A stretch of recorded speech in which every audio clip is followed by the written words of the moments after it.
finals of the HCL Squash India Tour, coming to you from the iconic Indian Squash Academy. Over the last 4 days, 48 elite players from 5 nations have battled it out here in Chennai, vying for the pride, glory and those crucial world ranking points. It is time for us to go and see what has just happened in the round 2 videos and also those recap scenes for you all.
I hope you all enjoyed those matches, but let me read out the today's schedule in the women's quarterfinal, starting off with Rokia Othman versus Pooja Atiragu, and in the men's quarterfinal, Joshi Machu versus Om Semwal, and next in the lineup is women's quarterfinal, Unati Tirupati versus Sanya Watts, and in the men's quarterfinal, Yugo Jain versus Mohammad Shafiq Kamal, and in the women's quarterfinal, Radhika Sudandira Seelan versus Yahung Hum, and in the men's quarterfinal, Salah El Tokman versus Wasen Low, and finally in the women's quarterfinal, Tanusa Uthiran versus Hana Aladdin. And let me read out the last one in the men's quarterfinal, Adam Roshidi versus Suraj Kumar Chand.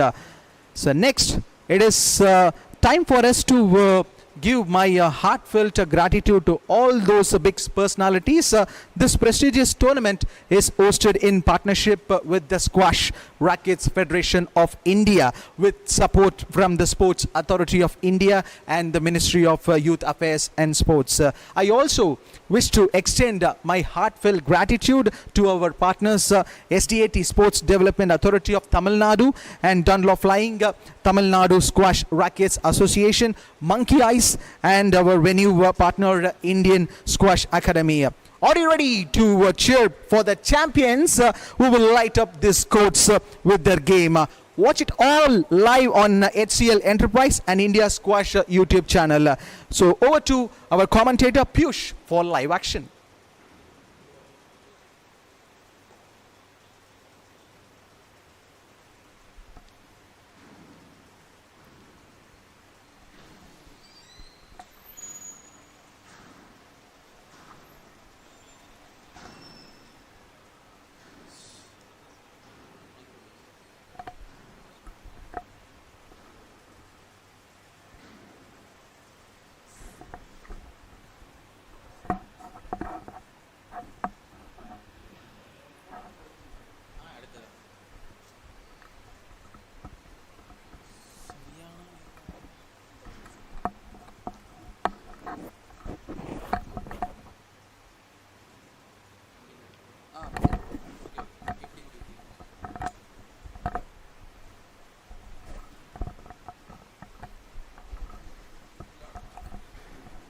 Full on off one.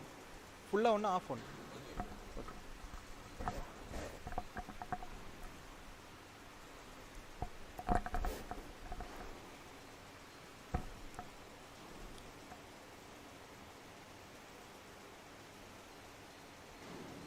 எடுத்துட்டீங்களா ஃபுல்லாக ஒன்று of ஒன்று அவ்வளோதான்.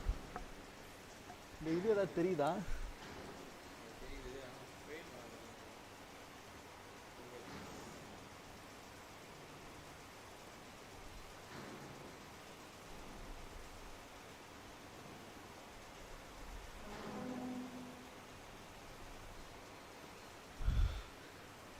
பரவாயில்ல, thank you.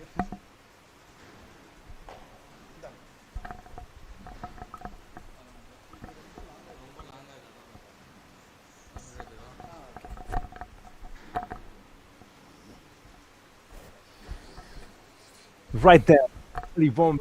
You're all joining us live from the glass courts of the Indian Squash Academy right here in Chennai. So we have reached the business end of the HCL Squash PSA Challenger Tour, and the stage is officially set for the quarterfinals. And 8 players remain in the women's draw, but all eyes right now on the opening picture of the afternoon. A classic clash of contrasting journeys, contrasting styles, and massive international stakes. On one side of the glass, we have the tournament's top seed, the formidable Rana Othman representing Egypt. Othman has enjoyed a textbook route to the stage so far, and she began a campaign here with a comfortable opening round by keeping her fresh and focused. When she finally stepped onto the court for round 2 just yesterday, she put on an absolute clinic, dispatching South Korea's Chaimon song in straight clinical games.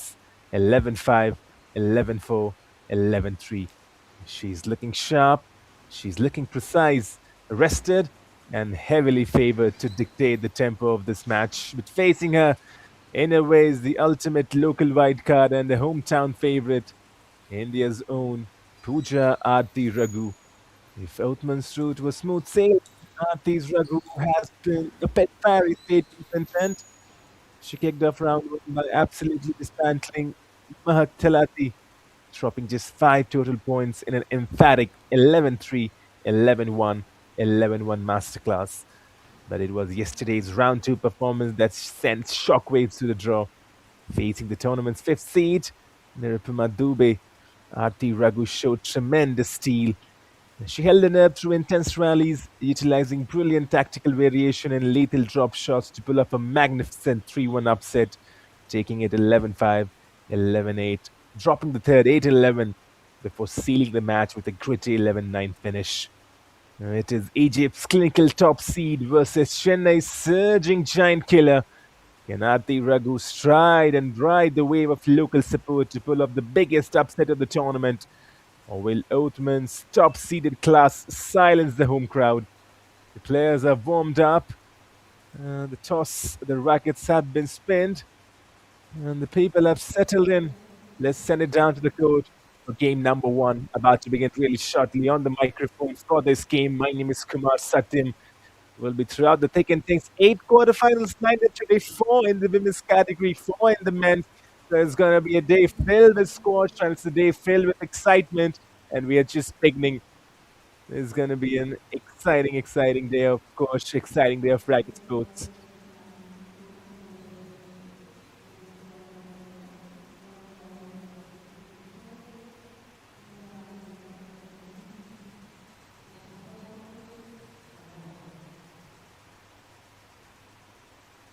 And off we go. Up and running. Othman serving to the pin.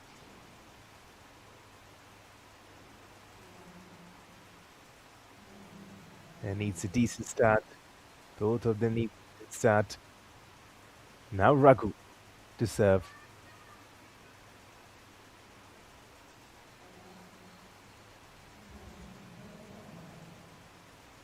His serve's changing quickly. Ruqayya Othman in a blue jersey today. They just feel like still getting warmed up. And the body has to be absolutely heated up when you get into the squash court. And those first few points would be crucial.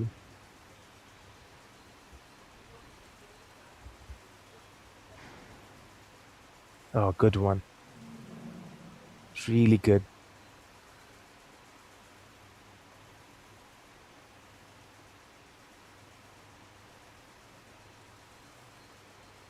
Raghu once again.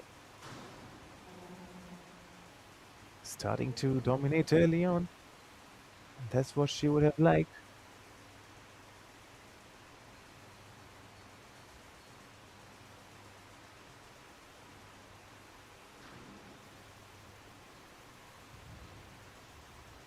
Good court coverage. Here comes Othman though. Now slowly getting warmed up.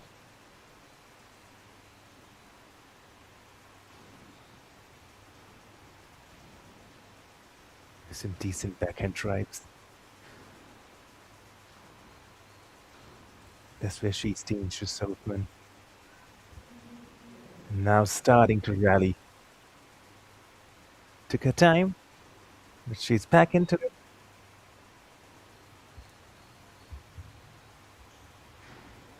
Oh, good one from Raghu. Really good.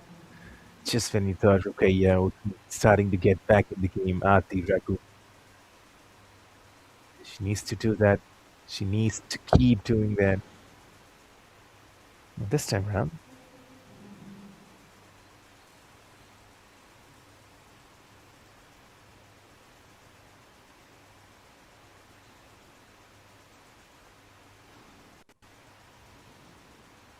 In the corners. It's a good backhand drive by Othman. Ah, it's the 10. She'll be disappointed. Aarti Raghu bumps her fist. She's happy. 7-3.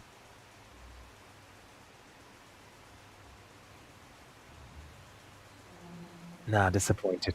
That's for sure. She was leading. Hits the 10. Othman to serve. Getting back into it. Okay, yeah, Othman. Taking on the Indian. And you can slowly see it's taking her time, but she's getting warmed up. It's going to be a big challenge for Aarti Raghu. She has to be on top of her game today.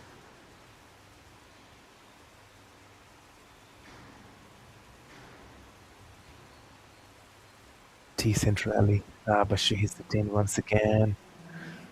It's not helping her cause. Started off really well. Now look at this. Othman is level with Raghu.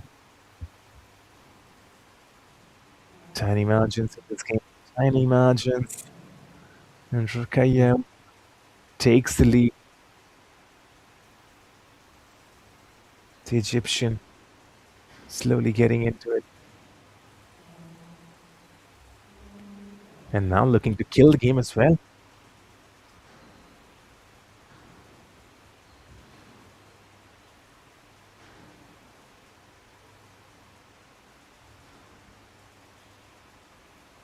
Oh, that's good from Raghu.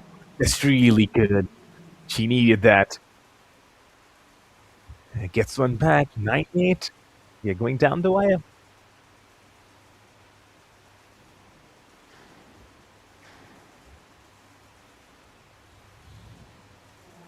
Good one. That's what she needed. Back to back points. And now we're level 9.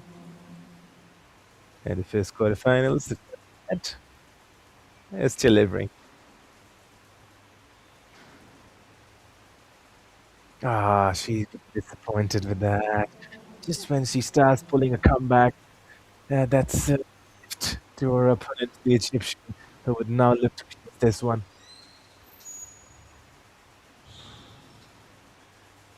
Good rally. What's the verdict? It is Rukaya Uthman who takes the first set, 11-9. Aturagu did really well at intenses, but she would really go back and think, was this Uthman at the best? Oh, this was Aarti Raghu, probably gifting a few points here and there. Take nothing away from the Indian in the first set. She really looked good and solid at few instances, but it's the Egyptian Rukaya Uthman who's taking the first set home, 11-9.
All back in action.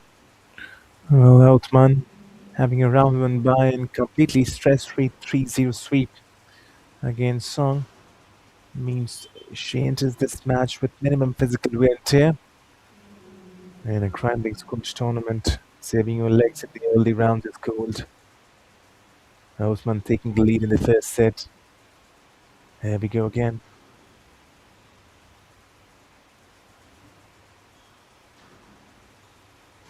Ah, that's what's happening with Raghu. Too many errors. Gifting points.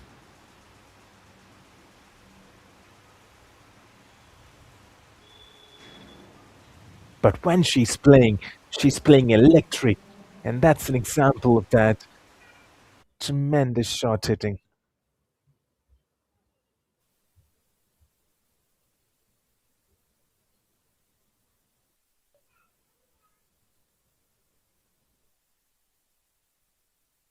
Gifting it back though. Othman. She would take those kits. Ah, both the players.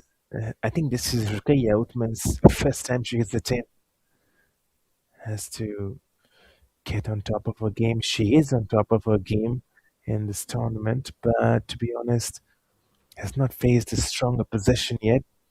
Round one by in the round second. She was really comfortable. 3-0 victory. Aarti Raghu, the local hometown hero, should I say. She would like to stretch the Egyptian, but she's looking comfortable. 3 all.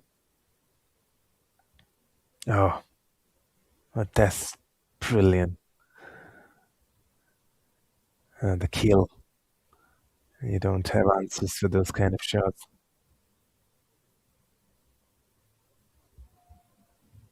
It requires a lot of training. A lot of hard work is put into it.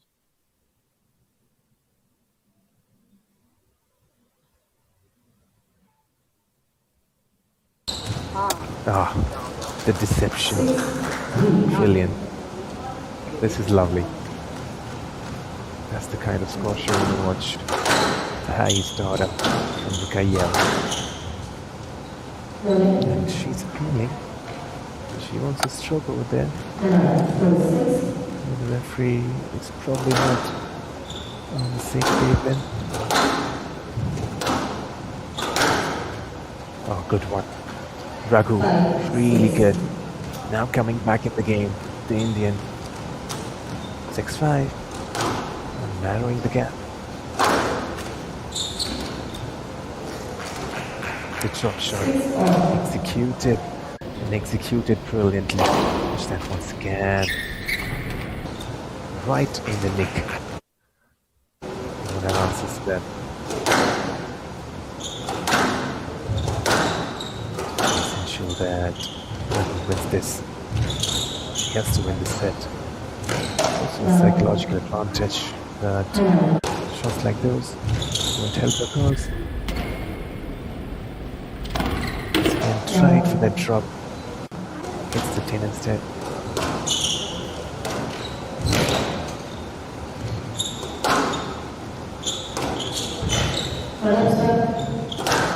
Good rally. Raghu is appealing. And Othman pleading a case.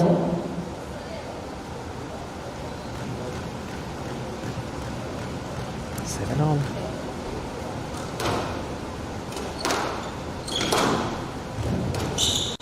No, this time around. I think it should be 11. Is that the verdict? No.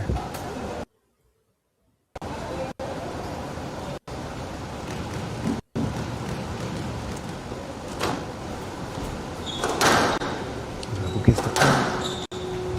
7. Oh, brilliant. 9-8. That post. She's coming back into it. Just needs to keep her composure.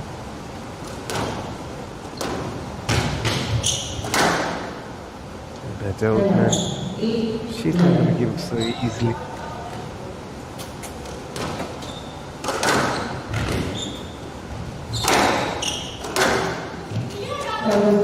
Once again, Raghu is appealing for something, but I don't think those appeals will be heard.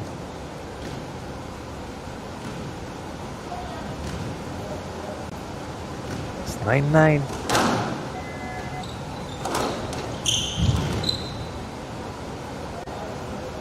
Now, the story repeats. The story keeps on repeating. 10-9. And this was how close Raghu was in the first set as well. And then Othman took it away from her.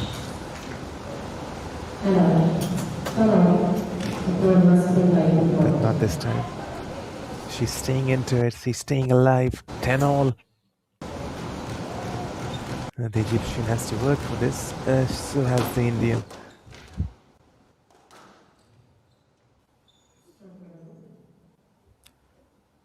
Stroke to Raghu. 11-10 in a favor now. You can see those small body movement and gestures. That fist pump. It means a lot to Aarti Raghu.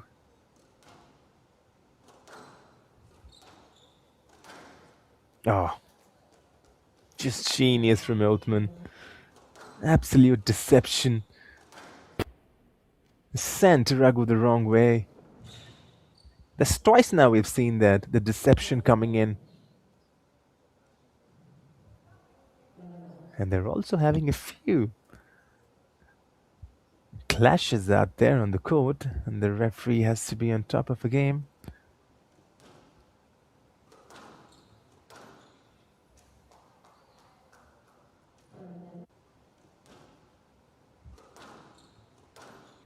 Push that once again. It's done. He's done and dusted. The second set. While we were watching the replays onto it, it's Rukaya Othman, the Egyptian, who's taking the second set away 13-11 as well. That's 2 sets to nil, and she's looking comfortable to book a spot in the semi-finals. This is looking easy for her now. Ati Raghu did give a challenge in both the sets, but in the end, Rukaya Uthman holding her nerves, displaying her class and her quality. I wouldn't say a comfortable win, but she got the job done, and those shots, the one with the powers and the one with the deceptions, she's really charged. And to think about it, just getting into the game. And there were a few instances onto the court wherein the referee had to decide. But apart from it, you cannot question the shot hitting. Even Aarti Raghu. I mean, look at this drop shot, executed to perfection. She went for a cross-court drop once again, but hit the 10. A lot of points have been gifted to Rukaya Outman from Raghu. She's a decent player. Just needs to be on top of her game in third set now, because this is do or die moment for her now.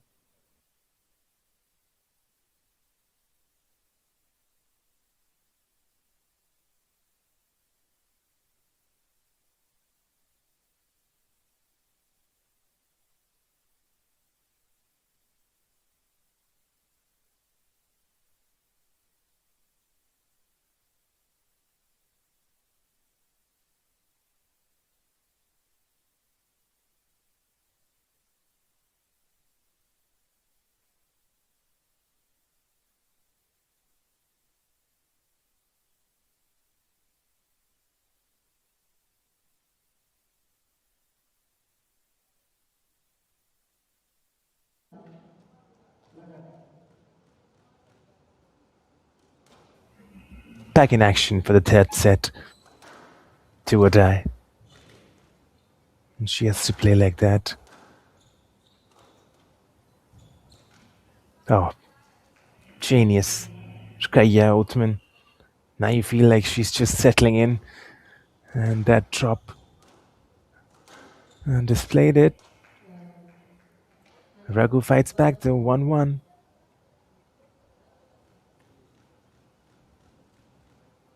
And that would be the key. She has to keep fighting today. Yeah, once again, the referee has to be involved in this altercation between Othman and Aarti Raghu. That point to Rakaya.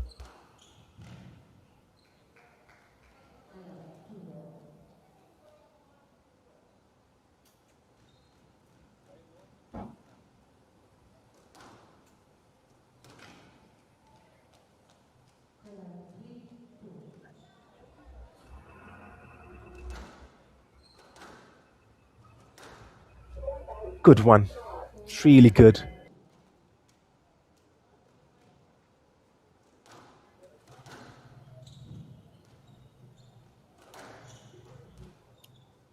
Those backhand drives have been a thing of beauty from Rakaya Othman today. Raghu trying her own variation. Too low. Has to get a bit up. 5-2. Is slipping away from the Indian. And she's not happy with the decision either from the referee. Hey, watch that once again.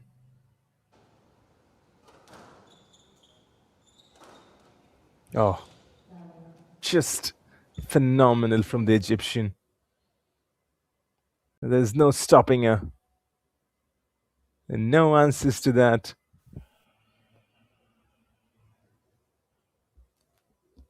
It's getting in the groove, enjoying herself.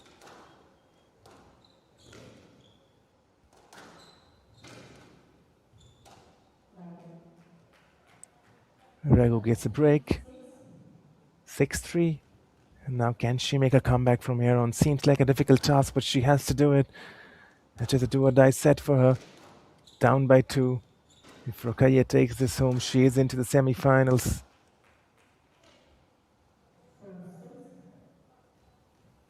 6-4. Getting closer.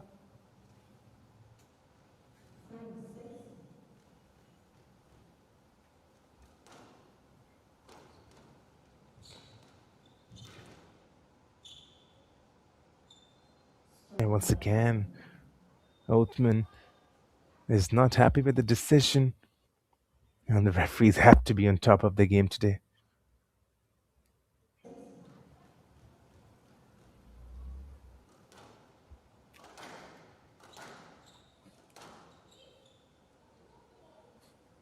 You can see that constant communication by Ruqayya Uthman with the referee. But slowly and steadily, Aarti Raghu is getting into the game. Just couldn't reach onto that one. It's a shame. She was playing really well, trying to just edge her way back into the game. But now the same pattern repeats. Ruqayya Uthman, the Egyptian, just 4 points away from making it to the semis. She has to wait now, 3 points.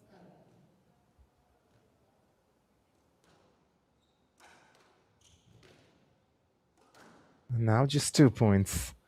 And now she has to wait, that's for sure. 9-6. Aarti Raghu fighting till the very end. She did fight in both sets, to be honest. The first one as well as the second. The third one seems a bit one-sided in the favor of Ruqayya Uthman. She has definitely shown that once she's warmed up, once she's in the peak of her powers, she's a force to reckon with. You watch that once again. And that's the plead from Ruqayya Uthman. She's saying that she deserves a stroke for it.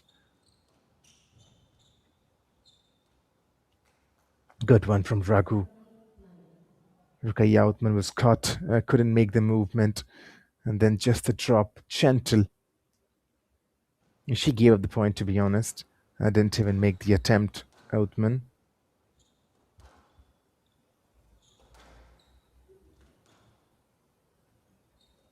I don't think she's even broken a sweat today. It's been just a clinical performance. 10-7. Just 1 point away now from being the first semi-finalist.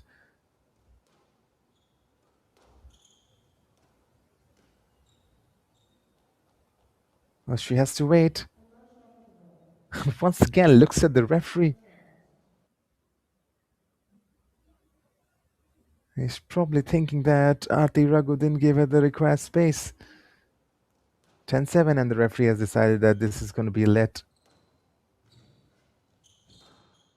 Oh, brilliant. Finishing the game in style. Ruqayya Uthman, the Egyptian, gets the job done in 3 straight sets. Aarti Raghu tried her best, but not her day today. The first semi-finalist is Ruqayya Uthman from Egypt, and well-deserved, winning in 3 straight sets. Right then, and the first quarterfinals did not disappoint, that's for sure. The Egyptian, that's what she knows to do. She knows how to win games. The tournament's top seed, the formidable Rana Uthman. She did enjoy a textbook route to the stage, beginning her campaign with a comfortable opening round bye.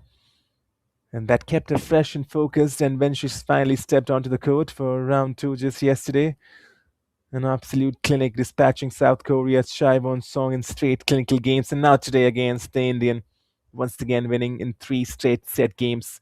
And that goes to show you that she's fresh, she's motivated, she's hungry for more. And right then, it's done. Stay tuned. The men's first quarterfinals is lined up just after this.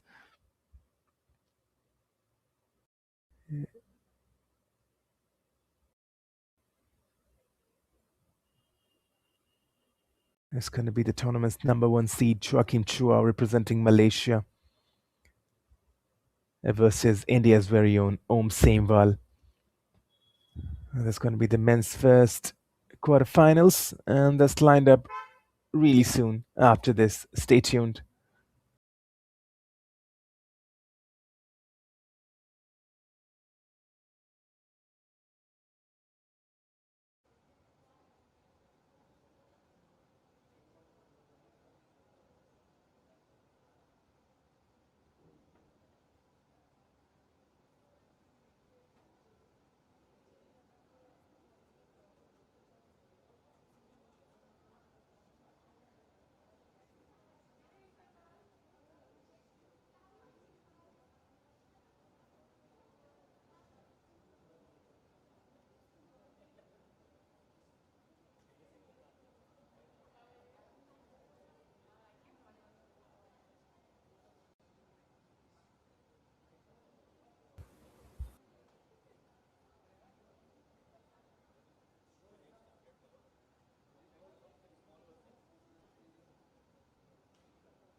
Well, there's the update. Joaquin Chua versus Samwal.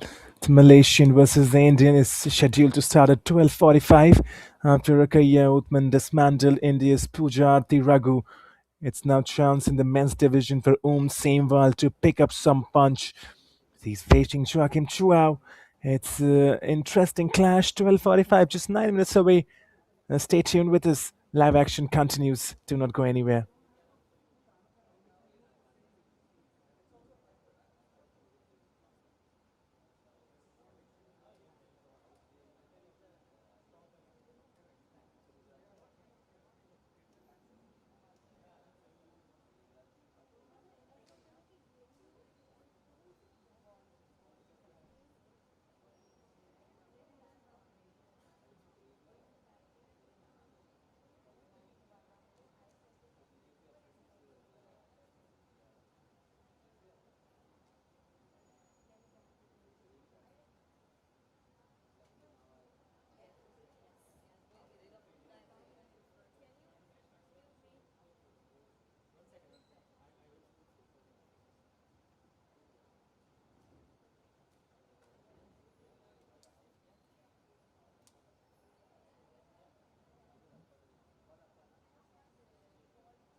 Okay, ladies and gentlemen, I have Rokia Hothman with me. Rokia, so that was really a nerve-wracking match. You completely dominated Pooja Aarti by 3-0.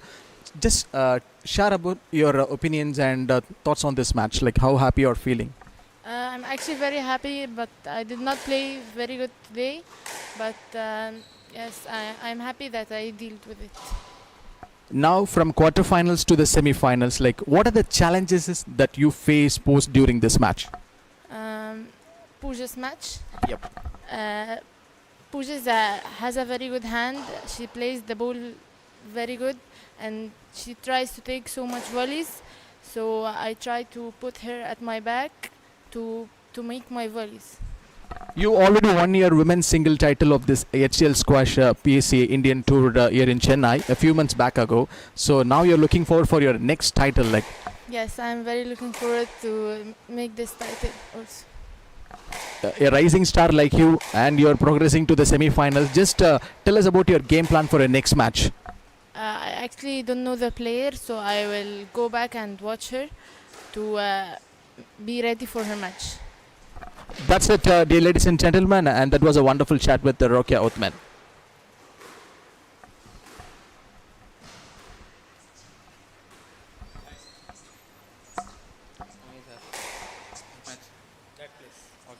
Well, the match winner, the Egyptian Ruqayya Uthman. Brilliant to hear from her.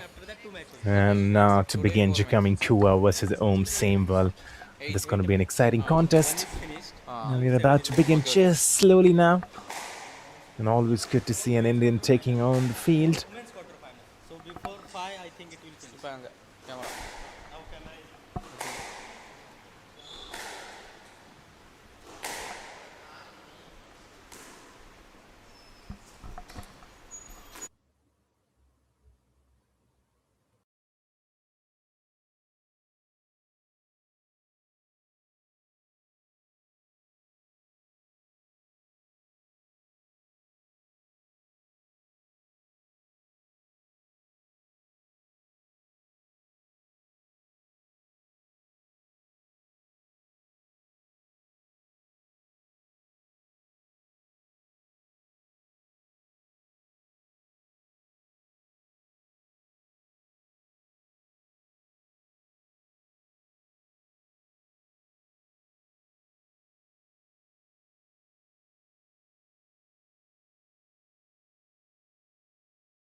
Well, a very pleasant afternoon to all our squash fans tuning in live from the Indian Squash Academy here in Chennai.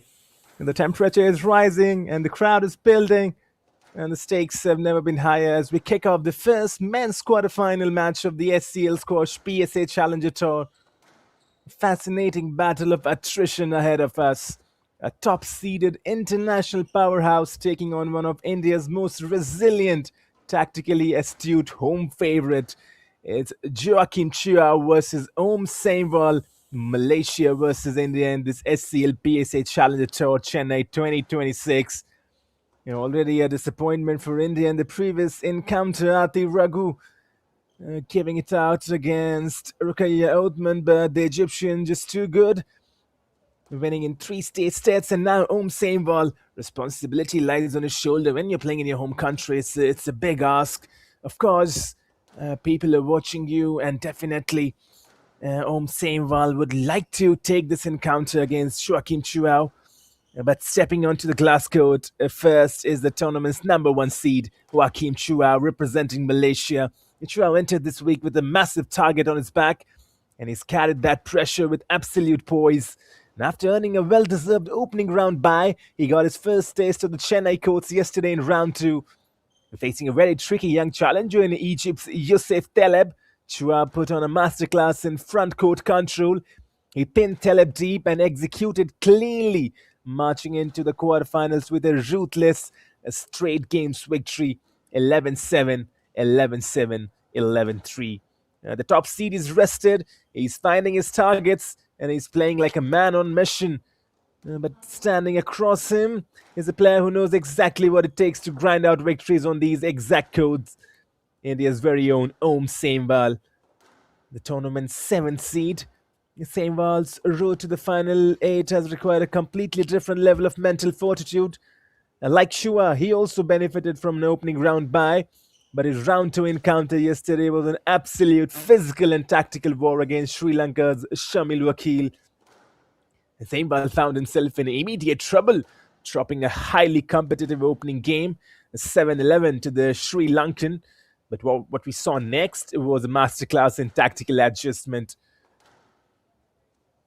Sainwal completely shut down Wakil's rhythm, suffocating the court, cutting off all the angles and dropping a meager 12 points over the next three games to roar back for an incredible 7-11, 11-3, 11-6, 11-3 victory. Three straight sets win after losing that first one.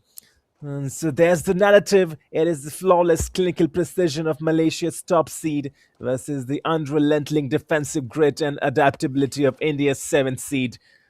Can Sainwal ignite this home crowd and disrupt the rhythm of the favourite? Or will Chua prove exactly why he wears the number one bib this week? The warm-ups are underway. You can already see there's going to be a height advantage for the Malaysian Joachim Chua. Om Sainwal has to manage that, and the height advantage gives a lot of reach to the Malaysians, so expect him to cover the court a bit more quicker. For Om Sainwal, he could be a bit more explosive. Shorter heights means low center of gravity, and those turns and those quick rotations would be crucial. The hip movement, as we talk about in any sports, is very crucial. And that's what I think Om Sainwal needs to do in this game. He's got to make Joachim Chua work, not just sideways, but front and backwards as well. Even though Chua has definite reach advantage, but covering the court, he's going to use his reach. But when he's being forced up and down, I think Om Sainwal has to rely a lot on those drop shots and those cross-court shots. Has to be sure that he keeps on making the Malaysian work. And for Joachim Chua, life has been easy for him. If you're the number one seed entering into this tournament, all he got to do is keep on his good work. He's got a really good forehand drive. Pass backhands as well has been working fine for him in the tournament. It's just moments away now from the first set. It's Joachim Chua versus Om Sainwal, and we are live from Chennai. Got to tip your hat to each and everyone who's been involved. The Squash Racket Federation of India, that's SRFI, and the SDAT, the Squash Development Authority of Tamil Nadu. The same two pillars that conducted the World Cup in Chennai last year in December. That was a big tournament, wasn't it? India lifting that trophy at the ST80 Squash World Cup, and that's definitely given a lot of these Indians, the kids out there, the permission to play squash freely. And here we go now. It's Joachim Chua to serve for the first set.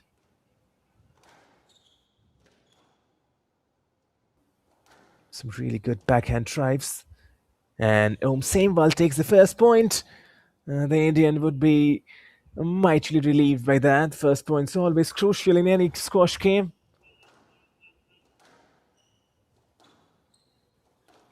Already a high pace to this.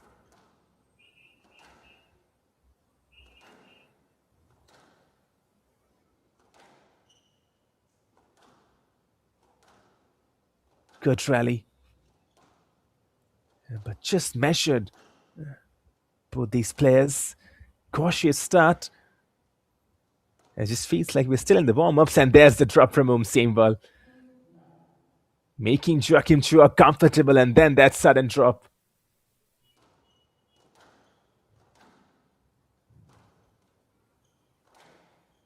I beg your pardon, that drop is from Joachim Chua himself. He's looking really quick on the court, the Malaysian 3-0.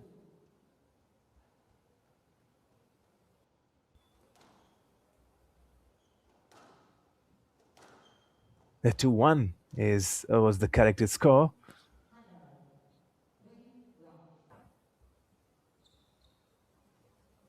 And definitely you got the height advantage for Seinwald, the Indian. And Joachim Chua is looking really quick on the court today.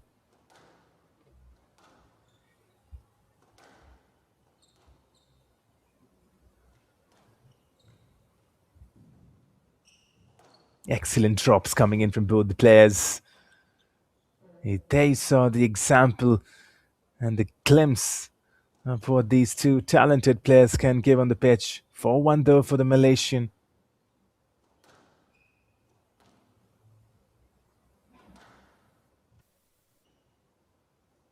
He's starting to dominate. He's starting to get into the groove, and it's making life hard for the Indian Seinwald. 5-1.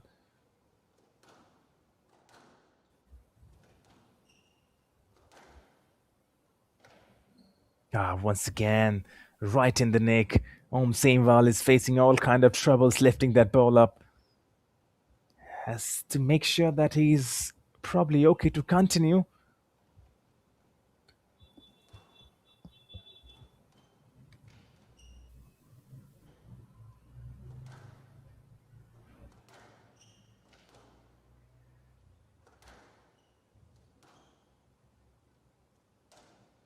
Good rally, but it ends in a disappointment for the Indian.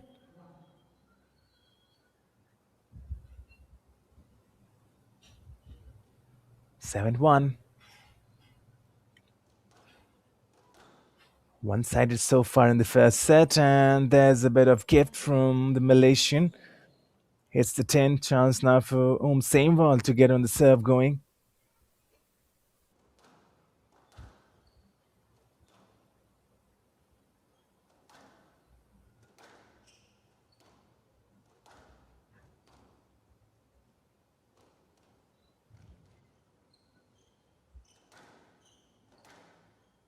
Oh, it's a good rally. It's building up, but once again,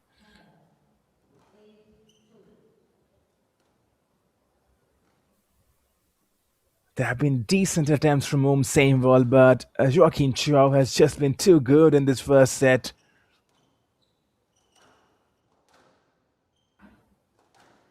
The way he's covering the court has been absolutely phenomenal, even though he drops this one.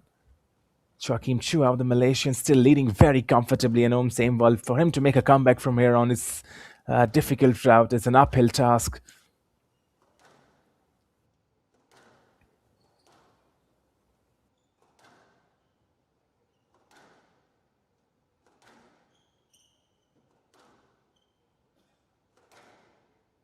Very comfortable with those backhand shots, the Malaysian, and even with the forehands. Lovely drop shots. Oh, this is what we were talking about. This is exactly what we have been talking about. Joachim Chua with one of the deftest drop shots that you will see. 9-3, just 2 points away from taking the first set home. It's making the Indian work today.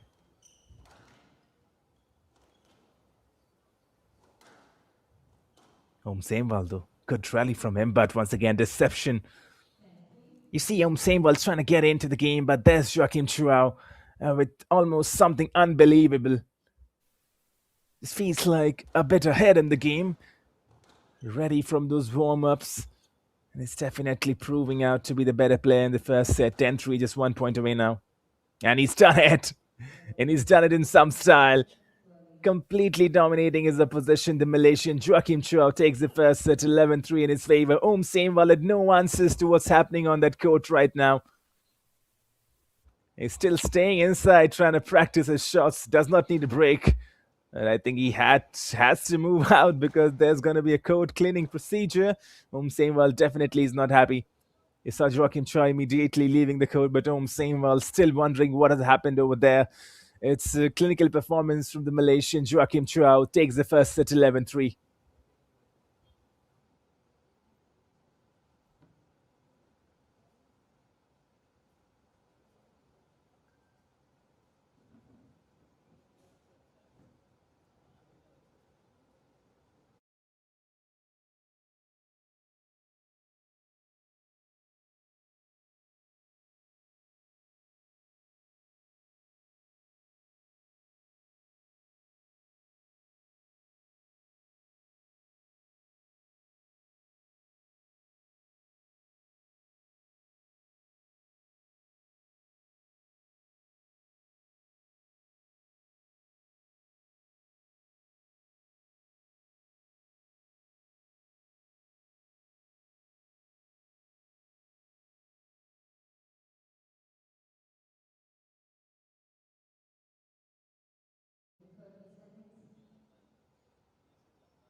Well, back into action, and what does the Indian have to do now is the big question, because in the first round, in the first set, he was completely dominated. Felt like there was no answer to it. It felt like a man playing against a boy. And that's what the real exposure was. And Joachim Chua, I just think Sameval has to be a bit more charged and a bit more fiery now. That's the only way he takes on the Malaysian now.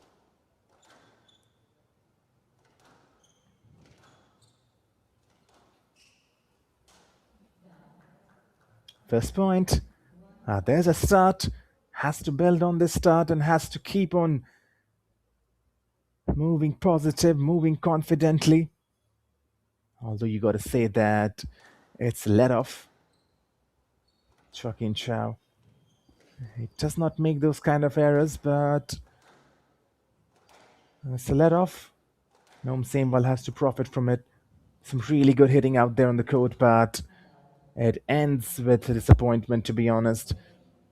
And that's where, you got to develop your game a lot. Joachim Chow, the Malaysian, you cannot drop points against him.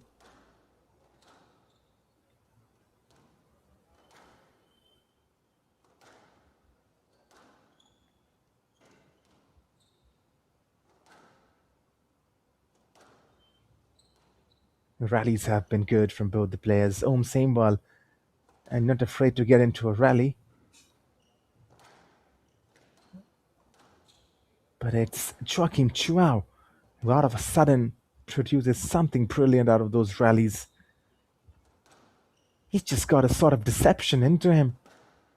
Almost makes the opposition comfortable, and then you'll see a sudden drop or a burst coming in. But this time around, it's the Indian who's done really well. He's getting Chua. But Joachim Chua, once again. That was a fantastic rally between the Indian and the Malaysian. To and fro. The court coverage. Excellent.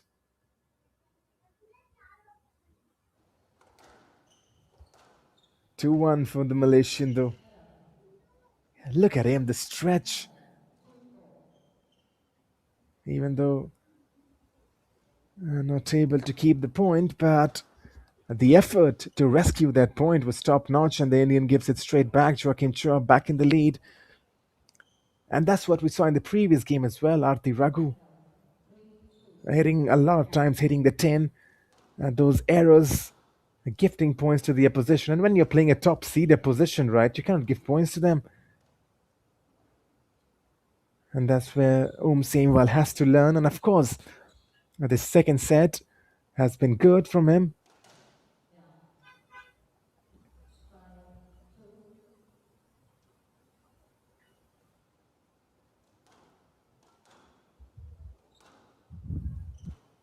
Five two.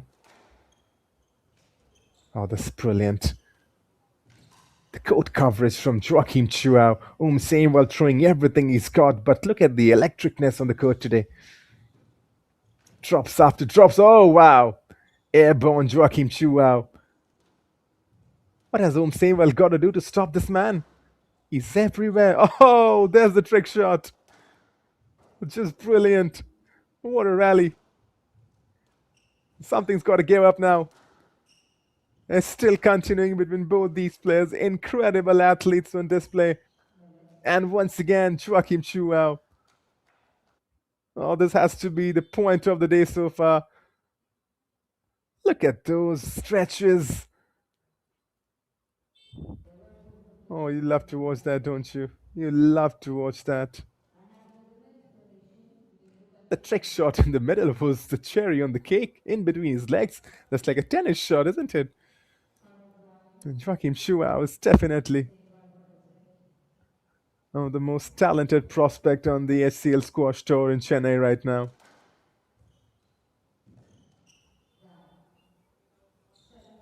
He's just so good, isn't he? He's just so good.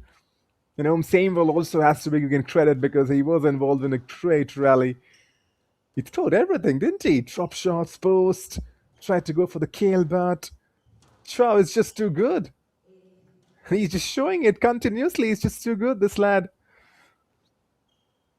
8-2.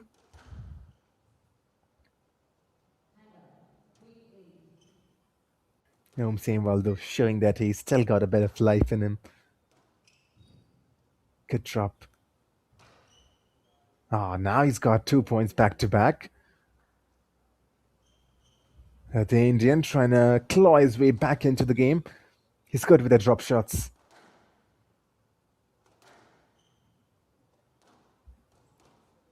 Oh, lovely. Recovered well by Joachim Chuao, though. Rally back and forth. And once again, these two athletes engaging. 2 counter drops coming in back to back. And Samuel. For a moment, it felt like he was getting back into it, and now it's Joachim Chuao once again. It was just 2 points away from taking the second set home. He has to wait for that now because Samuel has got one back. 9-5.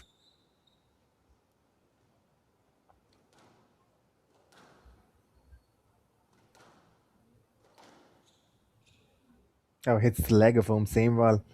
He's trying to get away from the ball.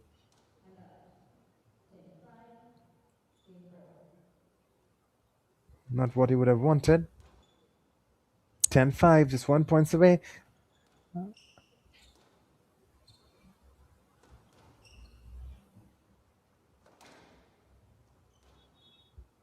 It's been a good display from the Malaysian today. He's been a top class. He's been dominating the court and once again walks away with the second set to his name, 11-5 in the favor of the Malaysian Joachim Chuao. It's been a wonderful performance and thoroughly merited. But the highlight of this second set was that rally between Chuao and Samuel where things got heated. And Joachim Chuao got the better of Samuel. Now, in 2 straight sets, he's got the better of the Indian Samuel. But what a game this was. What a set of squash this was. Some interesting things happening up. And now, essentially, both the Indian contingents, first Aarti Raghu, who was knocked out by the Egyptian, and now Samuel on the verge of an elimination from the quarterfinals. But this is what it is all about, getting learnings. I mean, yes, you want to have probably that vision of advancing into the semi-finals, but also you want to be learned, playing against the best, learning from them. Look how well the court coverage is from Joachim Chuao, the way he's just moving onto the court. Those drop shots have been executed to perfection. Samuel as well has been good with the drops. But right now, 2-0. Samuel in all kinds of trouble. It's a do or die for him in the third set. Win, and you can keep your hopes for quarterfinals alive. Lose, and you're out of the tournament. That tips are fine and simple.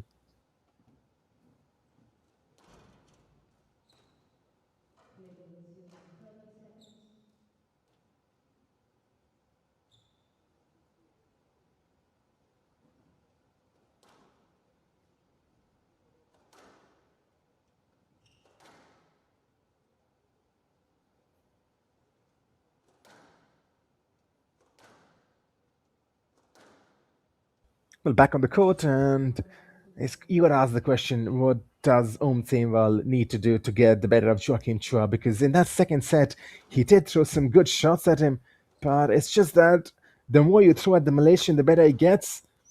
It feels like he's always got a different gear, second gear, third gear to get into, even fifth and sixth gears. We saw that in that rally. It just keeps on getting better the more shots you throw at him.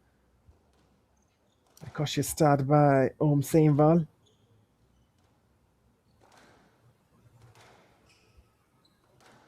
Right from the get-go, engaging in a long rally.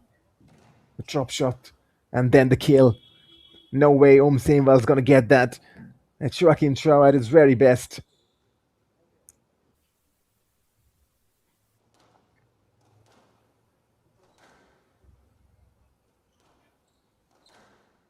You can already see, like, it feels like the Malaysian is dictating the court. It's like he's already pre-maneuvered his next shot. He's ahead of Om Sainwal. Almost feels like he's making the Indian play on his own terms. That's just too good, isn't he? That's just too good right now, this moment. And the third set, once again, the same story continues. 4-0. Om Sainwal is now feeling the heat and is feeling the pressure.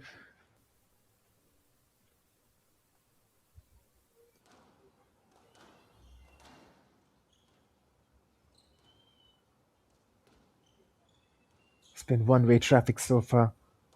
Can the Indian make some difference? And the answer to that has been no so far. It's 5-0 now. Clinical, ruthless from the Malaysian. Is he going to go for a clean sweep now? Oh, brilliant. Just brilliant, isn't it? Joaquim Chua. There's no answer to this man on the court today. Om Sainwal completely dejected. It's going to be a learning curve for the Indian, that's for sure.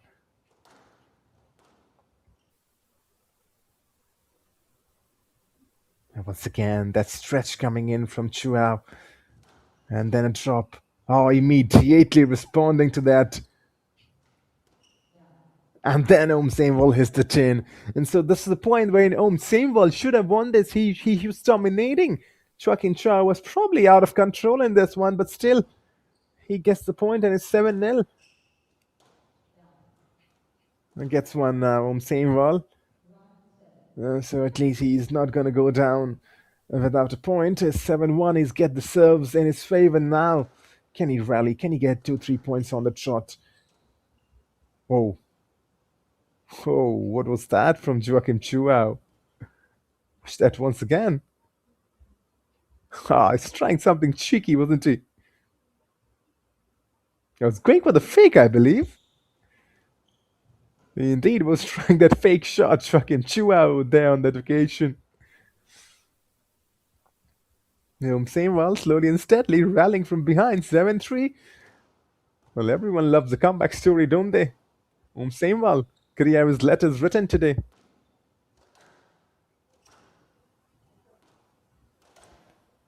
Oh yes! Oh yes! That's the Indian.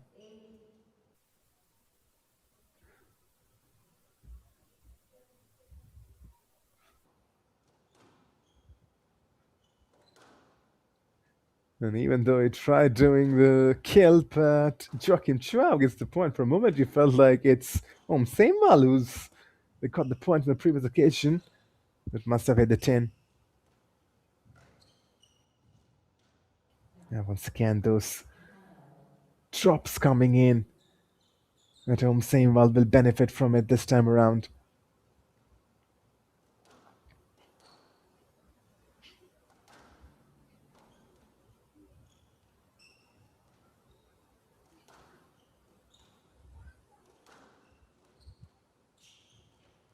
Decent rally building up between these two athletes. And those backhand drives have been really good from Joaquim Chua. Sainwal, whenever he's been involved in a rally, he looks good. Goes for the drop. Oh, brilliant.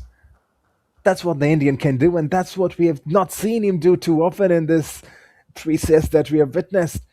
Same ball. That's when he's really good, building the rally, and then from close range, completely outfoxing his opposition. But Joachim Chuao, you can't keep this man down for too long. 9-5 and just 2 points away now from winning in three successive sets and entering the semi-finals. So the Egyptian in the women's category do that to the Indian Aarti Raghu, and now is the Malaysian who's about to do the exact same to the Indian Sameval.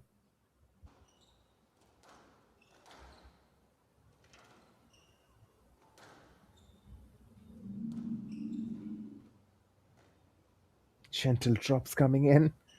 Oh, just both of them returning the drops in the same corner.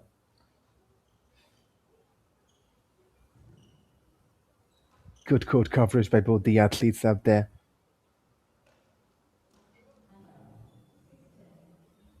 They're still alive though, still alive. Sameval has to fight till her last breath. 10-6, down by 4 points. He's got to save at least 4 match points from here on. Well, Joachim Chow going for that post shot, but hits the 10. Sameval is still alive, and Indian fans must be hoping that Sameval can produce some magic to take this game into the fourth set. And he's still there, 10-8. Are we seeing a twist in the tail? Are we seeing a comeback? Sameval has to still save 2 match points. Joachim Chua just feels like he's just let his focus down for the last couple of minutes, and Sameval definitely profiting from it.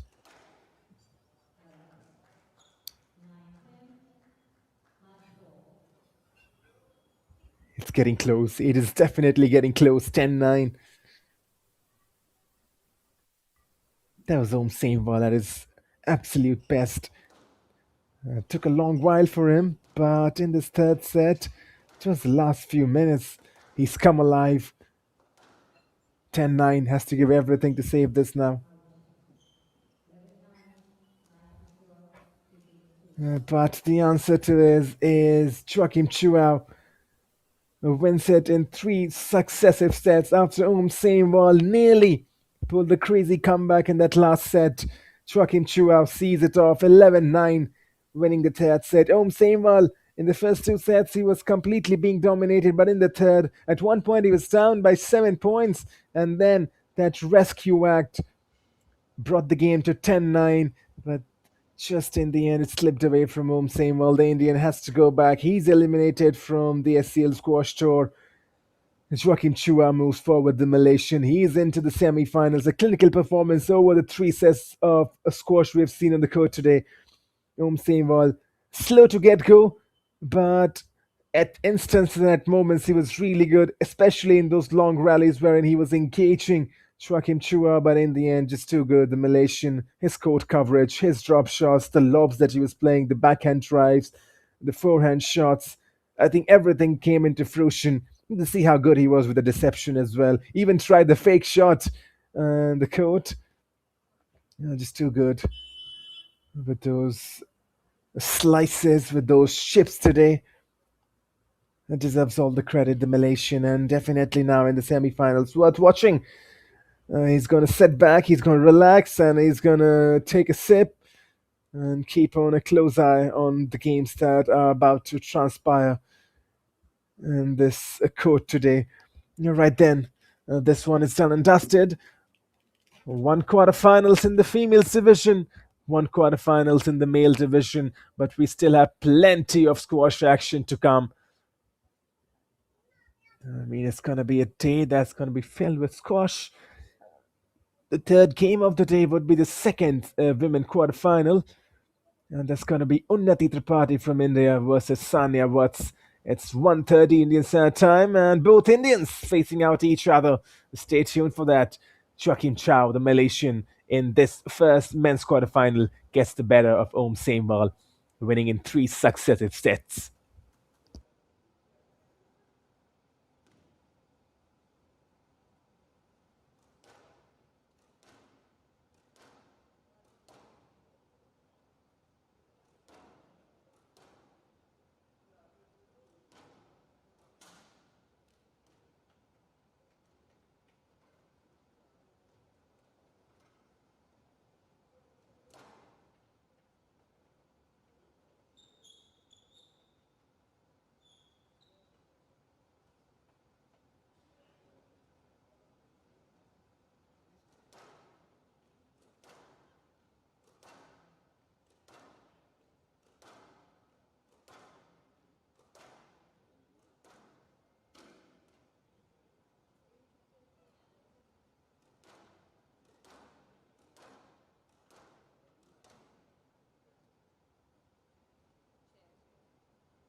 Congratulations, Joachim. That was a commanding victory, a 3-0 over one of the India's finest junior players. Just share us about your emotions on this match. I came into this match pretty prepared. I've seen Om play before in a couple of previous events, so I know how deadly he can be, how tricky he can be in the front. But I just tried to stay calm throughout the match and try to do my best. Yeah. We all know, you already played in Haida Cup a few months back ago. Now there is no matches after the tournament, and now coming back into this tournament. Just tell us about how mentally you're prepared, for this tournament. I think I trained pretty hard. My whole point of taking the summer easy was to train hard as possible, and I think I'm on the right track. I'm doing just that. So I'm trying to trust myself in my training, in how hard I push, so I can hopefully translate it to the court. 3 straight sets win, 3-0, and from quarterfinals into the semifinals. What was your game plan for your next semifinals? Next semifinal is going to be pretty tricky. It's either Hugo or Shafiq. I train with Shafiq a lot back home, and Hugo is also pretty tricky. So I'd go back, rest, watch some matches, and prepare as best as I can. Yeah. Best of luck for a big game. Thank you so much. Thank you.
Right then, a very warm welcome back to the Indian Squash Academy here in Chennai.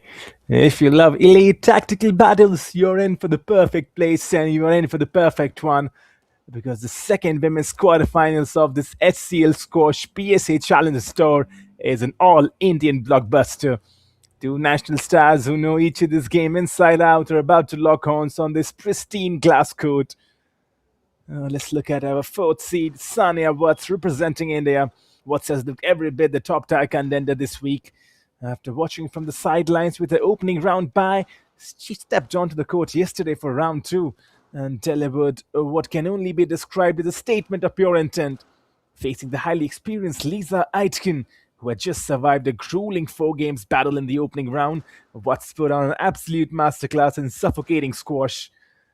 As she dominated the center of the court, kept her errors to an absolute minimum, and marched through with a clinical straight games victory 11-7, 11-9, and 11-8. She's fresh, she's hitting her targets with laser precision, and she looks ready to stake her claim for the title. But across the tee, she faces a player who redefined the word resilience just 24 hours ago. The 8th seed Unnati Tripathi, also representing India. Tripathi, after enjoying a first round bye, faced an absolute firestorm in round 2 against a surging Ananya Narayanan. And Narayanan had momentum from a tough 4 game win in round 1 and snatched a brutal, tight opening game from Tripathi 12-10. And faced with an early exit, Tripathi showed the heart of a champion. She fundamentally restructured the game plan, tightened her lengths, and began dictating the physical terms of the match. She reeled off the next 3 games in commanding fashion, taking it 10-12, 11-8, 11-7, and 11-4 to seal a place in the final 8. And now, it's the clinical straight games momentum of Sania Watts against the battle-hardened, come-from-behind grit of Unnati Tripathi. Spot in the semi-finals is on the line. The domestic bragging rights are up for grabs, and neither player will yield an inch. The players, both of them on the court, just warming it up. Let's get the game underway really shortly now. Watts versus Tripathi. Has to be a decent showdown. That's for sure.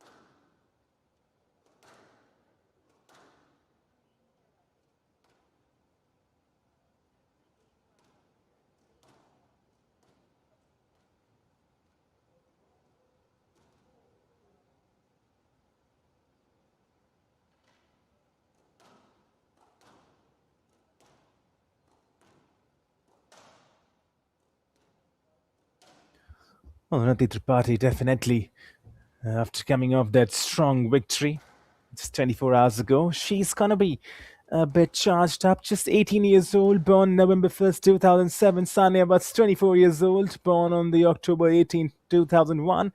So there's the age difference. Tripathi is young. Well, Sania Watts also is young. 24 is a prime year for an athlete. But you feel like Unnati Tripathi, if this game gets into 4 or 5 sets, she could definitely use that freshness and that vigor of youth. And not saying that Sania Watts is getting older, she's just 24 in prime, in peak of her career. Look at the player profile comparison.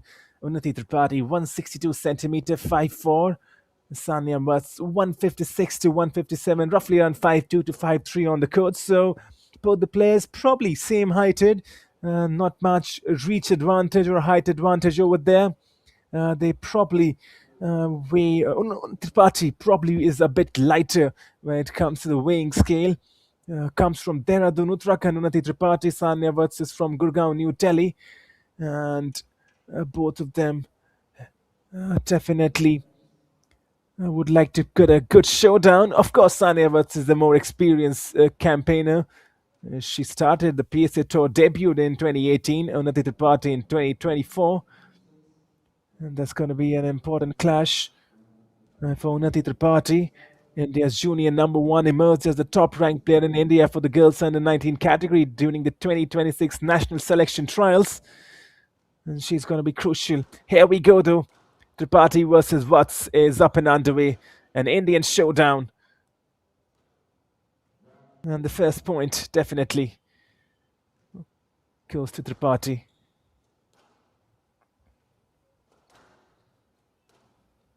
Just for judgments on Nati Tripathi. She would definitely want to get in the groove early on. Same for Sania Watts. There's going to be no love lost between these two players. It's 1-1 right now.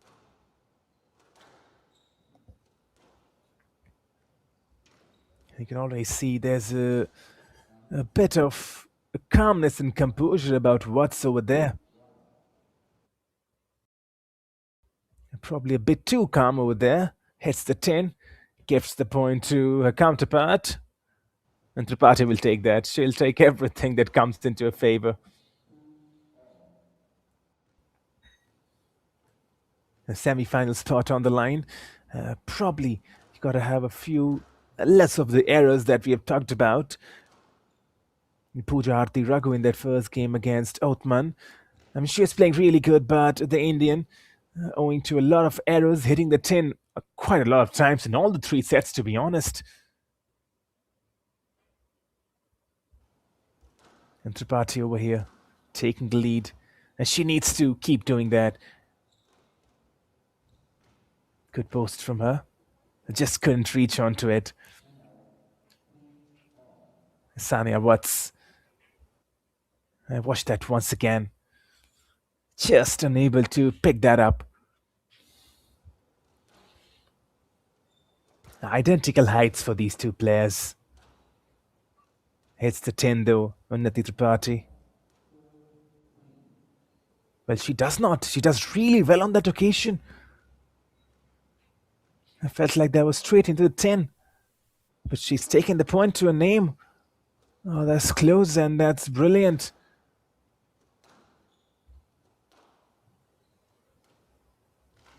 Oh, good from Tripathi and Watts, and then Tripathi outfoxing her possession. 5-3 to her now. This feels like her court coverage is just a slightly more quicker right now at the moment on Unnati Tripathi. Sania Watts taking her time to get into the game.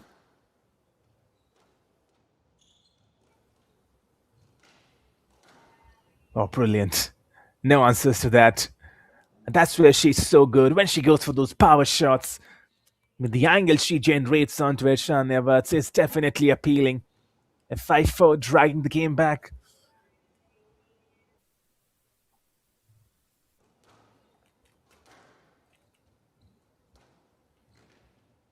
Oh, hits the 10. That's not what Tripathi would have wanted. Just unable to reach underneath the ball, and Sania Watts is back into it. 5-all. Good one. Really good one. Just so calm. Look at that.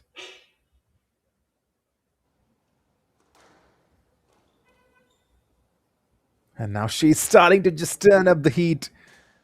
Sania Watts, she was trailing for a long time, but slowly and steadily picking up the tempo, picking up the pace. Tripathi is trailing by 2 points now.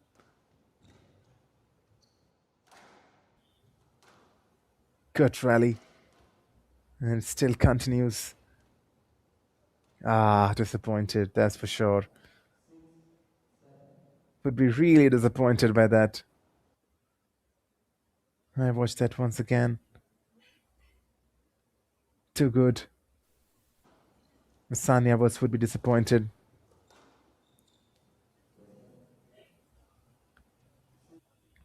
I've seen very few altercations between the two players, unlike the first game between Raghu and Othman. A lot of times the referee had to be involved in that first quarterfinals, but over here, even in the men's quarterfinals, it was a free-flowing, smooth game.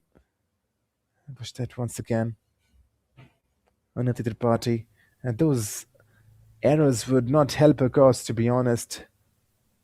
It just feels like when she's had to reach to the ball, just not able to get underneath the ball.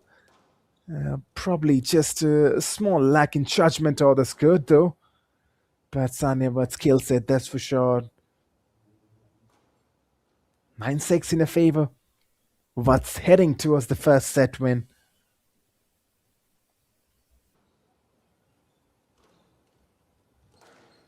Oh, brilliant. Good recovery, though, from Tripathi. Backhand from Sania Watts. Tripathi with a drop. Oh, just hits the wall, I believe. Misses the ball altogether. What happened over there? That's the lack of focus. 10-6 now. Sania was just 1 point away from winning the first set.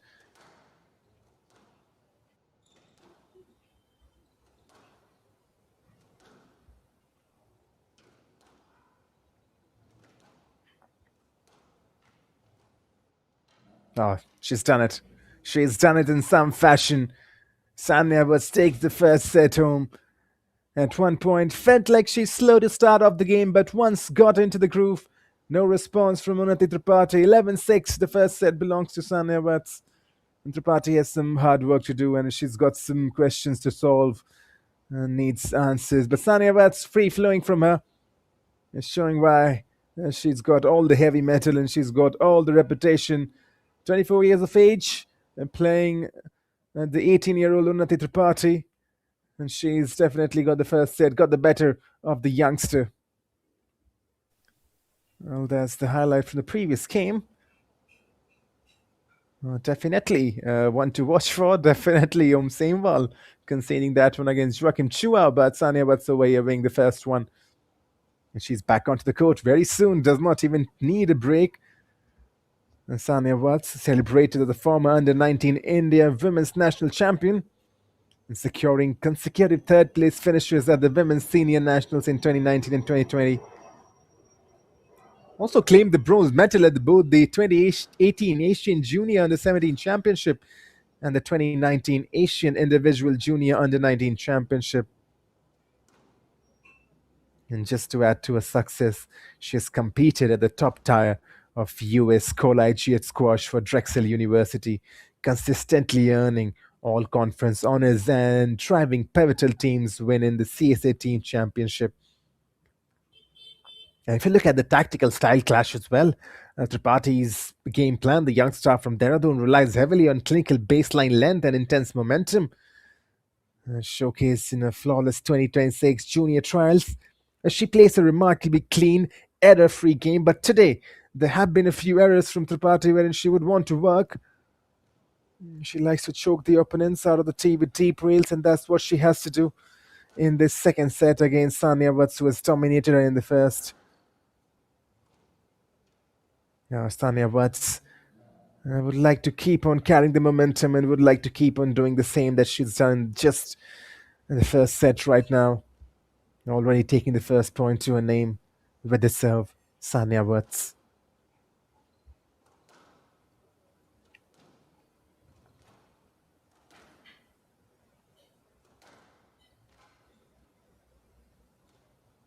Tripathi doing really well in the rally so far. Going to be crucial that she does not commit those errors. Drop shot is executed to perfection from Sania Watts. She's bringing her A game today on the court. Sania Watts 2-0 in her favor in the second set. That's the kind of start she would have wanted.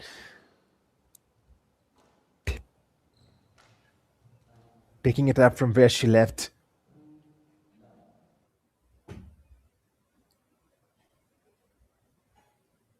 Working her opponent. Unnati Tripathi definitely needs to get started in this game. 3-0 down. It's not helping her. That's definitely not helping her. Given the fact that Sania Watts now just getting into it. Oh, drop shot. Oh, yes, Sania Watts. It feels like she's reading the game much better. Unnati Tripathi didn't read it right. She was behind Sanya Watts, had to make that run, had to anticipate the drop. 5-0 now, slipping away from her. Now that's going to be a lesson right in the neck. It's very hard, those kind of shots, to pick them up. Those are hard shots into the wall. What's dominating in the second set, as we expected. But don't be surprised if Tripathi can try and have a late rescue in this game. She gets the first point to her name in the second set. That's more like the Unnati Tripathi we want to see. 5-1. Or should you say 1-5? The one who serves. Tripathi is the one who's serving now. Oh. I think that would stand. Unnati Tripathi with the kill, and then letting the ball roll under her legs. A nutmeg.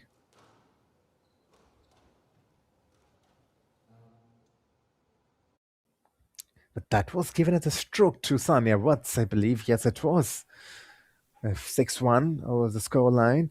And the referee deciding that Tripathi didn't make the necessary adjustments. 2-6 though. Oh, hits the 10. That's where Unnati Tripathi needs to do better. That's not helping a cause. That's definitely not helping a cause. It just feels a bit out of focus, isn't it? Because there's no pressure. Making those unforced errors. Exactly, that's the word, unforced errors. But she's so good when she does this now. That's the Unnati Tripathi you want to see. 3-7. Much better, much improved.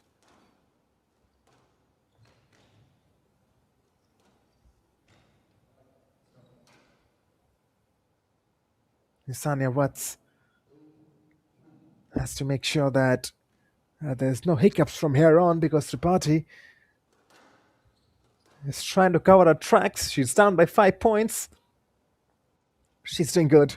Trying to make that route back into the game. 4-8 to her. There's glimpses, right? Whenever she's getting into the game, whenever she's focused, those forehands coming into picture.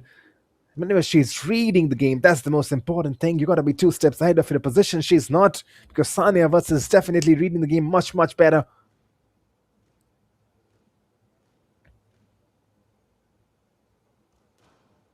2 points away now from sealing the second set in her favor. Oh, a drop shot, but I won't say that's a drop. That's kind of a slice. Hits the tin, though.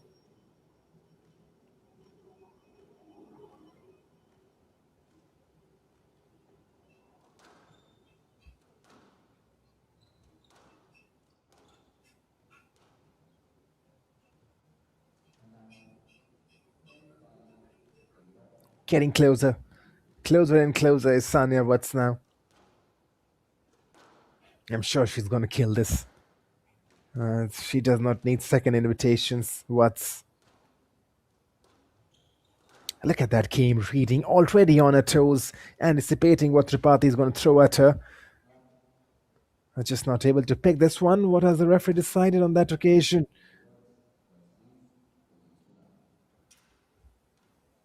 It's done and dusted over here. Winning in 2 successive sets is Sanya Watts. Settling this 11-5 in her favor. Unnati Tripathi has to find a different gear now if she wants to survive in this quarterfinals, because Sanya Watts has definitely taken the first 2 sets in her favor. 11-5 in favor of Sanya Watts is what the result says in the second set.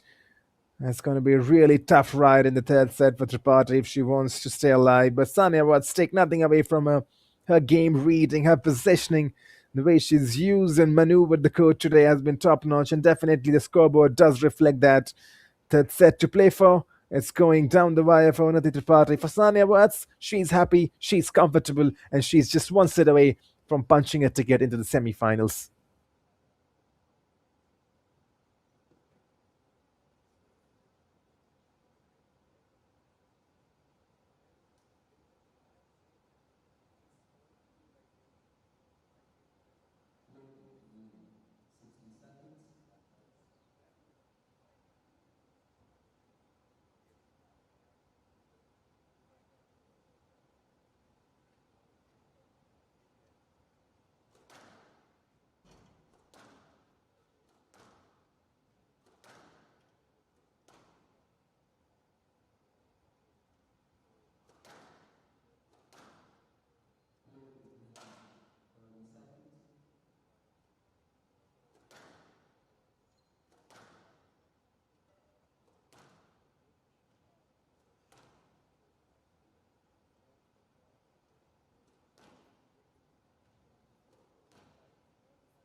Well, back again in action. Sania was to serve, leading 2 sets to 0. And you already saw Sania what's coming into the court much earlier than Unnati Tripathi. She's ready, she's focused, and these kind of shots would definitely help the cause of Unnati Tripathi. 1-0 to her. Sania was getting back into it immediately as soon as she loses the point and produces something and gets back into it. 1-all.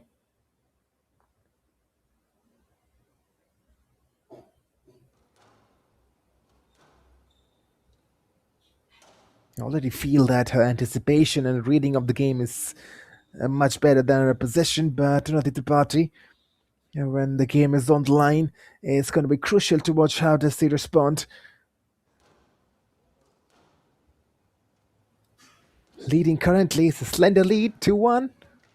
That could change at any time, that's for sure. Early waters now. And that's what we said. Watts does not stay down for too long, to be honest. What's that again? As perfection onto that drop. 2-all.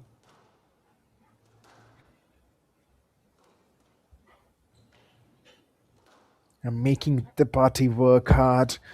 And then just it's been the kind of a game for Unnati Tripathi that we have talked about.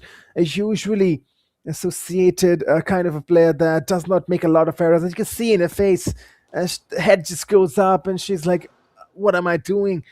She knows that she has to do much better in these kind of games against the top opposition, because you don't give those areas to Sania Watts, she's going to punish you. And that's what the scoreboard reflects 4-2.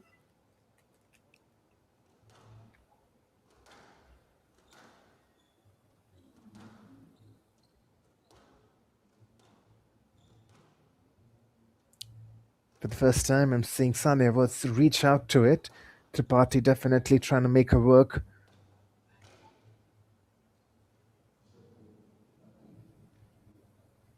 And that's what she needs to do now. Make Sania Watts work for her points. I mean, you got to make your opposition cover the court, right? Hardly broken a sweat so far, Watts. And it's mostly because Tripathi has not got to her A game today. If she gets to her A game, that's where she is dangerous. She controls the baseline. And from there on, her shots make the opposition really go hard for it. 4-4 now. Oh, that's good. That's what she was looking for, right? That's what she was looking for. Just brilliant. There's no response to those kind of shots. And for the first time, it feels like Tripathi is getting into the groove. And then once again, she does it. 6-4.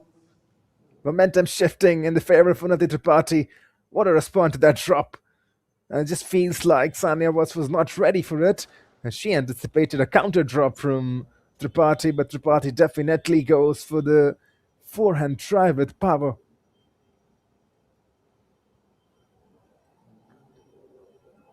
6-5 though. Just squandering a lead. At this level, you don't want to squander your lead. A 2-point lead was pivotal for Tripathi, but just sending the ball out of the courts. What's time for her to regroup now? Tripathi definitely playing much better in this third set. Oh, that's brilliant. What's accepting fate on that occasion, does not even make a move. Unnati Tripathi, 7-5.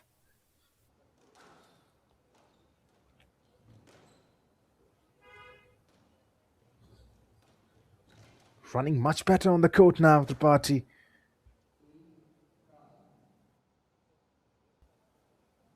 Where was this version of Unnati in the first 2 sets?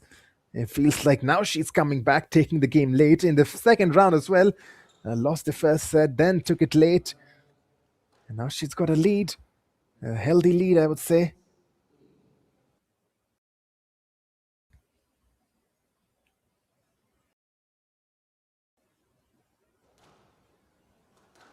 Sania Watts still trying to make a comeback. Hardly we have said that in the first two sets about Sania Vatsa and a comeback, but Tripathi definitely making her work in the third one. And that's the kind of squash you want to see. She's got one more in her favor, Tripathi, 9-6. Just too much for Watts. She's also thinking. Both the players have sent the ball off the court now, once at least in this third set. Going for that drop.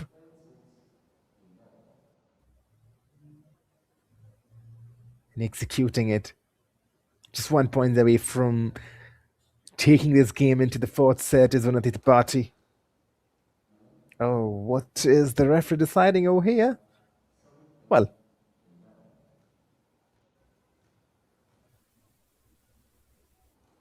what's with the serve now? 10-7.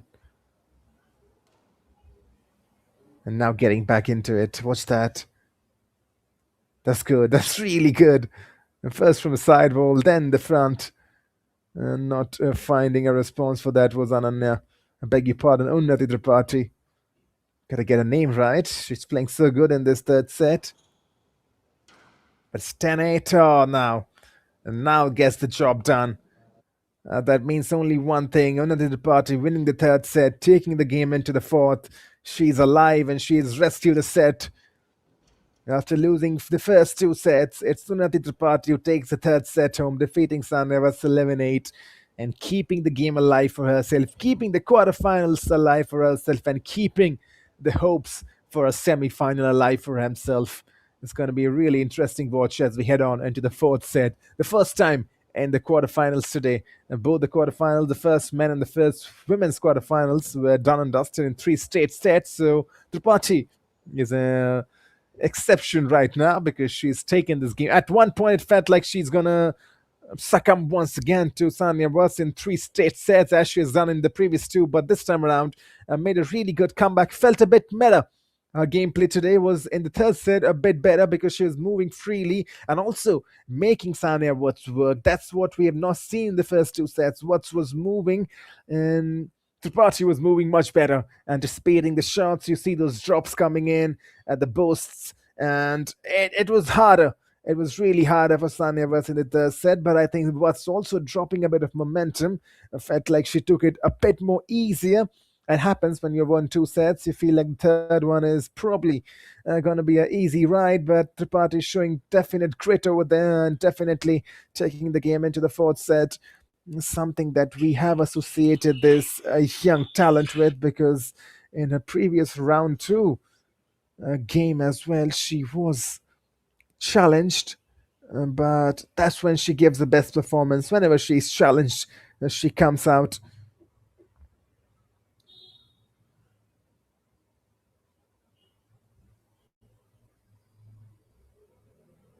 You talk about the previous game, right? Unnati Tripathi facing a tougher position.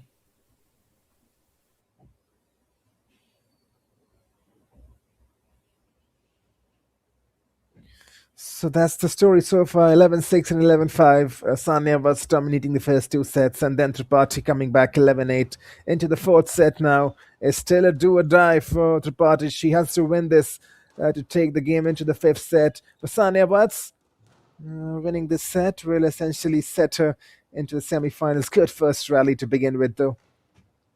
Excellent from Unnati Tripathi. She's come off charge and she's come off roaring. Gets the first point, and this will give a lot of confidence to Tripathi.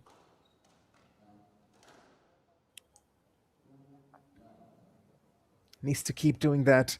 2-0 in her favor. Sania Vatsa is forced into making some errors, and that's what squash is all about. I mean, you can win the first 2 sets, but you've got to keep your nerves and you've got to keep your focus on. Game could shift at any point.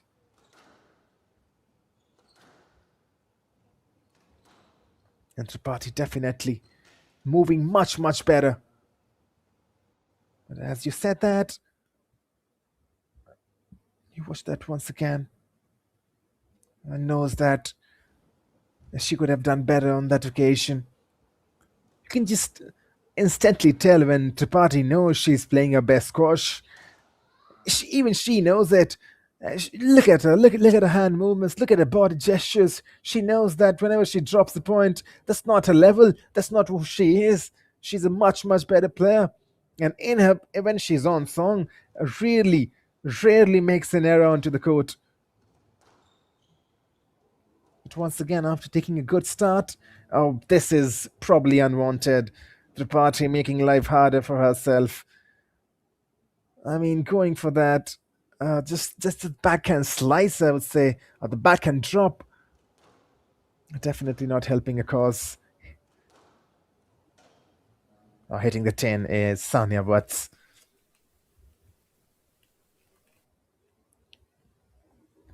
Yeah, those backhand drops not working for both the players out there right now.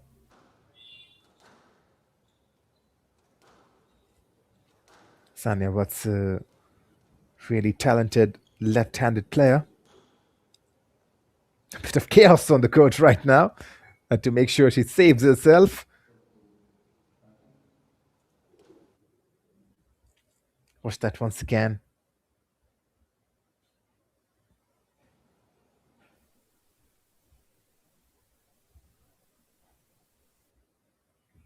Tripathi with the serve.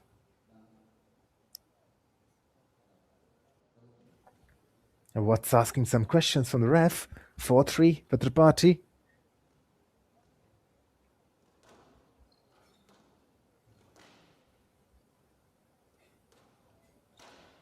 Oh, just unlucky. And she knows it. Now, should you say, really good stroke playing from Sania Watts, forcing Tripathi in the corners near the walls, and it's very hard to pick up those balls from there on. Have to be, yeah, that's what we're talking about, right? The early judgment. When you try and play those shots late, of course, the wall's going to be a distraction in the way. That's the art of playing it into those side areas.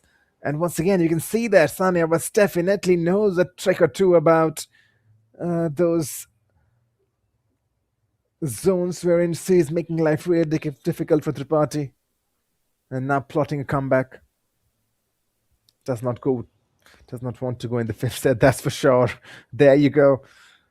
There you go. First time in the lead in this fourth set is Sania Watts.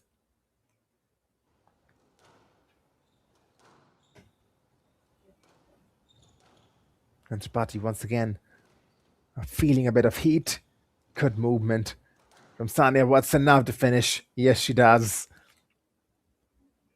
Her court movement has been excellent now. And then with that forehand, giving no chance to Tripathi. Tripathi already gave up, I believe. Oh, this is brilliant. This is brilliant from Unnati Tripathi. 6-7. She's not going to give up so easily.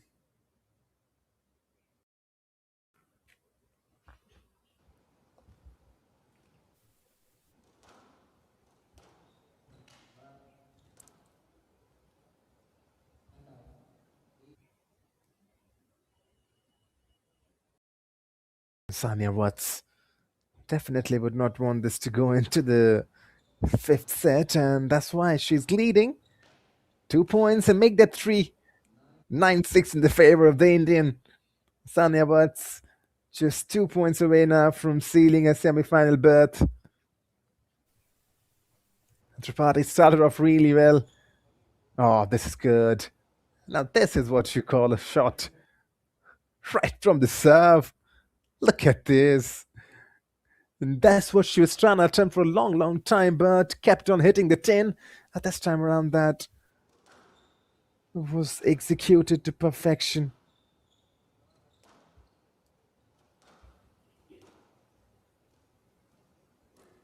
Sania Watts, she's not in a mood to go to the fifth set, that's for sure. Just so she uses those corner regions to perfection. That's one thing that we've seen about Sania Watts today. Definitely much better gameplay when she's hitting the ball into the neck, and Unnati Tripathi would not give up so easily. Definitely wanting to make Watts work harder if she wants to spot in the semi-finals.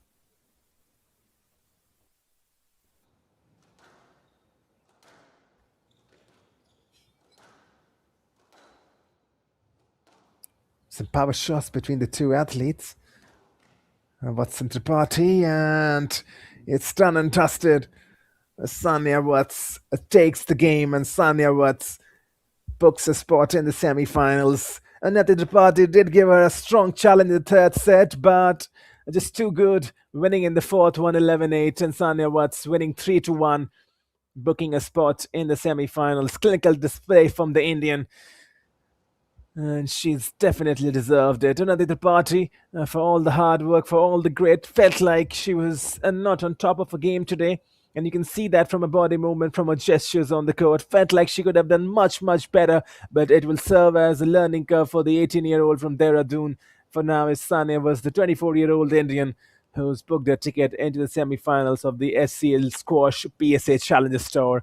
And what a heck of a game that was, especially the third set when Unnati Tripathi tried making that comeback. She did show grit and resolution. Probably you felt like it could have been over in 3 successive sets, but forcing Sanya Vas into the fourth one, that was grit and that was courage. But you can see throughout the match, there was a bit more clarity about how Sanya was playing. And the best thing I liked about Watts was she was reading the game much better.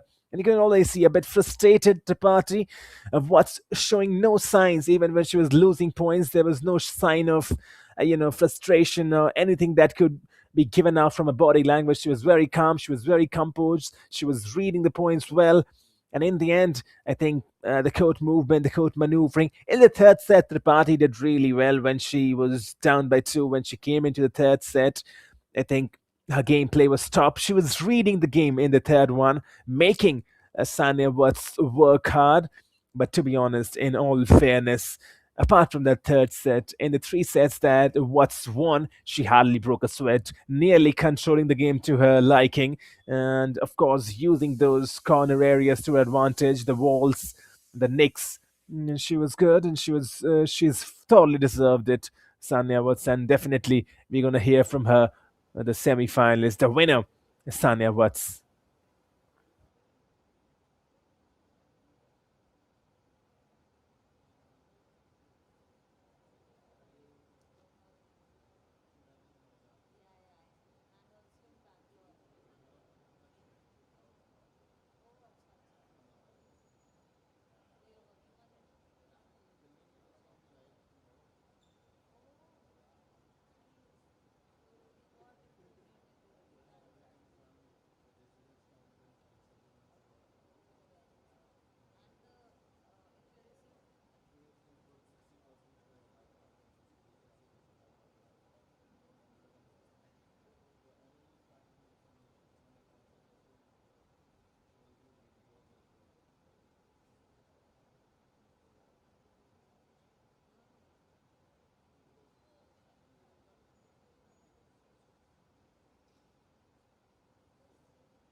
Indian washing squash, you shouldn't be forgetting this face.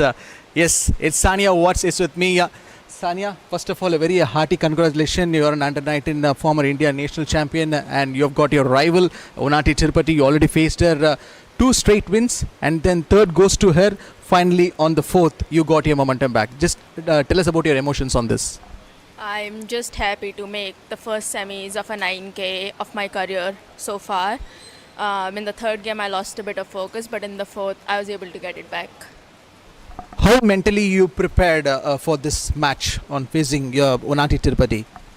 I mean, honestly, these days I go on court and I just tell myself, like, I just need to enjoy myself on court, and like the win will come on its own, like not to put pressure on myself. We saw your court coverage and your drop shots. winning quarterfinals, and now you're moving to the semi-finals. What was your game plan? Um, Me and my coach had like a talk before the matches, and he like gave me some sort of a game plan, and I was just like trying my best to execute it. Best of luck for a big game. Thank you so much. That's it. Thank you. Well, there's a very key point that came out from that interview from Sania Watts. You can already see what she told, right? Now she does not want to take too much pressure when she's on the court, and that was really evident. I mean, she was really calm, composed, and even when she was losing points, there was not much nerves, no much frustrations, and that's where Unnati Tripathi can learn from the veteran Sania Watts. Of course, she's really happy to make her first semi-finals, but we've got more matches coming up and definitely more exciting watches. And just so good to watch this quarterfinal right now. But coming back to Sania Watts, as we have got Ratika Seelan versus Huang Eum at 15. That's 3 p.m. Indian Standard Time. You got Salah El Turkman versus Wasen Low, 15:45. Danusa Utrian versus Hana Aladdin, and Ahmad Roshdi versus Suraj Kumar Chand, the Indian. They're scheduled to start at 17:15. Three quarterfinals done. Five quarterfinals still remaining. It's going to be a decent day for squash fans all over India, that's for sure. Stay tuned with this. Live action will continue.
Right then, back into live action. Warm welcome once again to squash fans watching all across the country and watching abroad. We are live from the Indian Squash Academy here in Chennai. The atmosphere inside the arena is getting better as we gear up for the second men's quarterfinal of this HCL Squash PSA Challenger Tour. An absolute blockbuster of an international matchup on our hands, featuring two of the circuit's most dynamic young talents coming off vastly different paths to the final eight.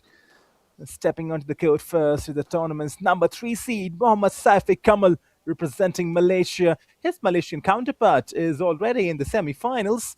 Kamal has looked incredibly sharp, demonstrating his experienced pedigree this week. After watching the opening round unfold with a comfortable bye, he encountered a highly explosive challenge in round 2 against Malaysia's own Harith Daniel. Daniels pushed the pace, even snatching the third game, but Kamal's tactical composure never wavered. He locked down the tee, executed his lengths with ruthless efficiency, and secured a masterful 4-game win, 11-9, 11-8, 8-11, and a commanding 11-3 finish. The third seed is moving beautifully in the tournament, striking the ball cleanly, and is primed for a heavy title push. But standing directly in his way is the ultimate marathon man of the tournament, Hugo Giant, representing Spain. If Kamal's journey has been defined by control, Yains has been a breathtaking showcase of sheer willpower and physical endurance. He started his campaign by entirely dismantling India's Shivane Agarwal in straight games in 11-8, 11-7, 11-5 encounter. However, it was yesterday's round 2 encounter against Egypt's dangerous 5th seed Iyad Kuritim that will go down as one of the matches of the tournament. Shine found himself in a deep hole, dropping a grueling tiebreak in the 4th game to head into a high-stakes deciding 5th. With his lungs burning, the Spaniard showcased an unbelievable defensive retrieval masterclass, fighting tooth and nail to edge out a breathtaking 5-11, 11-2, 11-4, 9-11, 11-7 victory. It went down the wire, but Hugo Shine definitely is coming out of a battle. And all they see in his black jersey has got his name written in Hugo. And Mohammad Saifi Kamal with blue t-shirt and it's got black shorts underneath. It's going to be a contrasting game. It's going to be a fascinating watch, that's for sure. It's the clinical, calculated poise of Malaysia's 3rd seed versus the explosive, iron-willed survival instincts of Spain's rising star. Who will dictate the pace and who's going to win the battle for the front court and book their ticket to the semi-finals? The players are warming up on the pitch, onto the court, and we're about to begin really shortly. Stay tuned with us.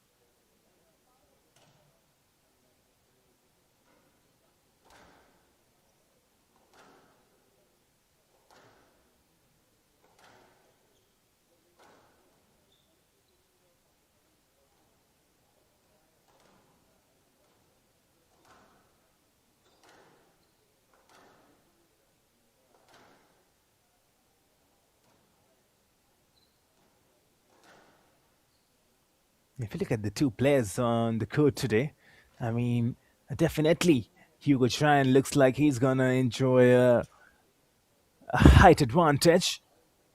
Hugo Trine, 21 years old, born October 30, 2004, 187 centimeter. As compared to Mohammad Saifi Kamal, 173 centimeter. He's got roughly around 13 to 14 centimeter height advantage. That's going to help him in his reach. Lives in Santa Susana, Spain, is Hugo Chine, the Spaniard, right-handed player, current world ranking 249. Mohammad Saifi Kamal, his current world ranking is 108. He's a left-handed guy, resides in Kelantan, Kuala Lumpur, Malaysia. It's going to be really interesting to watch how they go about their business. Hugo Chine secured a brilliant 3rd place finish at the Spanish National Championship in February 2026.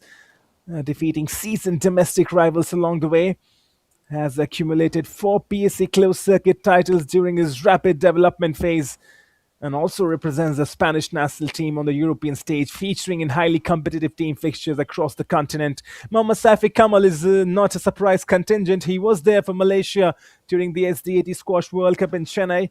We had the privilege of watching him and commentating on his game. Mohammad Saifi Kamal, multi-time gold Asian Games medalist, a pivotal member of the elite Malaysian national team squad, claiming team gold at the 2018 Asian Games in Jakarta and silver at the 2022 Keems as well. And he's going to start the game with the serve. Here we go. Safi Kamal versus Hugo Chuan is up and underway in the second quarterfinals. Already, Kamal moving really well on the court. The left-handed player.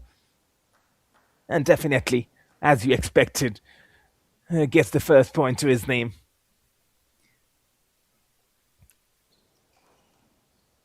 A sense of calmness about Mohammad Safi Kamal. He's got 2 points now to his name, 2-0. Hugo Chuan slow to start, I believe.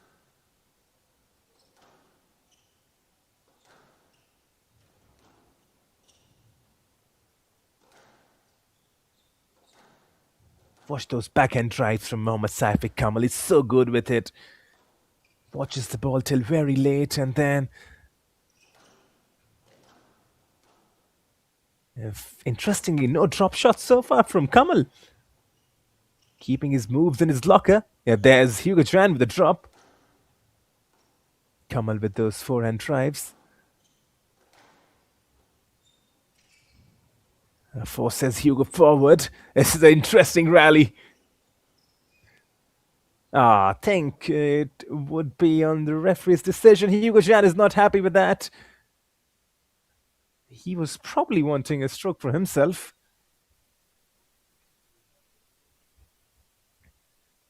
Safi Kamal, he's starting to move much better.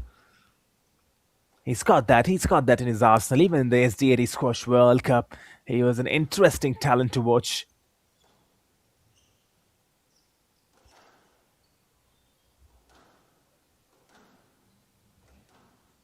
The referee giving the last point as a let. Has to be played again. Look at the movement from Mohammad Safi Kamal. He's just so good with his court coverage. Even Hugo Chuan has got a height advantage. It's Safi Kamal who's reaching the court really well, and another rally building up.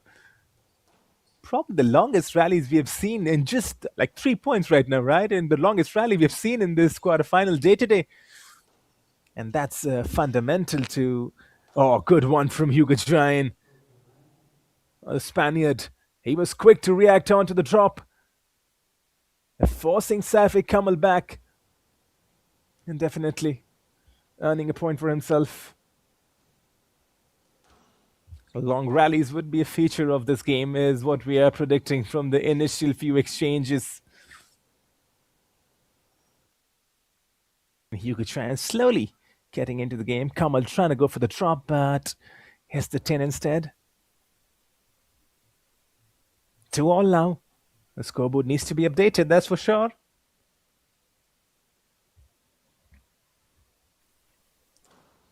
Chennai has been the venue, isn't it? A lot of squash action happening in Chennai. 2-all now, there's the update, but they have to do it a bit more quicker because Mohammad Safi Kamal has gone 1 point in the lead now. But coming back to Chennai, it's been the home for Indian squash, and it's such an honor to be in a country where squash is still finding its root. But Chennai and the SD80, the Squash Development Authority of Tamil Nadu, the government as well, they are doing a huge job right now. 3-all. Hugo Chuan making Mohammad Safi Kamal work, and this is what you want to watch. This time around, just able to pick the ball quickly. You expect Hugo Chuan with his height advantage to probably do a bit more, but they felt a bit lazy. Had no real pressure.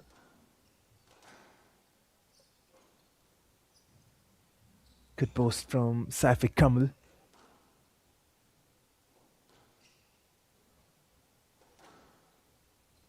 Backhand drive from Hugo Chuan.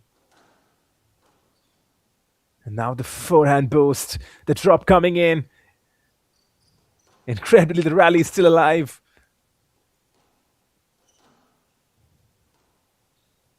Just slowing it down a bit now. Deception at its best. Mohammad Safi Kamal, after a grueling and intense rally, sends Hugo Chuan the wrong way. He expected a cross-court shot. Instead, it was a straight drive from the Malaysian, who definitely has that art of deception in his track. He's showing that. But Hugo Chuan will not sit back. I mean, the game is fierce and the game is competitive. It's 4-4 now. Just trying for that drop was Mohammad Saifi Kamal. Instead of the drop, he was just trying to lift the ball up, right? Just trying to lift it up above the 10. And able to do so.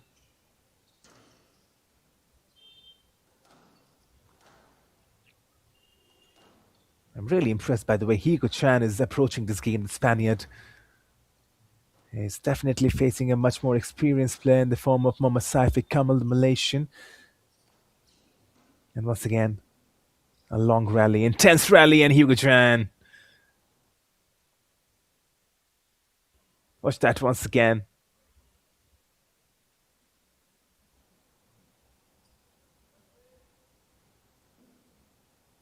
He's definitely enjoying himself out there on the court, the Spaniard.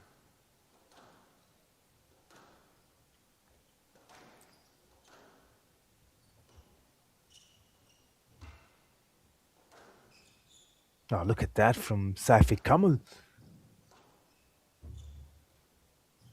Long rallies have been a feature, but this one will be cut short.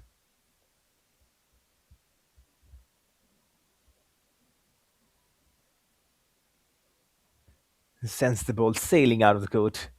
Saifi Kamal back in the lead.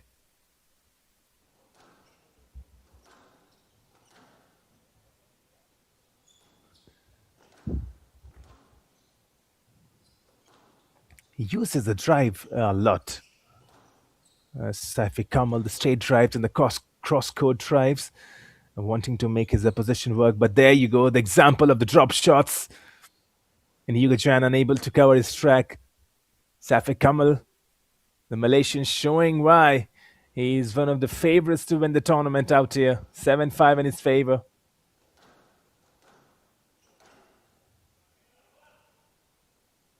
He's good. He's really good, this guy.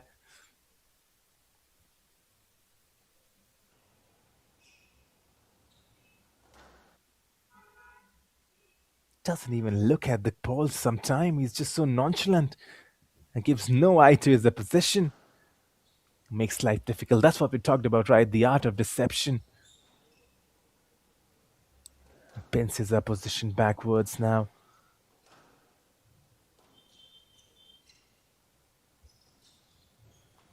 Drop shot from Hugo Chan. His forced back.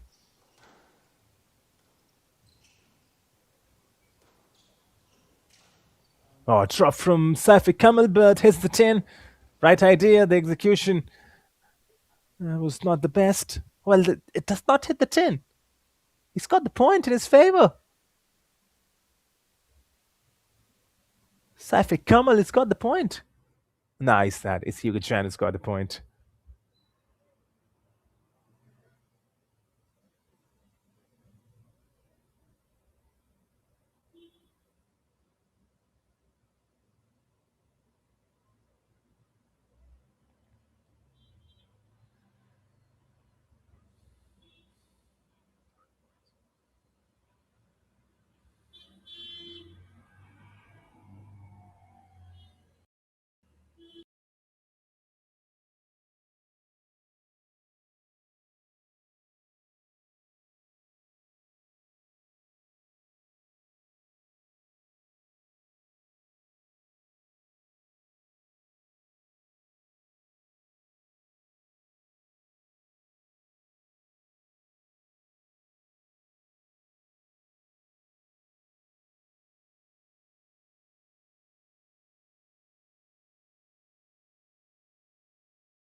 Well, Safi Kamal has taken the first set in his favor 11-8, and there was a technical glitch. Live stream had to be paused, and we are back in action, and Mohammad Safi Kamal is back in action. Definitely onto the court first. He wants to play more and more. Got the first set over the Spaniard, Hugo. And Safi Kamal, definitely this is what you expected from him. The kind of player that loves to win the first set, and then psychologically as well, you start dominating your position if you win the first set, right? And that's the kind of player he is, wants to dominate his opposition right from the get-go, and he's done exactly that. The Malaysian.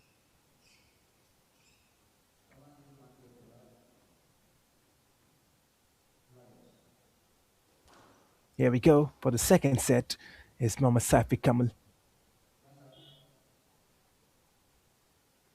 Spaniard not helping himself, not doing himself any favors.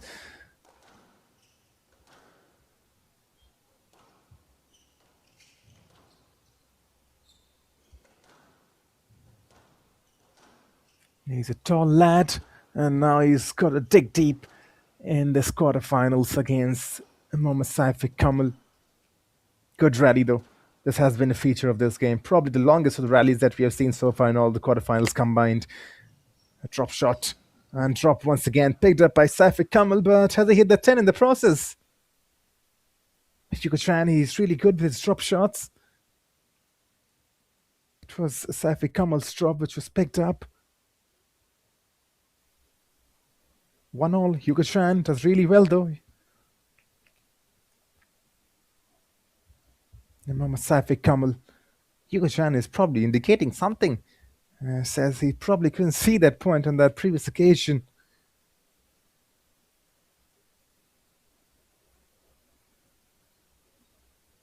You can always see the Malaysian very calm, very composed. Hugo Chan as well, you got to give him credit. Started to move quick, but as soon as you said that, the commentators curse. Missed an easy one. Safi Kamal, 2-point advantage for the Malaysian.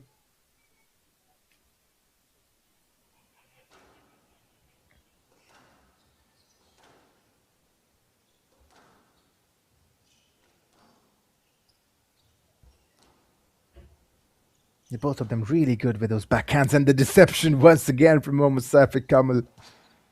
Hugo Chan picked it up though. He's not going to get fooled. Oh, this could be a let. Hugo Chan definitely is asking the question. He's still not convinced.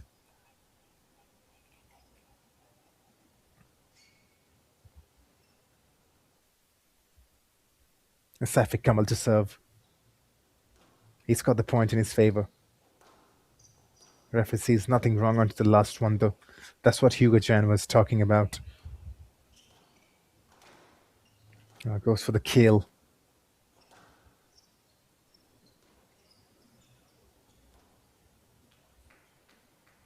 Safi Kamal. He's just too good, isn't he? Hugo Chan has to give credit. Has to give credit where it's due. You see that small pat from his racket onto his hand. That's Hugo Chan saying, "You're too good, my friend." And he is too good. High quality squash from the Malaysian.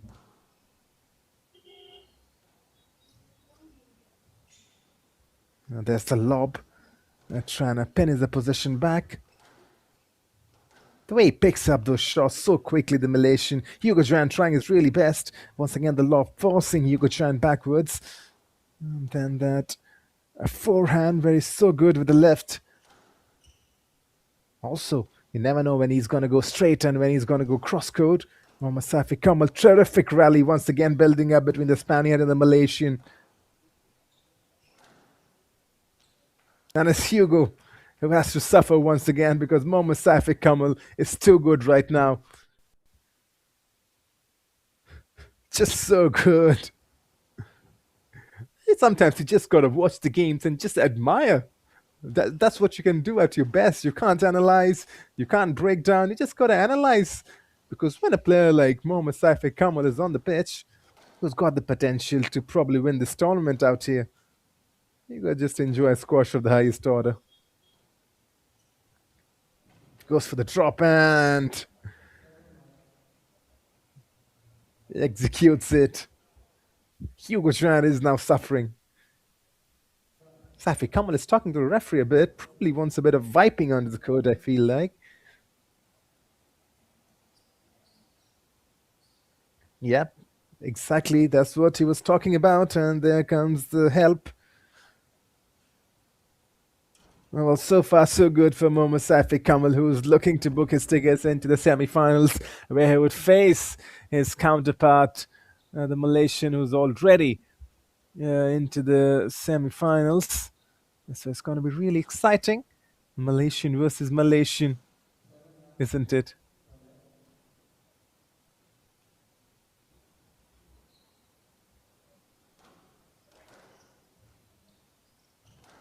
Here we go once again after the clean break, and Mohammad Safi Kamal, he's not going to stop.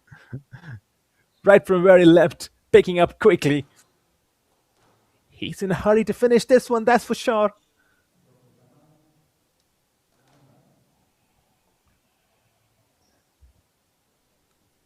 No doubt the better player on the court.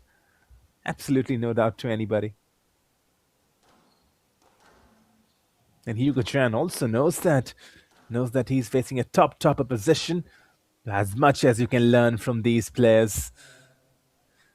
That's the whole game. That's the whole point. Keep on learning, right? Hugo gets a point for himself. 2-9 now. At this point, talking about points feels a bit silly because it's a sizable difference. A difference of 7 points, which will be very hard for Hugo to cut off. He would be thinking to take this game probably in the third set and trying to force a win over there. We've seen Mohammad Safi Kamal really comfortable in his long rallies. There's the drop. Oh, good one. Really good from Hugo Chan. That's what you want to see from the Spaniard. Going for the kill. And no response from Mohammad Safi Kamal. If the Spaniard can play the same way he did for the last point, he can force the Malaysian deep. But hey, that's not a joke because Mohammad Safi Kamal immediately responds back. For a moment, you felt like it could be a late comeback, but 10-3, just 1 point away. And I'm sure he's going to finish it right now, right here in this point. Mohammad Safi Kamal would not want to wait too long.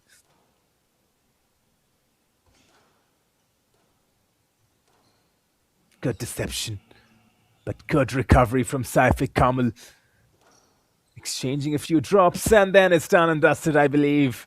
It should be done and dusted. The referee will not intervene. Mohammad Safi Kamal wins the second set, defeats the Spaniard once again, 11-3 in his favor. 2 clean wins in 2 successive sets from the Malaysian, and is now just 1 set away from booking his spot into the semi-finals. For Hugo Chan, it's a learning curve. He's been absolutely dismantled in the second. Clinical performance from Mohammad Safi Kamal was shown incredible court coverage, and probably, to be honest, he's so calm onto the pitch. I mean, we have said this before, but the Malaysian hasn't even broke a sweat today. It just feels like it's an exhibition. It still feels it's a warm-up for him. There have been a few instances when Hugo Chan has been good. He has made the Malaysian work. He's made him work hard, but apart from it, it feels like he's just enjoying himself out there. Mohammad Safi Kamal, you can see just the way he's moving, the gliding onto the court. It's been good. It's been really good. And I think he's going to probably wrap it up in 3 straight sets. But Hugo Chan, the Spaniard, it's now very important to see, has he got the grit and the courage to take this game into the 4th set, which would actually be really interesting to watch, because what we've seen so far, it feels like the Malaysian is in control and they would like to kill the game in the next set. Stay tuned with us. Live action continues shortly.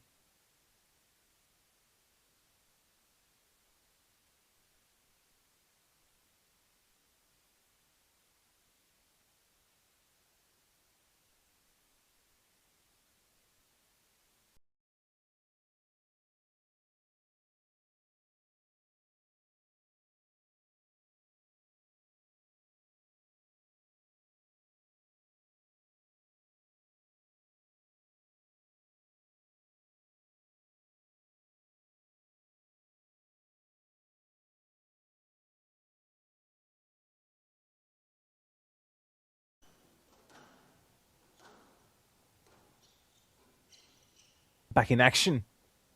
Very quickly. Oh, that's the replay. Beg your pardon. I just felt like we're back in action, isn't it? It's just the replays. Oh, they've got everyone fooled in. Now back in action, that's for sure. Hugo Jan versus Safi Kamal is into the third set with the Malaysian winning the first two and winning in a commanding fashion. Hugo, he's got bucks on his money. He's got to save this game now. Easier said than done, is it? Oh wow from Mohammad Safi Kamal. He's just good. He's so good today. Just effortless, isn't it? Just effortless. I love to watch him on the court.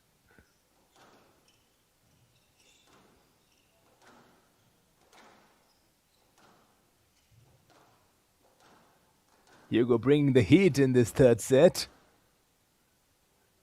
Definitely they have engaged in some good rallies. Whenever they're starting the set, they have engaged in good rallies, both the Spaniard and the Malaysian. But as the game has progressed forward, Safi Kamal has definitely got a hold of the Spaniard. 2-0.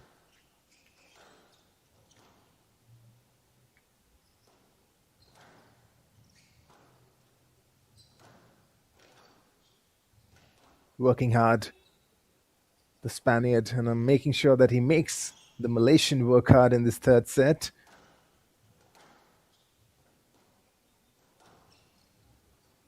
Look at the reach from Safi Kamal. Was obstructed, but gets into it, and Hugo once again hits the 10, I believe. Yes, he does. Good rally, but a disappointing end. And you would have wanted that point to be not coming off an error, but that's what has happened from the Spaniard. He's playing a high intense battle, and I mean, those kind of errors are bound to happen when you're playing against Mohammad Safi Kamal, who just doesn't give up. I'm not sure he's lost any one of those rallies. That's an important statistic that we have to dig out. Look at those drops and then just perfection. Hugo Chan is disappointed. He is disappointed because he knows that he's trying everything he's got, but Mohammad Safi Kamal is just too good for him.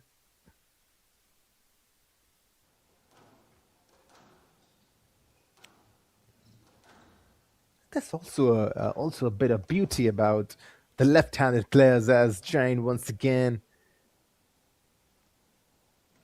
trying to just hit the ball above the 10, but there's such a hard skill to perfect. 5-0. Oh, now he's losing it. Now he's definitely losing the focus, the Spaniard. Errors after errors in this third set. The game is about to be done and dusted, that's for sure.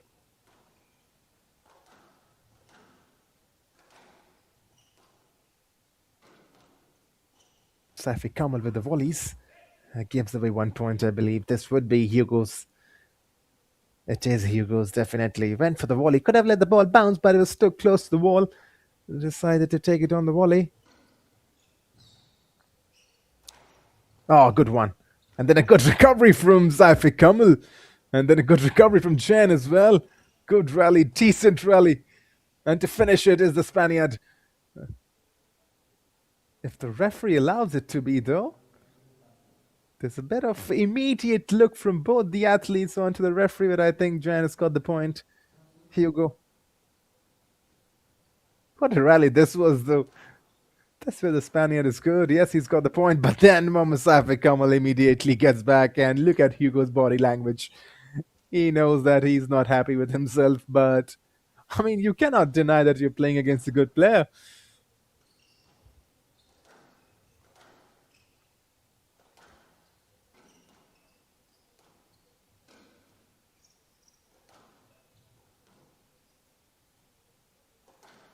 And once again, building that rally in the corners. On the volley from Hugo. Using his power shots. It seems like a bit frustrated. Oh, this is good. But good recovery and pickup from Mohammad Safi Kamal, and now to finish it. Still going on, though. Terrific rally once again from both the athletes, and Safi Kamal sends it out of the court. Hardly seen that from him. Push that once again. Probably just, I mean, unfortuitous, I would say. Nothing would have done on that. The angle takes the ball out of the court.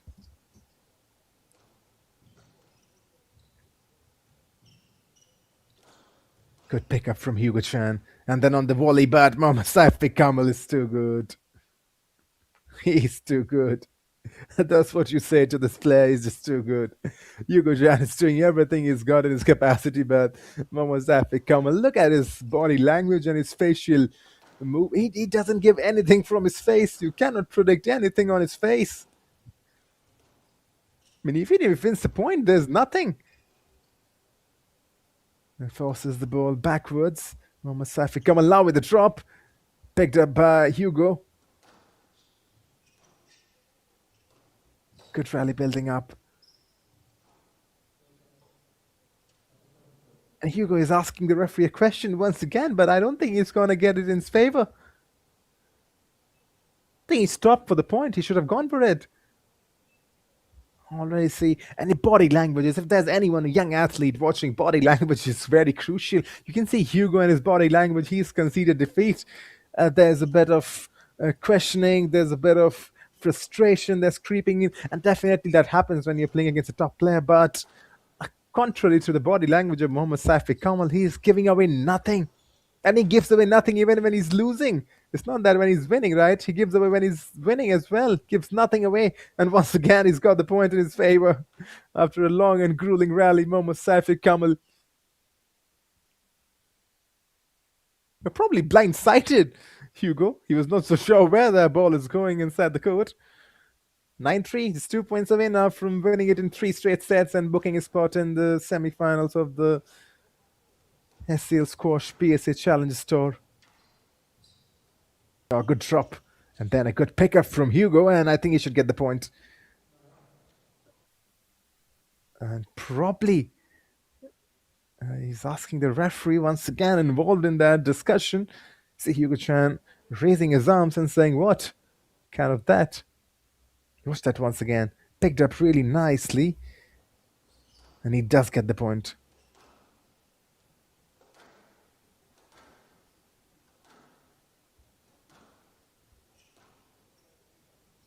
It's just a matter of time though, but you definitely want to see Hugo getting a few more points. It's always interesting to watch a talent. And that's the second time now that Safi Kamal has sent the ball outside the court. Probably figuring out his angles now in the end. 5-9 for Hugo.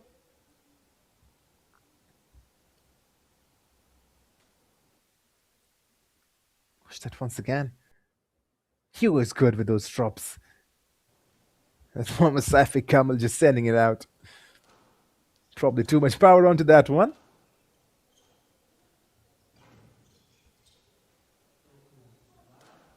Now what has the referee decided on this occasion now?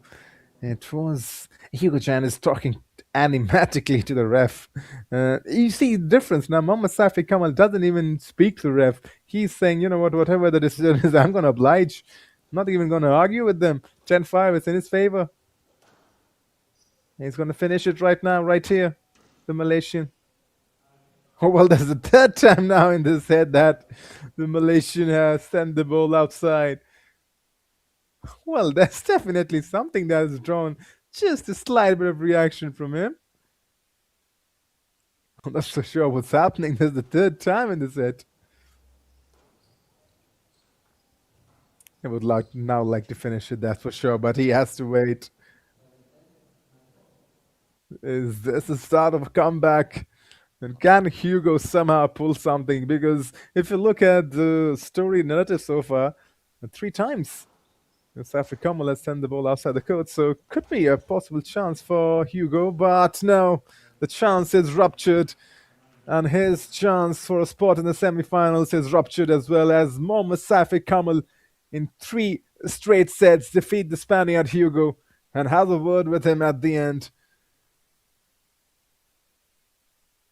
And that's the final scoreline, 11-8, 11-3, 11-7 for the Malaysian Mohammad Safi Kamal. And what a sportsman he is. Having a word with the Spaniard, definitely consoling him. And he would know, Hugo Jean would know that he's been defeated by the better athlete, by the better squash player out here. in Chennai. And Mohammad Safik Kamal punches his ticket into the semi-finals. For Hugo Chan, there's a lot of learning and there's a lot of understanding from this game. He's gonna definitely come back as a better player on the PSA Challenges Tour. But for right now, Mohammad Safik Kamal 11-8, 11-3, 11-7, three successive set victory. He's in the semi-finals. Congratulations to him. He's played a tremendous game of squash today in Chennai.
First of all, very happy for you. Your first PSA title in 7 years. Shafiq Kamal, the Malaysian professional.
Well, in the meanwhile, we are waiting to hear from the winner, Mohammad Safik Kamal. We've already got the third quarterfinals lined up. That's the women's third quarterfinal.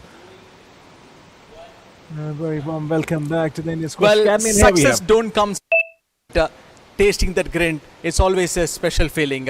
I have an athlete who belongs to all of those things. Yes, is Shafiq Kamal, Malaysian professional squash player. Shafiq, first of all, very happy for you. Your first PSA title in 7 years, just few days back ago in Mumbai. So you got that one. So just a short travel from Mumbai to Chennai today. 3-0 quarterfinals. Tell me, like, what was going through your mind? I think it's, for now I'm happy with the momentum I'm going. I just need to keep my body fresh and then keep my mind focused for the next one. I think it's good for me to keep this winning momentum for the rest of the tournament. Let's see how it goes. Your Hugo was a tough competitor and you observed him very well and we have already seen your court coverage and your drop shots were so brilliant. 3-0 in quarter-final, like you already got your momentum. So next game is going to be another tougher one, semi-final. For me, I just take one match at a time. I'm happy to finish the match 3-0, even though Hugo is a really good player. I think I'm happy to beat him 3-0 and get my body rest for the rest of the day and ready for tomorrow again. Best of luck for your big game. Thank you very much, sir. Thank you. That's it. Thank you.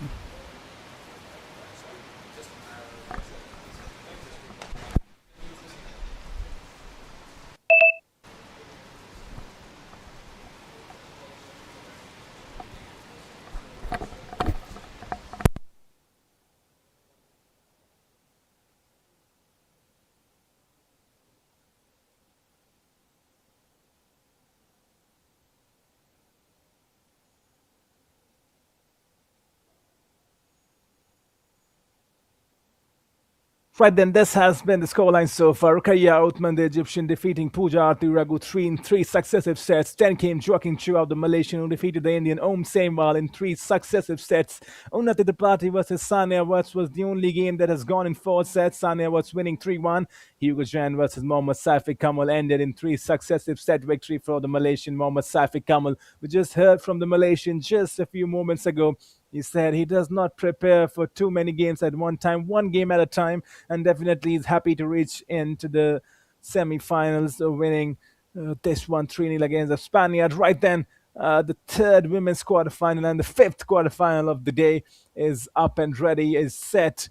It's gonna be the South Korean Hwa Young versus the Indian Ratika Sutaniri Seelan. It's going to be an exciting contest. Stay tuned with this. Live action continues shortly.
Right then, that's the matchup. Ratika Seelan from India versus the South Korean Hwa Young ready to take on in this epic encounter. It's a 3 p.m. kickoff. It's a 3 p.m. game start.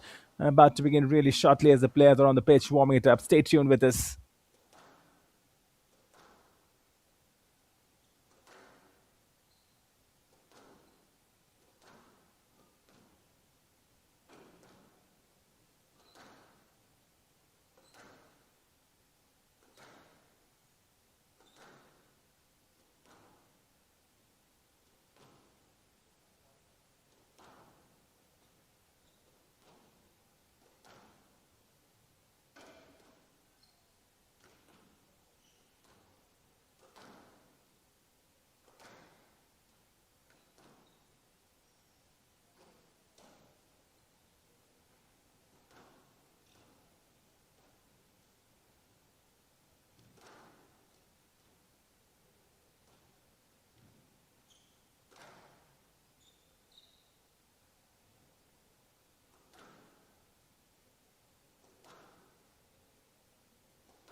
Right then, back into live action.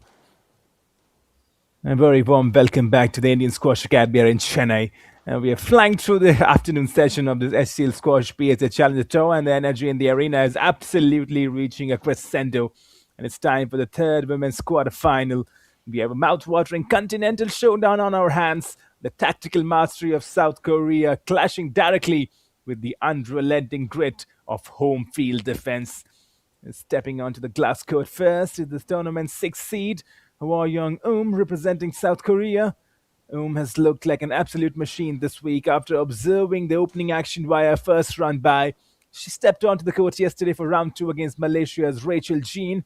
And what we expected to be a tight contest turned into a complete clinical demolition dominated the tee, completely dictated the tempo, and dismantled Jean Yek in straight rapid fire games 11-3, 11-4, and 11-9. The Malaysian did try to take the game in the fourth set, but in the end, the South Korean too good. She enters the court today perfectly rested, full of confidence, and with her lines dialed into absolute perfection. But across the glass, she faces one of the true standard bearers of the Chennai squash team, the tournament's third seed, Radhika Seelan, representing India. If Um's ticket to the quarterfinals was punched via a smooth highway, Seelan's was earned through fire and pure athletic defiance. After sitting out round one with a bye, Seelan walked into an absolute tactical ambush yesterday in round two against fellow countrywoman Anika Dubey.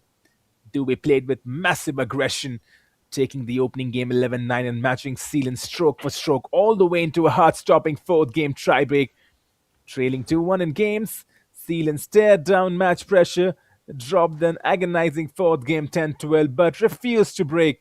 In the deciding fifth, she tapped into her elite physical conditioning, suffocated Dubey's pace, and ran away with an unbelievable 9-11, 11-5, 11-6, 10-12, 11-3 victory. It is the flawless clinical momentum of South Korea's sixth seed against the battle-hardened iron-lung endurance of Chennai's own third seed.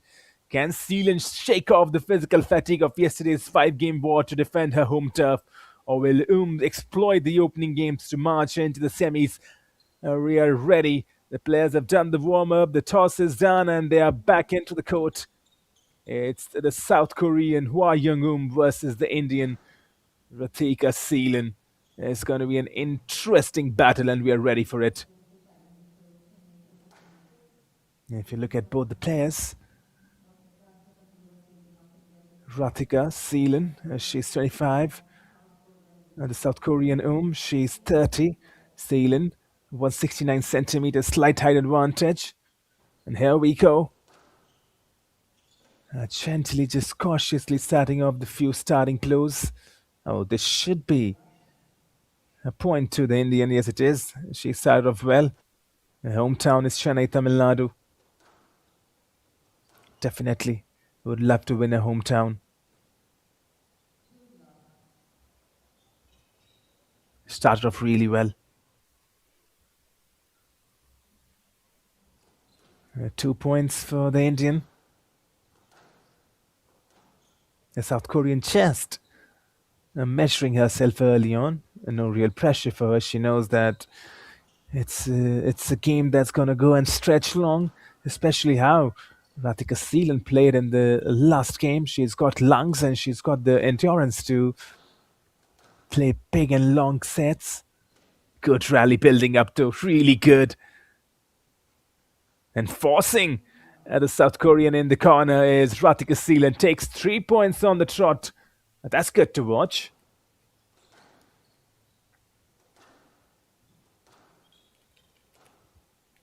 The South Korean, Hwa Young, she needs to get back something. Probably a slow start. Didn't expect Radhika Seelan to get into the groove so quickly. And now there's the drop and no answer to that. First point for the South Korean. And she's up and going.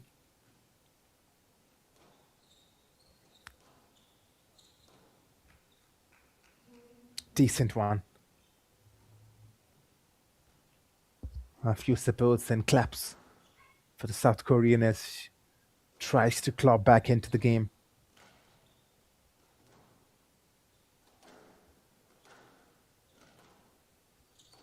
And those backhand exchanges.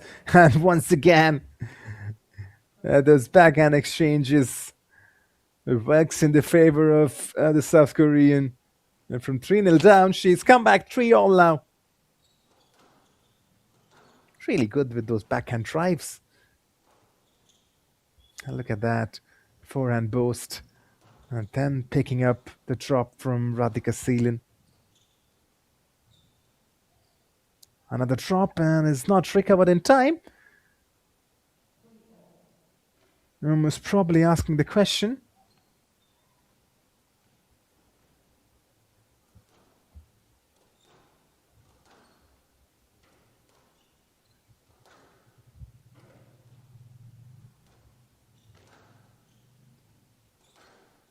Those backhand drives are really good by both the players, not just the South Korean, but also the Indian Radhika Seelan. And then the volley is good. That backhand volley. How should you say the backhand volley drop? That's what you're saying, that's right, isn't it? Look at that. Perfection on that backhand volley drop. So good from the South Korean.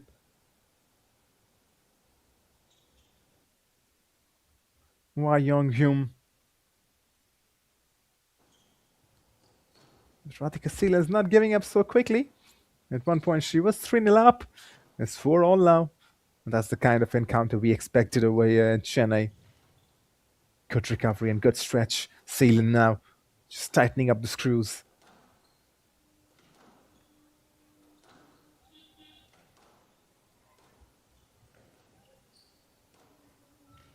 The volley drops are perfect from the South Korean, and once again she's executed it to perfection. Look at that. That's twice now. That's successive drops, isn't it? And successive volley drops. Taking it in the first time, and that's something that she's perfected. Park Young-hoon, the South Korean.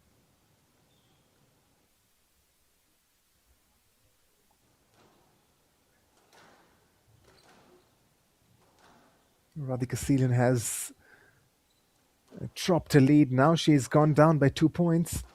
Has to make sure that this lead does not grow more sizable. Otherwise, the South Korean will start dominating. Good pace to this rally once again. Ah, just hits the 10. She was looking for it. You can see what she was trying to do. That cross-code drop is what she was implementing and intending. Nice try. The execution deserved a bit more perfection, isn't it? Just 1 point lead now. And now hits the 10 twice in a row. 2 errors from the South Korean. And the Indian is getting back into the groove.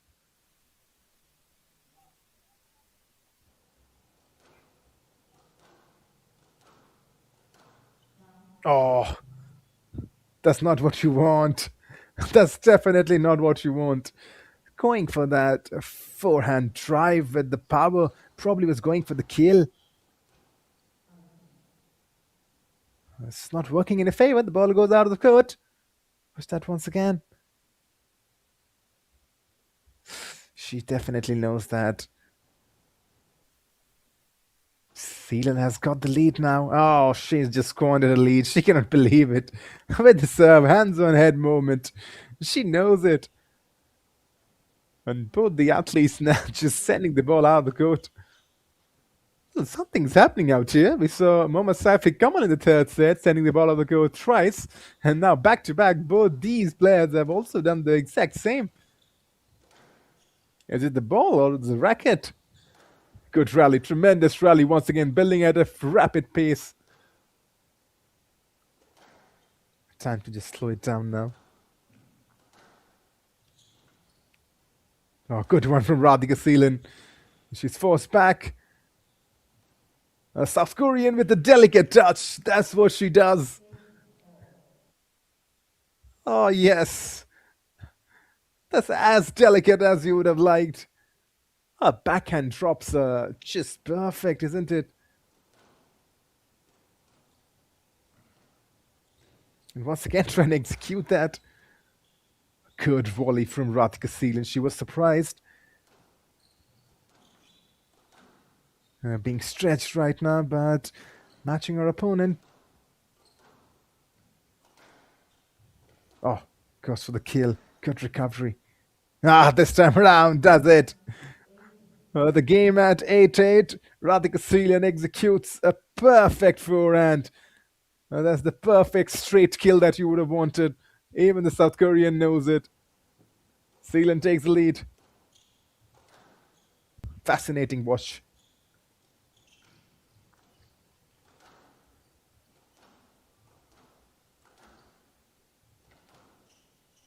And they're matching the intensity we saw in the previous game, isn't it? Between Mohammad Saifi Kamal and Hugo Chain. Once again, that volley from the backhand. Radhika Seelan, has she hurt herself in the process? You gotta watch that once again. Probably went down, Seelan.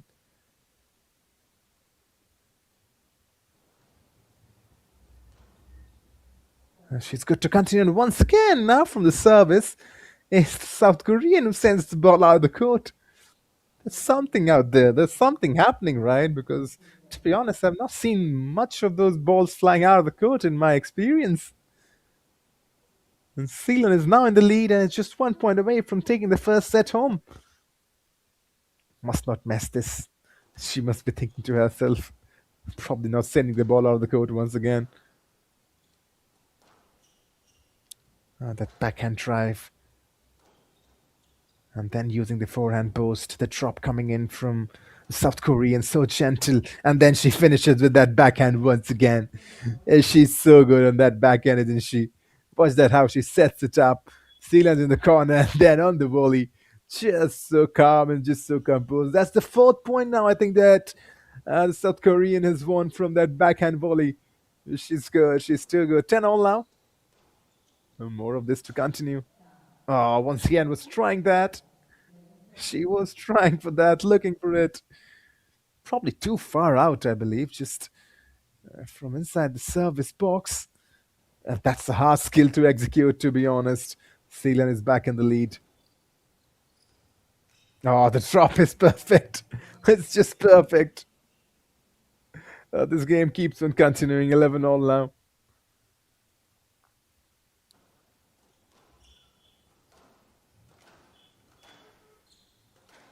Frenetic pace to the rally. Cross-court backhand. Oh, this is good from Radhika Seelan. Oh, this is really good. The power onto that one really took the South Korean by surprise. And once again in the lead. A set point for her. Should finish this now. You don't want to give the South Korean a chance, and she has given a chance to Seelan. Hits the 10, makes the error, and Indian Radhika Seelan takes away the first set, 13-11, after a grueling and gruesome, intense battle, which has some serious rallies. The South Korean stays on to the court, and she knows that she is into a fight now. And Radhika Seelan showing why she's got the hopes of India and hopes of Chennai on her. 13-11, the first set for the Indian Radhika Seelan.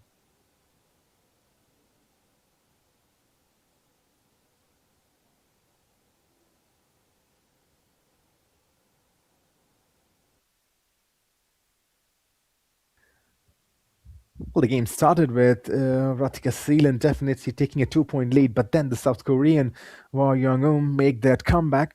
And at one point, it was even Steven, equally balanced. It was equally balanced all together, to be honest.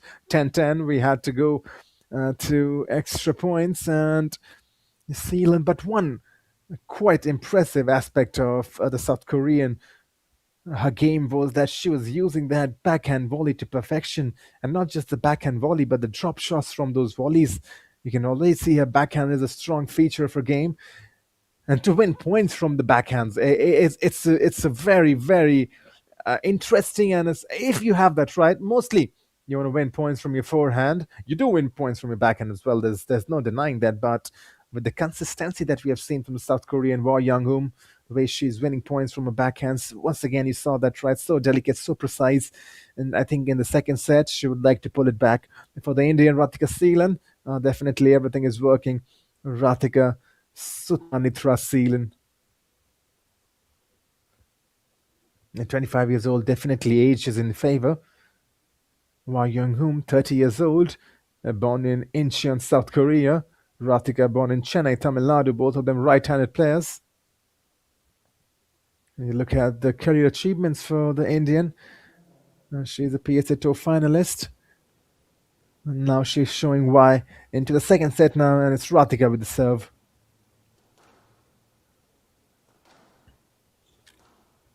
In the corners, just testing out the backhands. And once again, the South Korean going for the backhand volley. She's so good with that. Really good with the backhand volley. Hardly seen Radhika go for that backhand volley, but now she goes for it and nearly executes it. And now she does. This is interesting stuff because in the second set, the Indian has taken the lead.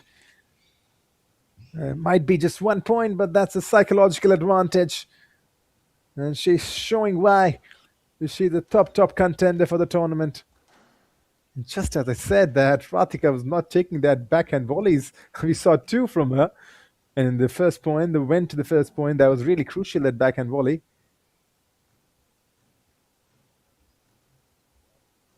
Hua Young with the serve. And front foot drives. Oh, this is good. This is really good from the Indian. She's now settled well into the game and giving a tough ride to the South Korean. Looks focused, looks calm, and looks composed. Interesting. A nice drop shot, recovered well by the Indian. Then goes for the cross court. Some nice and neat exchanges. This time around outfoxing, but Radhika Seelan, what a drop and pick it was. Counter drop coming in once again. This is incredible recovery from Radhika Seelan. Rally after rally. Incredible stuff, and it feels like the South Korean will take this home.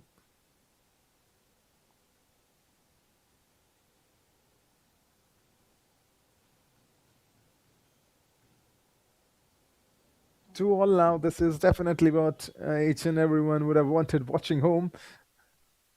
Even if you're an Indian fan, you're watching one of the highest level of squash right now, and you would want this game to probably go till 5 sets. I'm sure I'm not wrong, but not for the fans of Radhika Seelan. They would want this to end in 3 successive sets. But if you're a fan of South Korea and if you're a fan of Hwa Young you would want this game to go ahead. She's definitely in the lead. Push that once again. What has the referee decided on that occasion? And I think probably the point could be replayed. At least that's what the scorecard says. Nice, 4-2. South Korean gets that point. Now once again.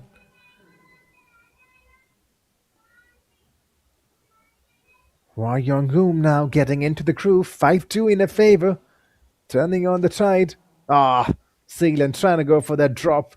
Forehand volley drop, but hits the 10. 6-2. Slipping away from the Indian now. It's a game of margins. They slip away quickly. Good drop. And then the finish. That's the kill that you want to watch from Radhika Seelan. Watch that once again. Goes for the drop. Good recovery from the South Korean, but then that backhand kill.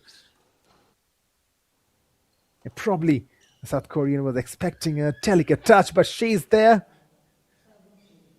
She's showing what a delicate touch means. 7-2 in her favor now.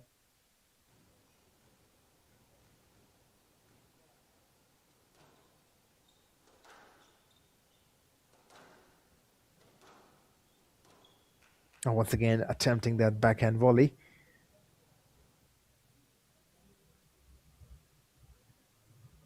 She's so good with that.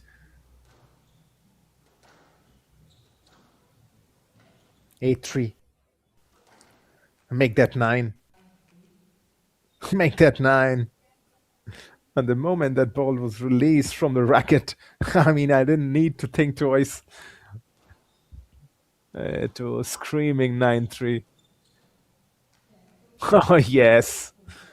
She's just so good in this second set, the South Korean Hwa Young.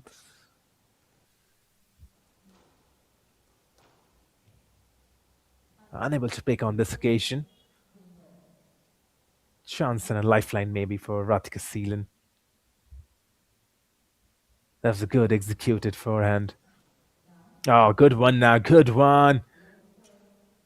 But it has hit the tin, and it's game over in the second set as the South Korean picks up the second in her favor, 11-4. After losing the first set to Radhika Seelan, she has bounced back in some style, taking the second set in her favor. It's 11-4, and we are heading into the third, and that's going to be really crucial because at least now we are guaranteed that you're going to watch 4 sets of action in this third women's quarterfinal. Radhika Seelan won, Hwa Young won. And you can see the highlights It felt for a moment that Radhika could be taking away this game in two state sets, but once the South Koreans started gaining dominance, and this is what we've seen for him, the backhand drop shots have been executed to perfection. Take nothing away from Radhika Seelan. She was competing in this game inch for inch and blow for blow. It's just that the South Korean, she knows that she needs to win this. The 30-year-old South Korean from Incheon, and she knows that she has to get this game into her bag, and she did exactly that. But take nothing away. Look at that backhand kill from Radhika Seal, and she was covering the court really well.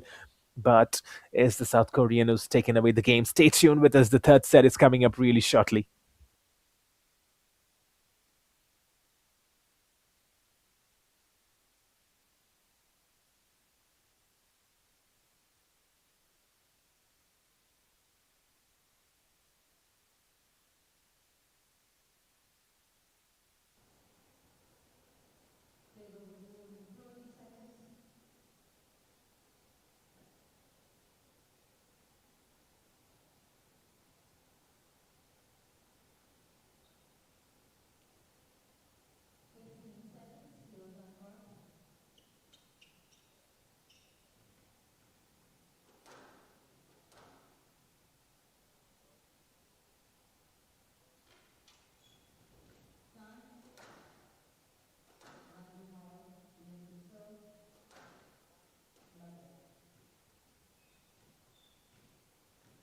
But back in live action. It's 1-1 right now, and once again, the ball is out of the court. That's the seventh time now we have seen in the last few sets, including the last game between Mohammad Saifi Kamal and Hugo Chan. The ball definitely loves being out of the court right now. Maybe a magnet attracted to it. The South Korean is in the lead. And that lead will definitely help her.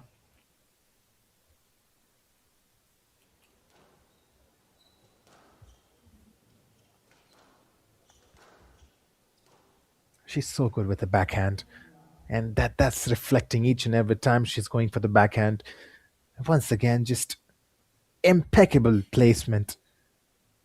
I mean, to a normal guy, it may seem that's hitting the 10, but her placement is it's just perfect. She deserves it if she takes this set home. Look at that. Once again. Probably she's won majority of her points from the backhand drives and the backhand volleys and the backhand drops. She's that good with it. And now the forehand drop from Radhika Steelan will earn her a point in this game. She's trailing, but she's got one back. How quickly the South Korean Hwa Young took the lead.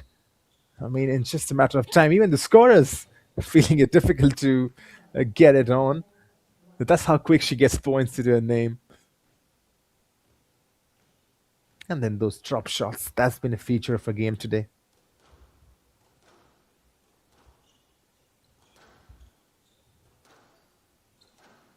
Now flexing her forehand muscles. Going cross court. Radhika has to stretch, and she does stretch. Oh, this time around, the South Korean was probably trying to work something, but hits the 10. It's too low, probably to her liking. 2-5. Sealant to serve. Oh, just so good. Isn't it? Just so good from Hwa Young. And from that serve, she just gently taps that with the volley. Isn't she too good today?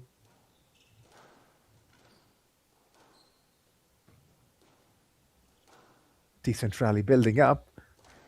Sealant could kill it. Both coming in from Hwa Young, and this is squash. This is squash of the highest order right now. Radhika Seelan says she's not going to give up so easily.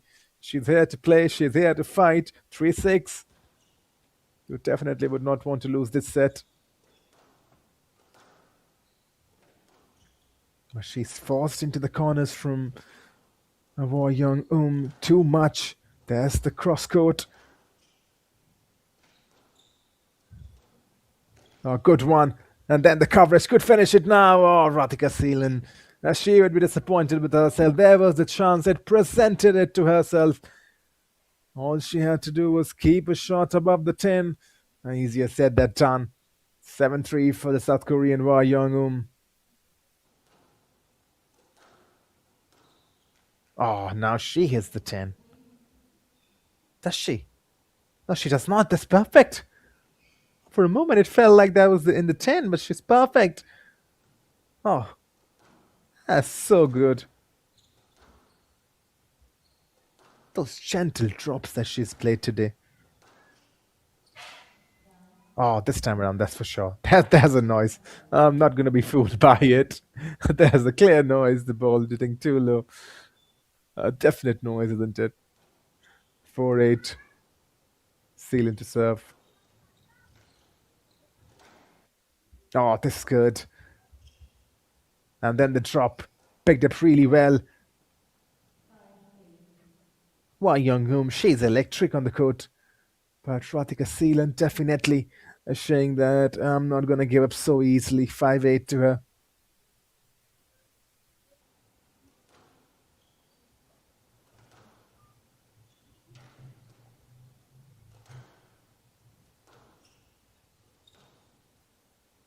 Not seeing the length of the rallies probably that we saw in the first and second set. This is a decent one, but Seelan definitely making a comeback for herself. 6-8. That was a decent forehand drive.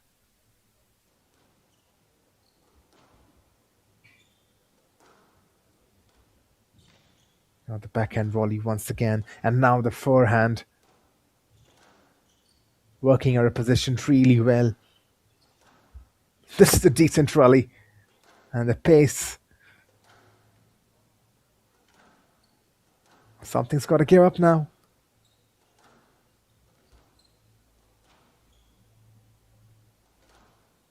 The South Korean has to stretch. Watch that once again. Radhika Seelan. She knows that she could have done better on that occasion. 9-6 in the favor of the South Korean. She would like to kill the game now.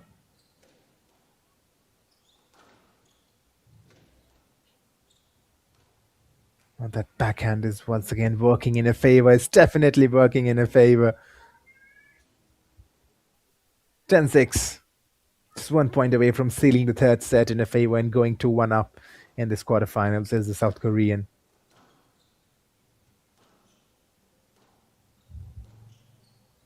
Radhika Seelan has to keep this alive.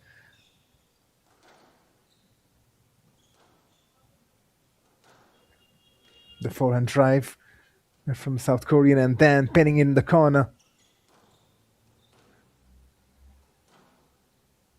Exchanging some real shots over there, both the opponents, and it's done. Hwa Young-um takes the third set in her favor, 11-6. And she's in the lead, 2-1. Radhika Seelan, for all the good work and for all the hard work she's put, as she would be going back and realizing that it's a few errors that are costing her the game in the third set. For now, it's the South Korean who's enjoying the lead of 2-1. 11-6 in this third set. Hwa Young-um is comfortable. Radhika Seelan needs to do her homework and come back ready and roaring in the fourth set.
Well, back on the court for action. The fourth set is about to get underway and running, and if Radhika Seelan has to save her day, and if she has to have any chance of qualifying in the semi-finals, it's now very essential that she gets the fourth set home, and there's no questioning about that, right? There's no dictation.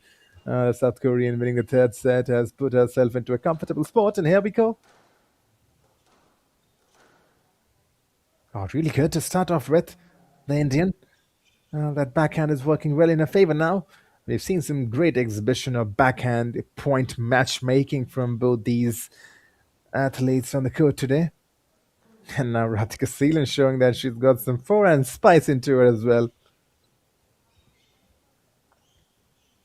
These two ladies, so quick out there, even the scoreboard is not being updated anymore. Lightning quick out there. Once again, exchanging those backhand drives in the corner. And now with the forehand, the South Korean gets the first. Hwa Young-eum, electric. There's the updated scoreboard now, 2-1. We talked about it, they're so quick. And starting before the scoreboards come to appear.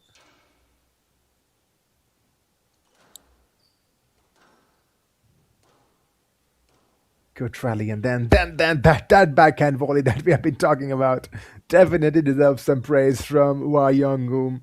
She has definitely mastered that, that's for sure.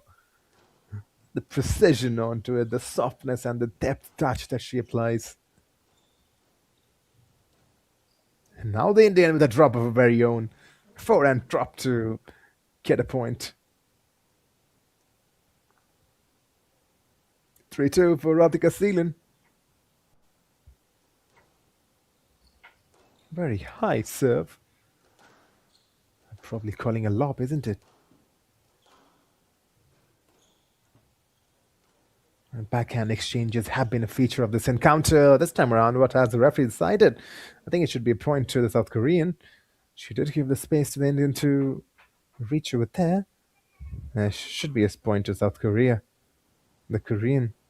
The nice, it's point to India. Radhika Seelan has got the point in her favor.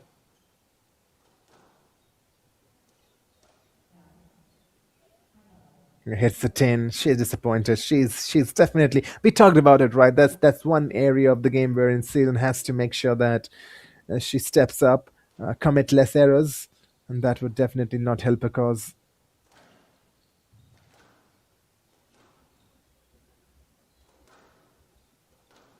They're pinning each other back now with those backhand drives.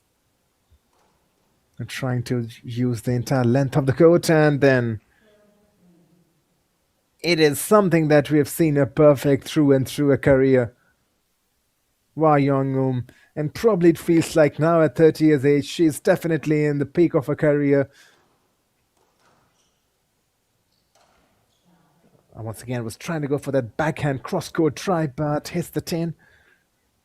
Definitely her backhand is more stronger than her front, the forehand. And this rarely we say about athletes, right, in any racket sports. Mostly it's the forehand that gives you the points, but in the case of Hwa Young-eum, it's the backhand that's being the most profitable for her. Look at her recovery, how well she does. It probably is blindsided, but still picks up the ball so well.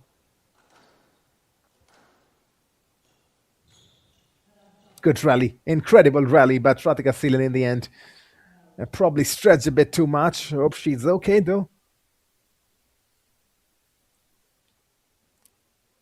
5-4 for the South Korean. Not a sizable lead, but it's still a lead of 1 point, and that will give her confidence. And she definitely wants to kill this game in the fourth set. I would not want to risk it to go into the fifth, because then it goes into an unpredictable land. This time around, I felt like both of them came together.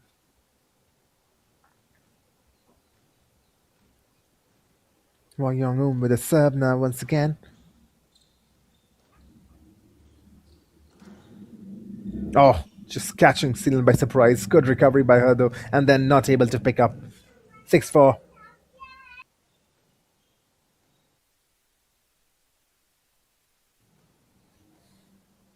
Radhika Seelan Each and every point that goes against her now would be like a dagger to her heart. It's going to be really hard for her to make a comeback if she goes 3 or 4 points down. She's only 2 points down from here on. Each and every point matter to her. And the backhand this time around from the South Korean is once again executed to perfection. She did forget where to serve from. The referee definitely keeping an eye on that one. It's the other box.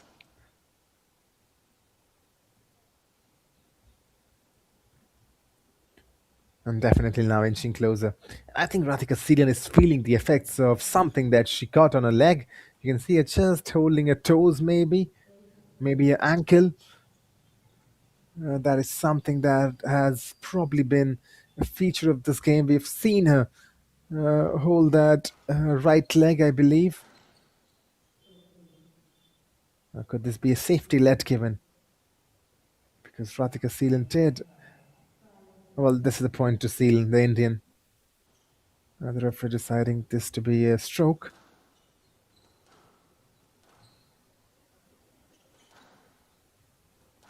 And there's the updated scorecard, 5-8, still in the favor of the South Korean.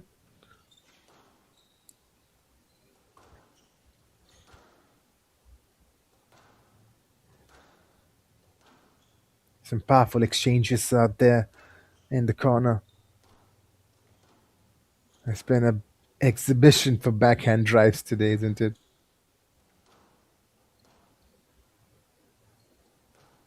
Maximum of the shots in this rally have been backhands, and the drives and the volleys just testing out each other toward the court. And the longer this rally goes, they would be absolutely getting tired.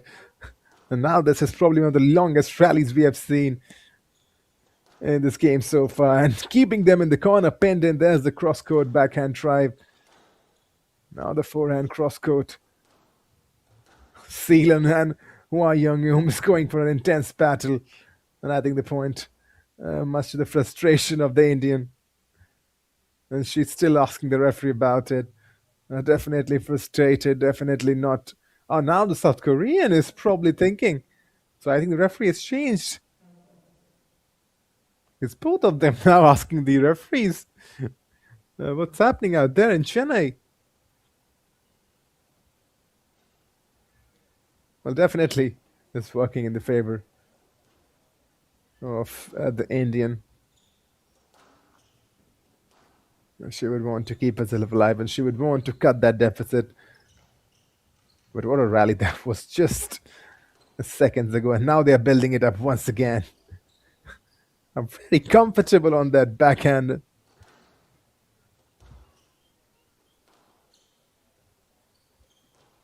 Just keeping the ball in the corner. And making life difficult for each other. And not giving the free room to head and space something out of it.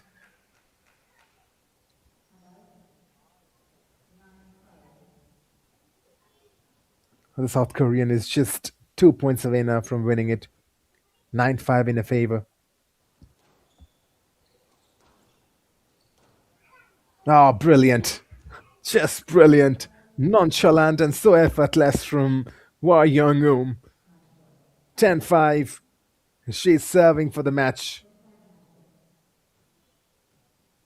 Just 1 point away from winning it now.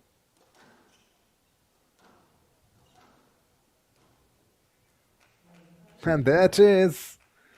There it is. Just so good with that backhand drop shots. And the South Korean wins 11-5 in the fourth set, winning 3-1 against the Indian Radhika Seelan, who's put her heart out onto the court. But just no match to South Korean Hua Young-eum. A clinical performance over 4 sets. 13-11 for Radhika Seelan in the first, and then 11-4, 11-6, and 11-5 in the favor of the South Korean, winning in 3 successive sets after dropping the first one. That has been a masterclass in squash.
Hello hello கேட்குதா?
Well, right then, the next game, it's Salah El Torgman from Canada versus Wasan Lo from Malaysia.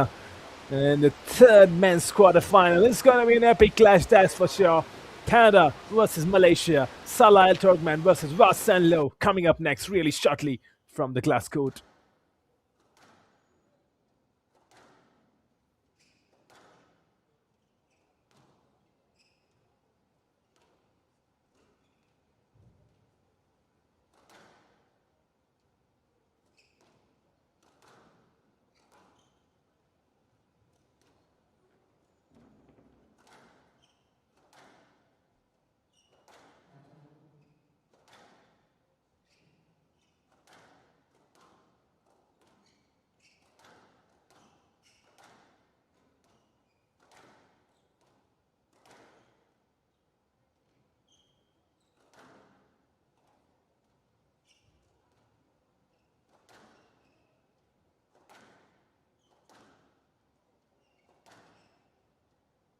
Well, here's a look at what has transpired so far at the HCL PSA Challenger Tour Chennai 2026 quarterfinals. Rukaiya Uthman in the first women's quarterfinal, winning against Pooja Ragu 3-0. Chucking two out, then the Malaysian defeating the Indian same wall in the men's first quarterfinal 3-0. Then came the All-Indian clash in the women's second quarterfinals. Unnati Tripathi versus Sanya Watts. Sanya Watts was made to work hard, but she in the end won comfortably 3-1. And then Hugo Chan versus the experienced Malaysian Mohammad Safik Kamal had no chance as the Malaysian swept past the Spaniard 3-0. And in the previous encounter, in the third quarterfinals of the women's division, that was a clinical performance. And now we have got our eyes set on the men's third quarterfinal. Salah Al Torgman versus Wasan Law. Ratika Seelan conceding defeat to the South Korean Hwa Young in the previous game, 3-1. Salah Al Torgman versus Wasan Law is about to begin as both the players are warming it up. And then you've got Tanusa Utrian versus Hana Aldin in the fourth women's quarterfinal, the last of the quarterfinals, 16:30. And Adam Rushdie versus India's very own Suraj Kumar Chand in the what is going to be the last quarterfinals, the men's fourth quarterfinal of the day. But right now, all attention and all heights and all lows to Salah El Torgman versus Wasan Lo. This has been a good story so far in the tournament. If you look at both these players, the road towards this quarterfinals, it's been decent. A very warm welcome back to each and everyone, and the squash fans tuning in live to the glass court here at the Indian Squash Academy in Chennai, because we are rolling deep into the afternoon session of the HCL Squash PSA Challenger Tour, and the matchups are only getting faster, sharper, and more explosive. And it's time for the third men's quarterfinal. It'll be a scintillating transcontinental clash featuring two young guns who have absolutely cruised through the tournament draw without dropping a single game. Stepping to glass court arena first to the tournament's fourth seed, Salah El Torgman representing Canada. El Torgman has been the epitome of ruthless efficiency this week, After earning a first round bye, he stepped onto the court yesterday for his round 2 match against India's Divakar Singh and put on an absolute clinical demolition, dominating from the tee, finding the nicks with ease and moving with effortless fluidity. Turkman brushed Divakar Singh aside in straight games 11-5, 11-3, 11-2. He enters the court today fresh, confident, and looking every bit like a true title contender. But standing across from him is the dangerous, unseeded dark horse, Vasan Law, representing Malaysia. If El Turkman has been flawless, Low has been an absolute bracket buster. And we're about to kick off. It's Canada versus Malaysia. It's Salah El Turkman versus Vasan Law, the third men's quarterfinal. We're ready to go. Both these athletes, both these squash players, it's going to be really important in the first few points. That sets you the momentum.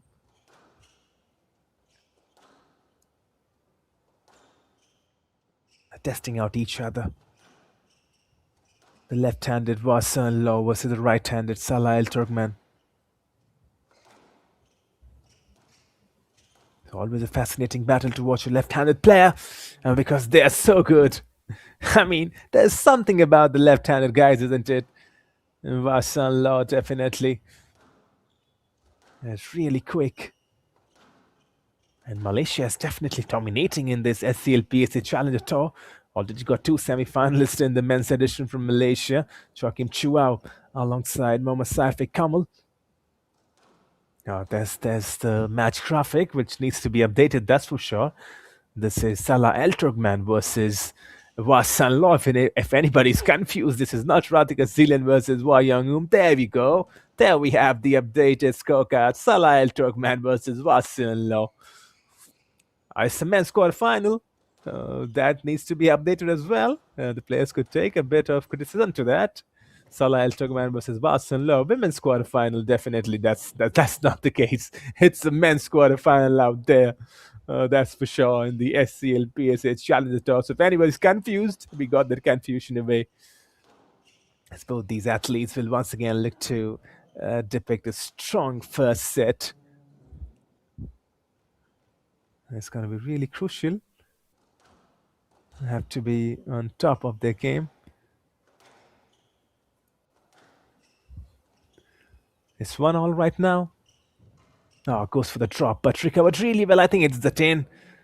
Vasan Law was trying to be just a bit too cheeky over there. Hits the 10 for all the money. El Turkman has taken the lead. El Turkman definitely has a height advantage.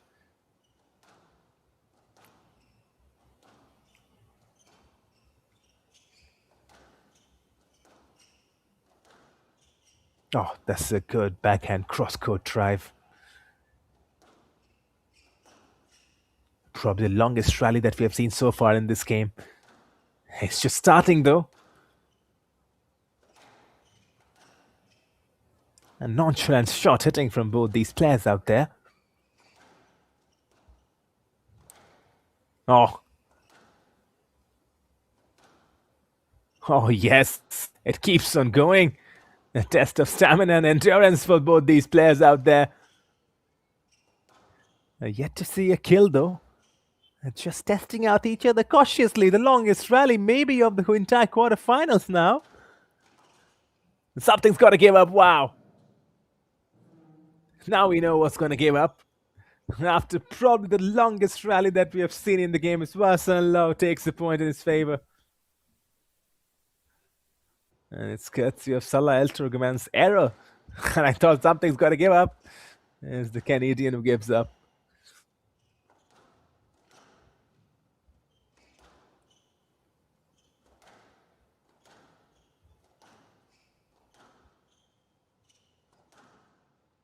Decent game out here. Really decent.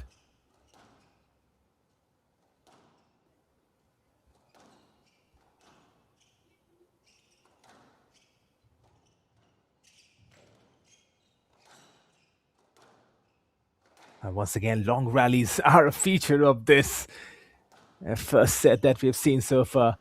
And both of them just probably feel that extended warm-ups, isn't it? Just extending themselves out there.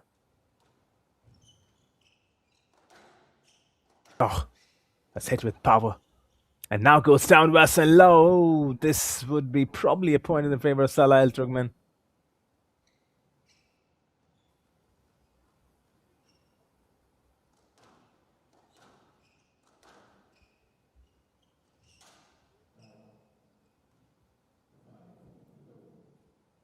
This is good squash. I have Oh, we're throwing to John for the interview. person who is standing next to me is who loves that sport very well, and she can run very fast inside the coast from South Korea. Wang Hum.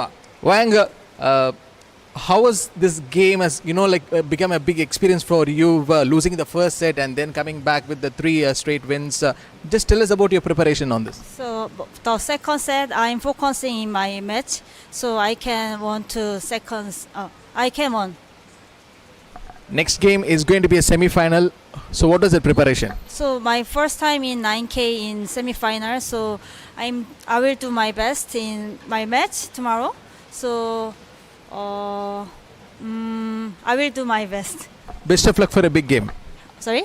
I said best of luck for your big game. Thank you so much. That's it.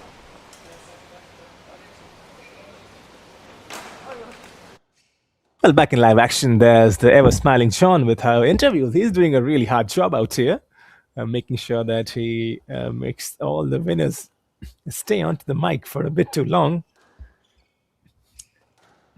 And definitely, we are in for a treat over here as Salah Al Turkman hits the 10 on this occasion.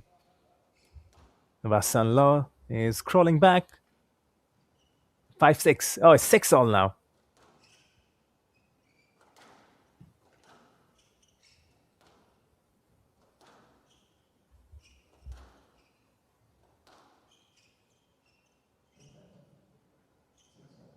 A bit of confusion out there. And this is decent watch. It's an engaging watch out here in the third quarterfinal. The 2 of the Malaysian candidates already in the semi-finals. Vasan Law would look to become the 3rd. Makes country proud, isn't it? With Salah Al Turkman, the Canadian, he's got some different plans out here.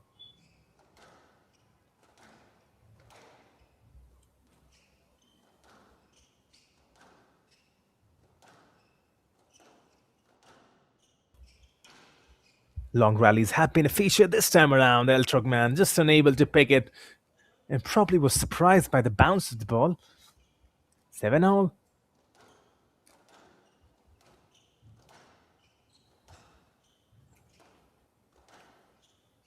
Some long drives being shared. And that's the characteristics of this game that we've seen so far. Long rallies, trying to stretch the length of the court. And then suddenly there's going to be a drop shot or a cross-court drop.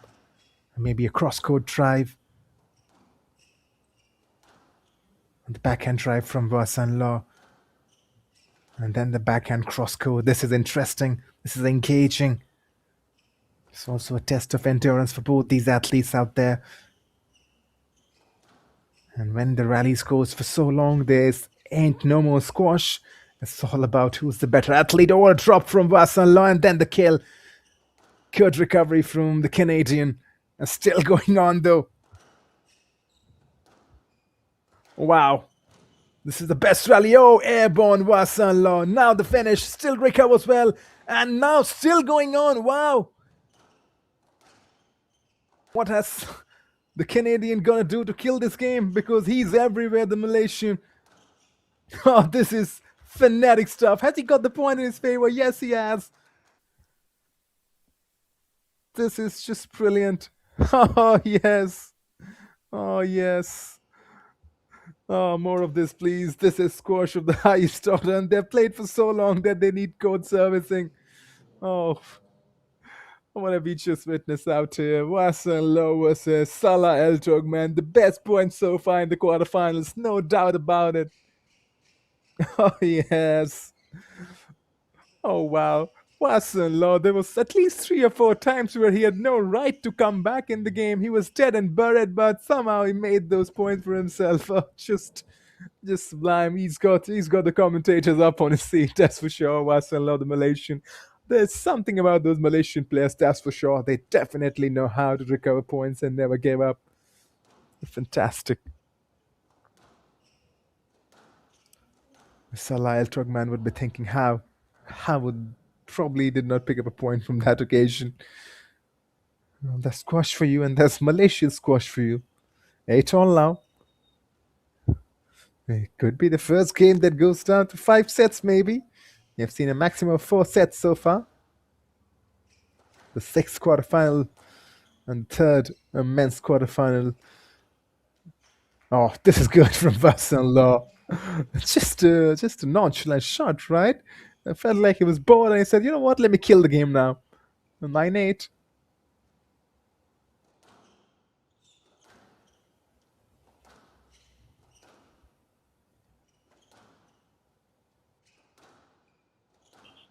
It's always an interesting matchup when a right-handed player comes against a left-handed guy. And that's what we're getting between Vassan Law and Salah El Trogman. Ah, that's close. And that was so good from San Lo. He's just 1 point away from winning the first set. Probably caught Salah El Trogman off guard with that drop shot. So close to that 10 area. That's the genius of a player, isn't it? And you execute a drop. You drop it so well that it just does not bounce. Oh, deception at its best. Still picked up really well by Salah. And going on. He knows he's got to fight for this point. Incredible athleticism on display. Oh, this should be probably... Oh, I'm not so sure what the referee's going to do over here. It was Salah El Trogman who was trying to get to the ball. I think the referee has decided this to be... Yeah, I think he decided this to be a let. Yes, he has. Replaying the point. So Salah El Trogman still has a chance. Once again on full stretch was the Malaysian, still on full stretch, but this time around cannot rescue a point for himself. Salah El Trogman. Twice now with the drop, and the Malaysian skidded probably. I think he could have done much better, but he just... his back foot just skidding on the court. Oh, wow. This is good. But this is not that great for the Canadian because he has to concede the first set, 11-9. Vassan Law, the Malaysian, is in an absolute commanding position, even though he was tested and he was brought to a halting point by the Canadian Salah El Trogman. Still, Vassan Law finds a way to win the first set 11-9 in what has been probably the longest first set we have seen. Some incredible rally. I'm sure if you count out the statistic meter, those rally and the lengths of those rallies were really long, the duration of them. An interesting watch. Stay tuned with us. Second set coming shortly between Vassan Law and Salah El Trogman.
Well, back in action with Vassan Law serving in the second set.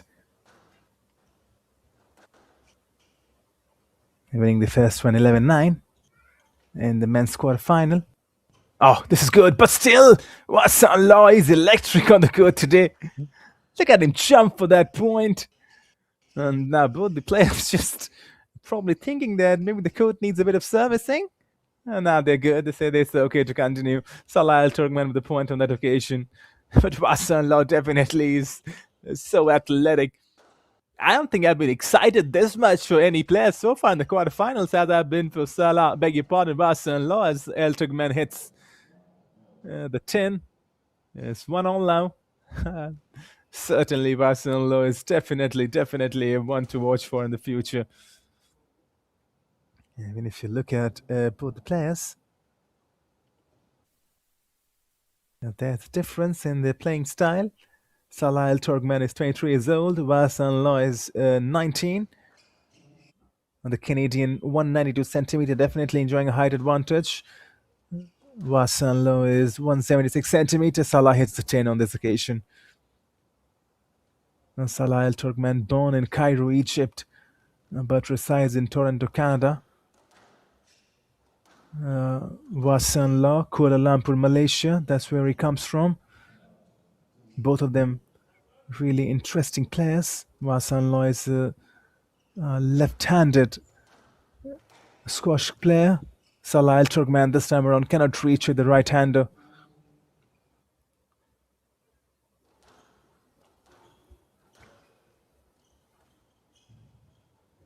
Oh, that's a decent drop. And then the trick.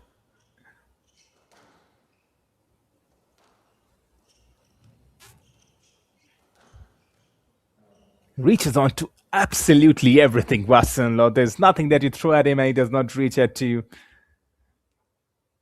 First with the lob, and then this time around not able to actually keep that.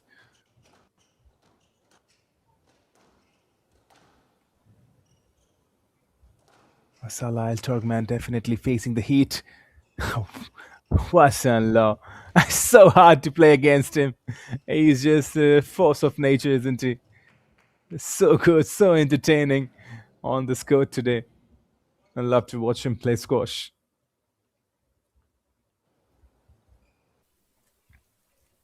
Five-three. Just a 2-point lead right now, but that could grow very soon. Oh, that's a decent power drive. And then the deception, followed by a drop shot, then the volley. Salah Al Turkman is reeling. And he's hit the 10. 6-3 for the Malaysian. He's absolutely enjoying himself. And the previous rally, just electric at times. It's very hard to pick him up.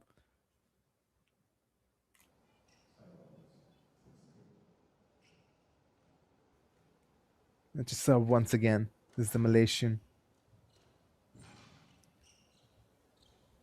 Oh, that's a drop that's executed to perfection right in that corner walls.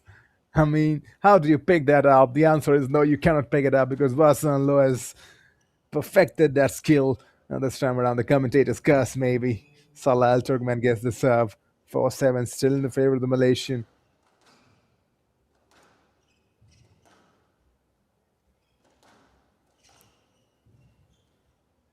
Decent pickup.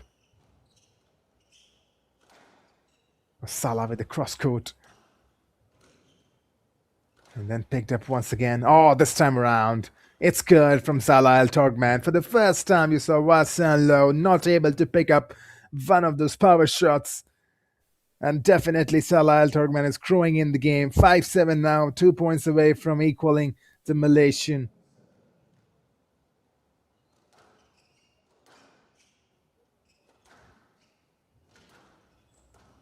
What has the Malaysian got into his sleeve? Well, collision, a small collision. Salah Al Turkman talking to the referee, but I think it's not going to work in his favor.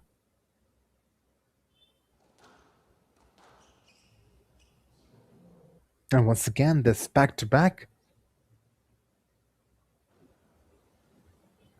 8-5, Wasan Law on the verge of winning his second successive set, which will definitely 9-5 now, beg your pardon, which will definitely give him the advantage. Oh, decent.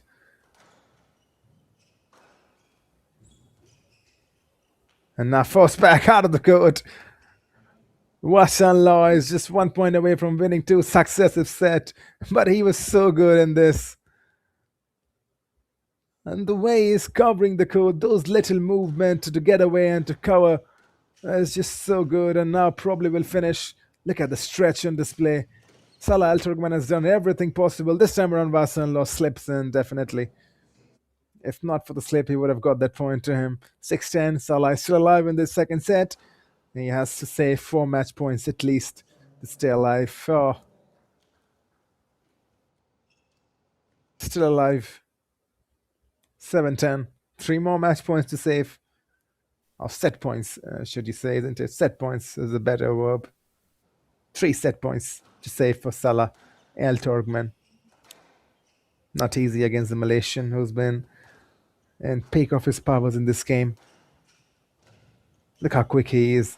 Just reading the game, understanding where the ball's going to move. And then the stretches has been good. And this time around, Salah Al Turkman still staying alive in the game. So is there a twist in the tail? Is there a comeback loading? Because he's got 3 state points to his name and now has to still save 2 game points, 2 set points. Oh, brilliant. Salah Al Turkman is surviving. Watch that once again, though. Uses a sidewall to his advantage, and then the backhand, a lob, should you say? It's 9-10 now. It's close. He's saved a lot of match points, set points, as Salah Al Turkman, and he's taking this game deep. He's really taking this game deep. Oh wow! You didn't think the Malaysian will drop 4 points in a row, but he's done that. Still, Salah Al Turkman has to do a lot of hard work, but he's definitely clawing his way back into the game. That's what the Canadian fans would have wanted. I'm watching live on YouTube. Oh, this is brilliant. And this time around, pegged up nicely. What a stretch. And still continuing. Washan Law. Spider-Man-like controls on that court right now. And he should probably get the point on that occasion, should he? Yes, he does. No, he does not. He does not get the point. Does he get the point? Oh no, they're going for the court service, but I feel that point belonged to Washan Law. So you gotta watch the replays onto that maybe.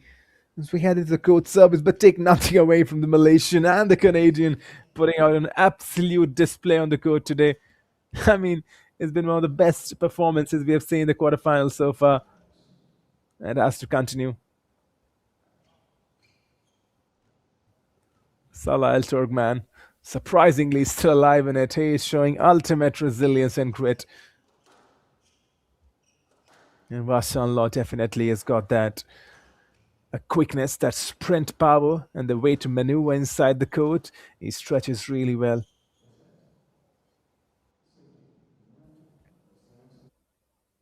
Now, once again, they're waiting for the referee's decision. Washan Law picking up the ball in his own hands.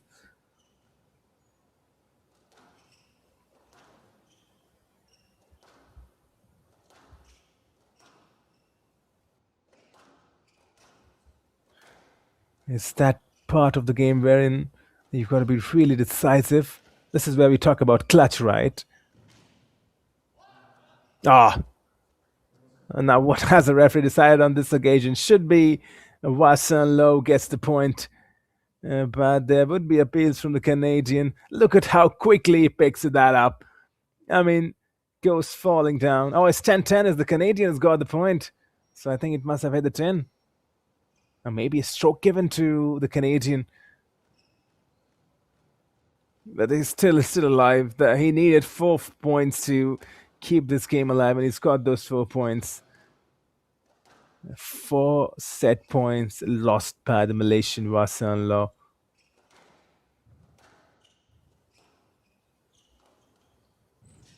And now he's to find his different gear. There have been quite a few altercations between the two players, and the referee has to be involved once again.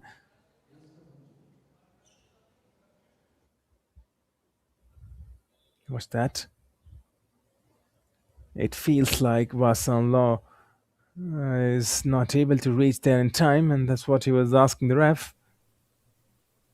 He felt that he was impeded by Salah Al Turkmen. Still going though. Ironically, we're still in the second set. And as I said, these two sets have been the longest that we have seen. Salah Al Turkmen's showing great resilience. Now can he finish it? He's 2-point.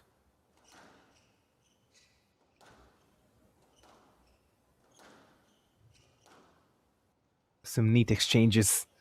And then the touchline. Oh, picking up nicely. And now to finish with a drop. Picked up nicely by Salah Al Turkmen and Wasan Law. Huge roar from him. The Malaysian has to work hard. But that roar nearly told you the story. He was happy. 11-10 in his favor. And that volley was perfect, wasn't it? Right in the corner. No chance for the Canadian to pick that up.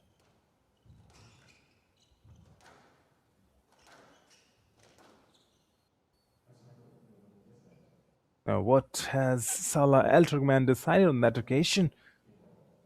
Couldn't reach. Surprisingly, we're still going on. So it's going to be a let. The point has to be replayed once again. 11-10 for Wasan Law.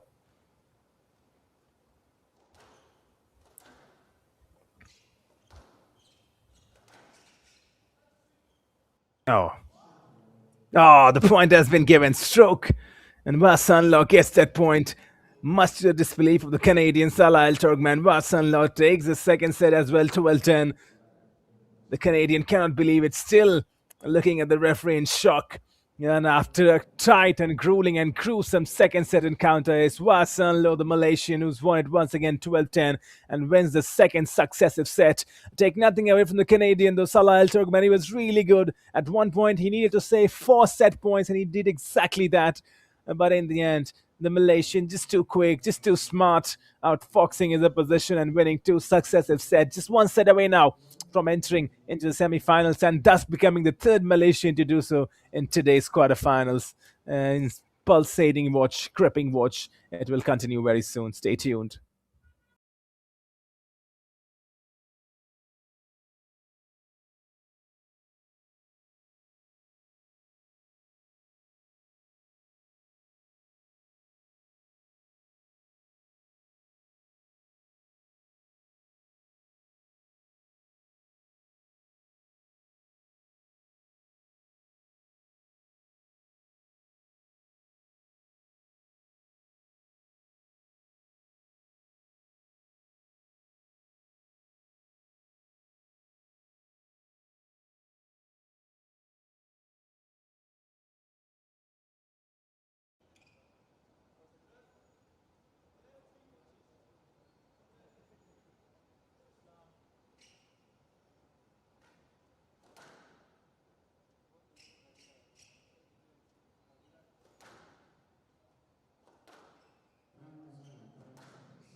Well, back in action.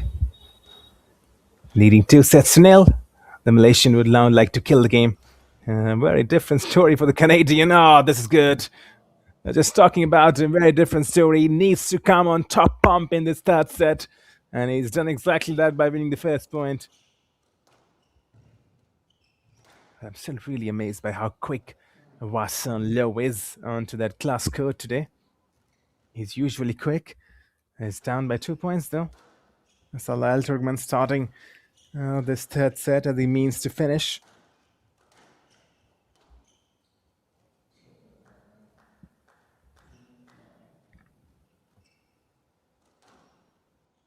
the Canadian.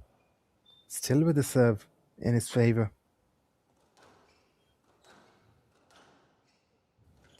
Three love.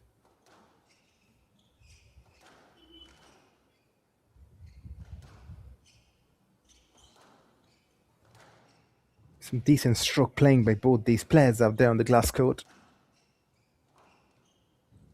And then the boost, followed by the drop. Picked up really well this time around. Wasan low. And Salah Eltog went both.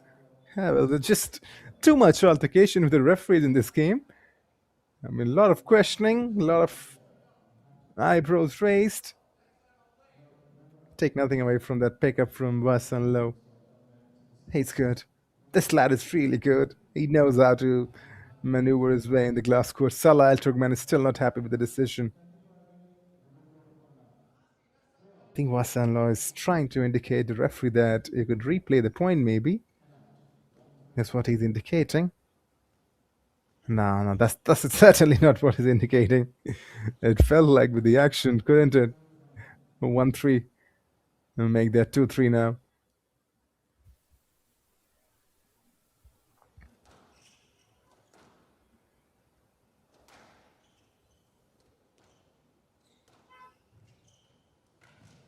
Oh, this time around, clatters.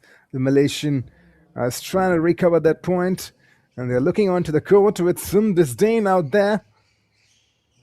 And this game has definitely had a few shares of drama. I don't think any players out there in the three quarterfinals we have seen have looked at the court with such disdain. But Salah Al Turkman and Barcelona Law, definitely both of them having a sheepish look at the court.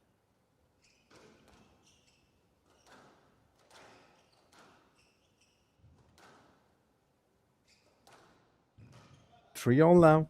This time around couldn't pick it up. It was right in that close combination zones to the wall. Wasan Low.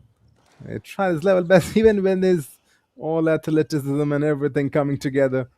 There was no response to that. Salah Al Turkman back in the lead. He has to stay in the lead if he wants to take this game into the fourth set. You don't want to give the Malaysian a chance to equalize or even take a few points lead. The good thing for Salah Al Turkman is that he's shown in the previous game that he's quick, that he can bounce back. I think she should have gone for it, low.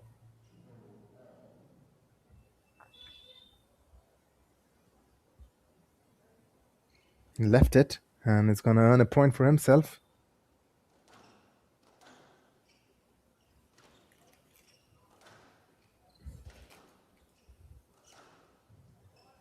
Oh, that's decent.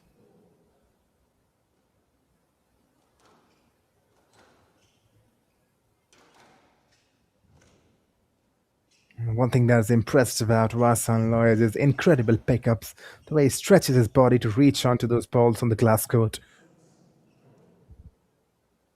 Salah Al Turkman definitely leading by 2 points now.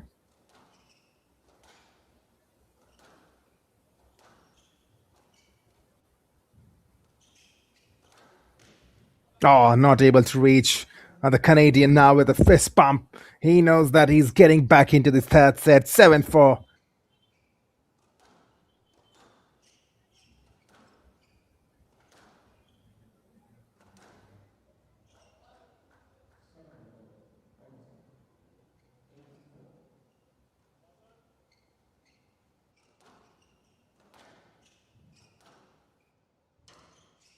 Oh, not able to pick that up. Wasan Low. What happened on that occasion? Hit the racket onto the glass court instead of hitting the ball. 9-4 now. We are going into the fifth set. Beg your pardon. The fourth set, that's for sure. Unless and until Wasan Low, the Malaysian, picks up an incredible comeback from here on, which seems unlikely.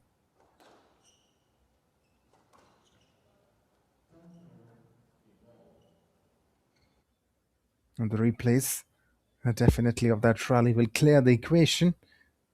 Oh, look at that.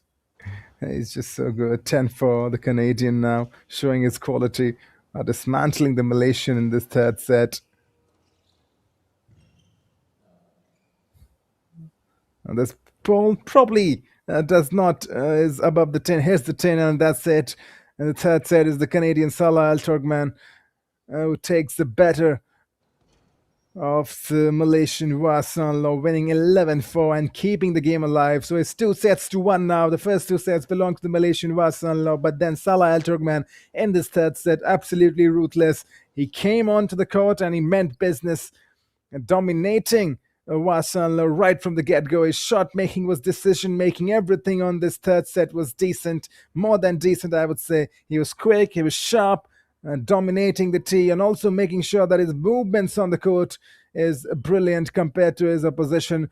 Probably the Malaysian, after those 2 tiring and gruesome battle, just wearing out a bit, and definitely the fourth set would be a testament to both these players and their sheer willpower. If the Canadian Salah Al Turkman wants to stay alive in this competition, he has to take the fourth set home. For Wasan Law, he just needs to win, and he's in the semi-finals. It's do or die for the Canadian. It's a bit more of a comfortable land for the Malaysian. Stay tuned with us. Live action continues shortly after this.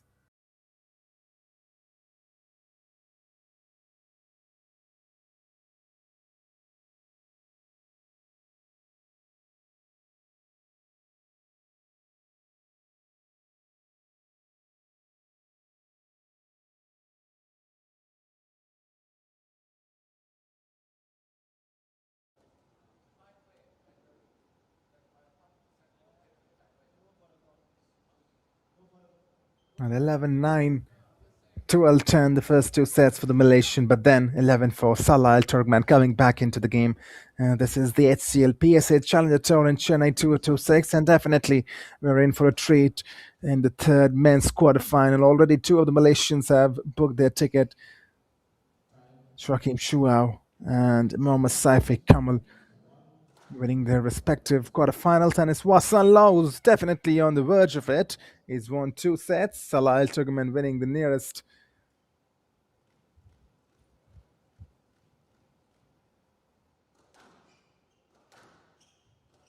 Here we go once again.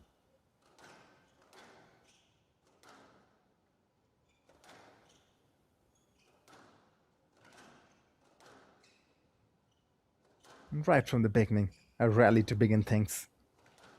That's been a characteristic of this game so far. Certainly saw a little less of the rallies in the third set. Salah Al Turkman going all out. There was no breathing room for the Malaysian in the third set, to be honest. But they began with a really interesting and long rally, which should belong in a point to Salah Al Turkman. It does.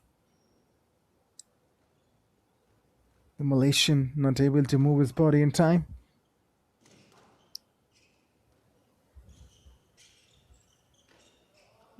Oh, that's good. That's really good. The Canadian now coming into full floor. He suddenly picked up a different gear. He wants to go in the fifth set. He does not want to give up so easily.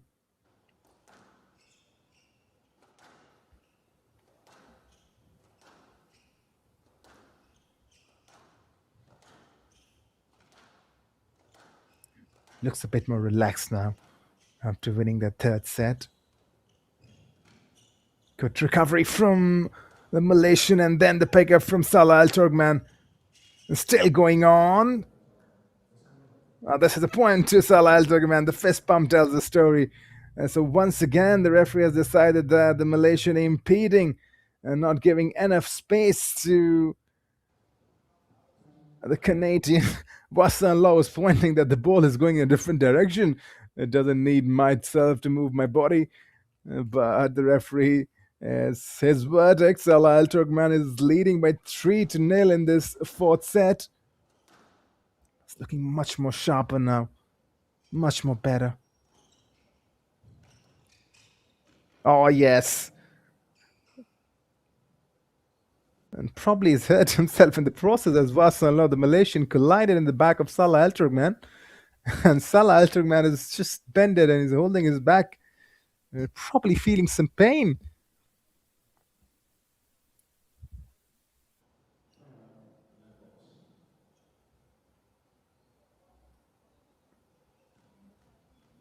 Definitely a fun watch so far. 4-0 for the Canadian.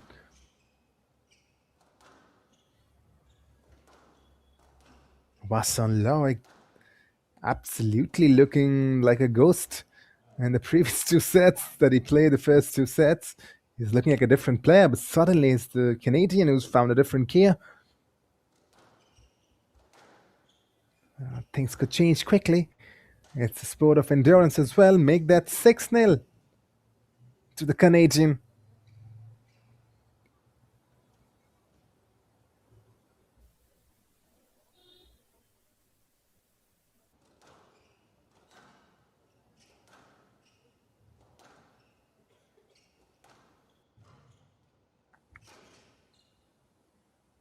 This could be a point to the Canadian, and yes, it is.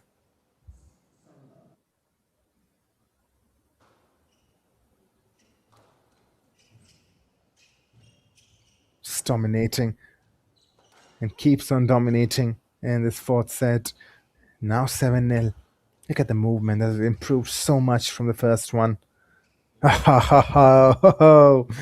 able to pick that up, the Malaysian. He's heading for a clean sweep now. There's Salah Al Turkman 8-0. Is he going to do an 11-0 clean sweep out there? Oh, yes. It's just keeps on getting better, but now the Malaysian gets 1 point for himself. 1-8. A massive gap, and I'm sure there's no way he's going to make a comeback from here on. And so, most definitely, we are going into the fifth set in this third men's quarterfinal.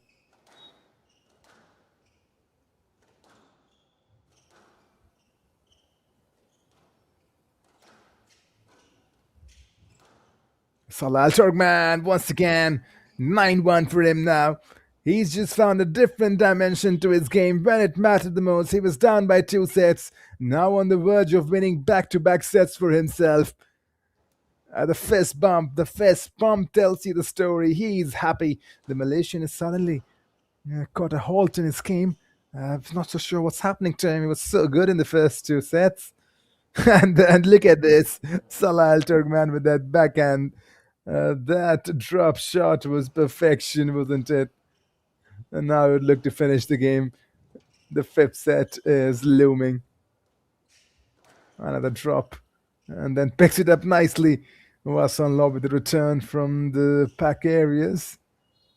He's done it, maybe. He's done it. And he's done it in some style. 11-1 for Salah Al Turkman in this fourth set. Absolutely dominating the Malaysian Wasan Law. This has been clinical performance. Also, this has been a display in sheer willpower and sheer courage. He was down by 2 sets, had to win the third, had to win the fourth, and he's done exactly that. Salah Al Turkman, back-to-back set wins. And this time around, it was more clinical, more ruthless, more efficient. 11-1 here, that once again. 11-1 in the fourth set. And this is the same Malaysian who dominated in the first 2 sets, and suddenly he's hit a halting point. And now in the fifth set, this is the first fifth set of this quarterfinals that we have seen. And not just this quarterfinal, all the combined quarterfinals in the Chennai HCL Squash PSA Challenger Tour. Right then, the third men's quarterfinal is delivering. Stay tuned with us. Live action continues shortly after this.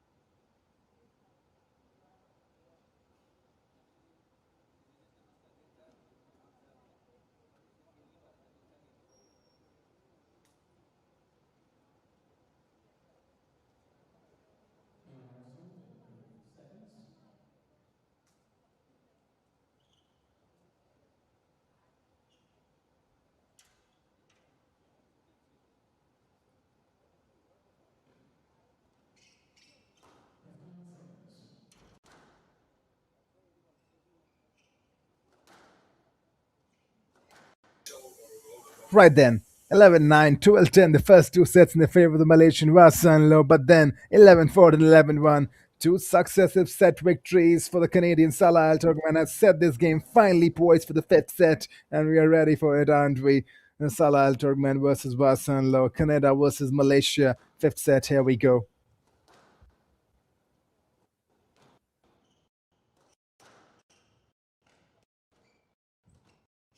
Nice pickups from both the players.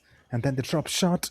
This time around, Salah Al Turkman is probably given a stroke. Yes, he has. The fist bump tells the story. He's got the first point to himself. So Wasan Lo has to make sure that he moves a bit more quicker after he plays his shots. The Canadian starting in strong fashion.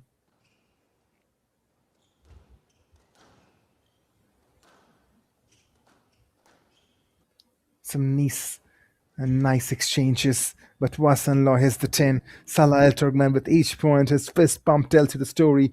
This would be such a victory for him. Still a long way to go, though. 2-0 right now in his favor, but he's definitely planted the first few steps to winning the fifth set.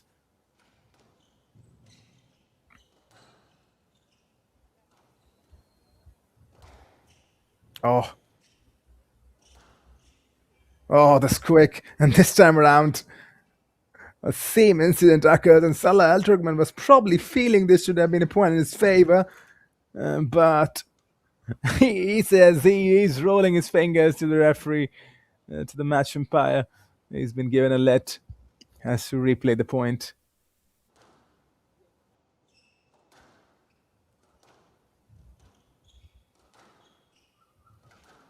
The Malaysian now definitely must be feeling the heat. It's monsoon season in India, though, in Chennai. Must be feeling the heat and the humidity, both of them, in both literal and physical sense. Decent rally. Once again, a key feature of this game between Salah Al Turkman and Wasan Law, but this time around, just not able to apply the finishing touches. Isan Lo gives the first point to his name in the first set. And the fifth set, I beg your pardon. It's been such a frenetic ride so far. Nicely done, the drop shot. Good recovery from the Malaysian. Still on the back foot. It feels like the Canadian Salah Al Turkman is dictating terms now.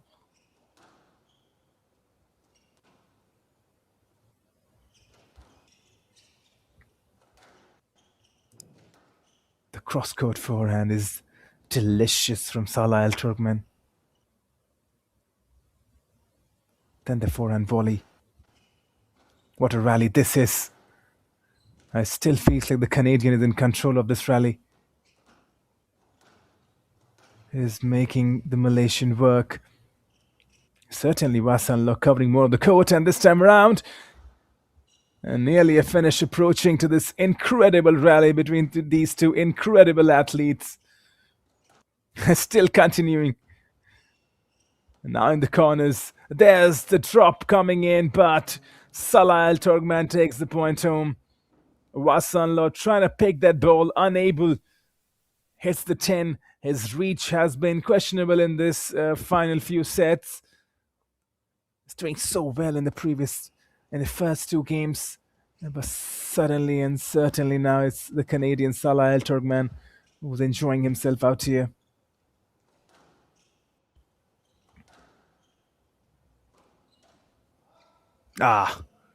San Lo not helping his cause. And those errors will definitely not help his cause. The Canadian now, a sizable lead of 3 points. I just feel like he's tired a bit. He's gassed out. The Malaysian, that rarely happens. Salah Al Turkman felt like this time around he had the point, but it hits the 10. San Lo has got a lifeline now, trailing by 2 points. Has to make sure that when he serves, he starts taking point. Do not want to lose the serve, do you?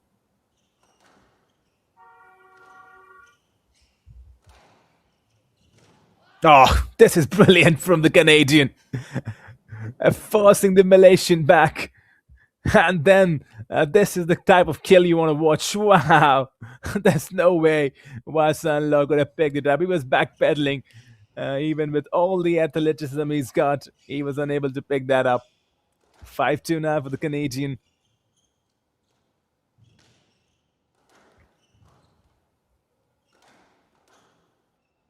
Good response. Some nice stroke hitting. Just you can see the reaction on San Lo's face. It's 6-2 now for Salah Al Turkmen. It's just not happening for him in the previous 3 sets now. Lost the last two and is trailing by 4 points in the decisive fifth set. The Malaysian is not happy with himself.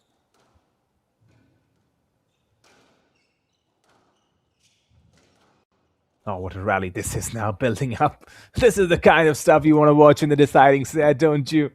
Wasan Low once again. He says, I'm not giving up that easily. What's that? That post was perfection. That's how you hit a post. Oh, yes, he's so good. Even though he's trailing and even though he's lost last 3 sets, 2 sets to be precise, the third is still going on. And there's once again a coming together between both them, the Canadian and the Malaysian.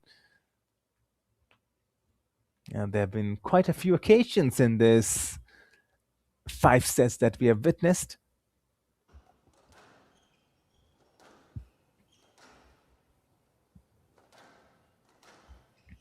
On the volley was the Canadian. Some forehand exchanges from Salah Al Turkmen, forcing Wasan on his backhand. Oh, I'll say that's unlucky. But the Malaysian will definitely reap rewards of that error from the Canadian. 4-6 now.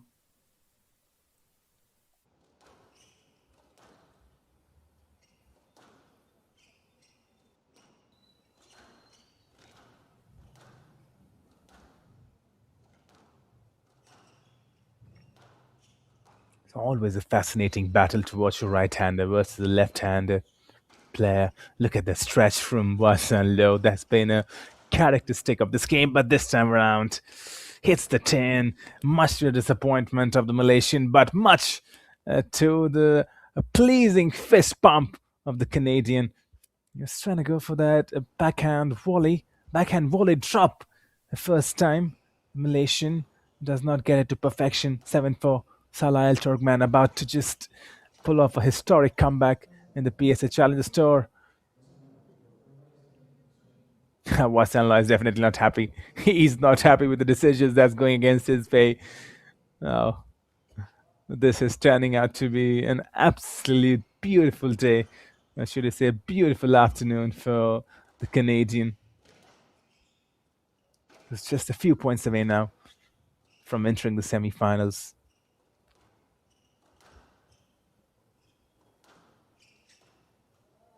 Oh, that's so good. That is probably the shot of the day. Look at this. Oh, just brilliant. That forehand slice into a drop shot was just perfect from Salah Al Turkmen. He's definitely enjoying himself out there. When the going gets tough, the tough gets going. There's a phrase for this man. The Canadian has definitely done exactly that.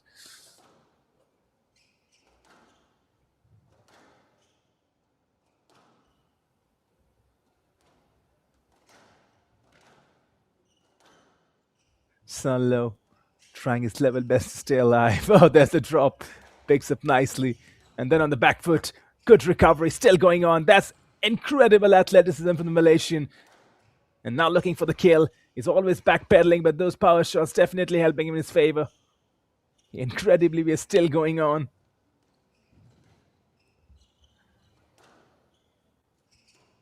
Salah Al Turkmen this time around. He's so good. 9-4 and just 2 points away from winning this. And who would have thought after dropping the first 2 sets this would be the scoreline? Malaysian seems like he's tired and gassed out. But Salah Al Turkmen, he's found a different gear. They say most of the motor engines have 6 gears. He's found the 7th one. That's for sure. That's how he survived in this epic clash. And then the deception. 10-4. Just 1 point away now. Watch that once again. The Malaysian trying his level best. But then look at that. That backhand kill. The drive. And he's done it. Salah Al Turkmen from 2 sets down wins the quarterfinal 3 successive sets on the trot, defeating Wasan Law in the end 3-2. And he's booked a spot in the semi-final. This has been incredible from the Canadian. A great display and courage in Chennai. And that's what we come to see. That's what the squash lovers come to see. Salah Al Torkman 11-4, winning the last set, winning the game 3-2. Wasan Law, the Malaysian, did his level best in the first 2 sets, but I think he was gassed out, tanked out towards the very end, and defeated by a motivated and a highly, highly influential Salah Al Turkman, using his height, using his courage and his willpower to his advantage. In the last 3 sets, he found a different gear, working the court, maneuvering the spaces, and making sure that he outpowers the athleticism of Wasan Law. Take nothing away from the Malaysian, he's displayed some incredible squash today. A lot of learning for him. But I just think that Salah Al Turkman manipulated the court much, much better in the last 3 sets. The way he was forcing the Malaysian in the corners. You can already see the court coverage, the reach, everything on display. And now then, the 4th women's quarterfinal is coming up after this. Stay tuned with us. This day continues, this afternoon continues. And this is the HCL Squash PSA Challenge Tour. My name is Kumar Satyam, and we are in for 2 more games. The 4th women's quarterfinal and then the 4th men's quarterfinal, wherein Suraj Chand will definitely be in action. Stay tuned with us. Live action will continue shortly.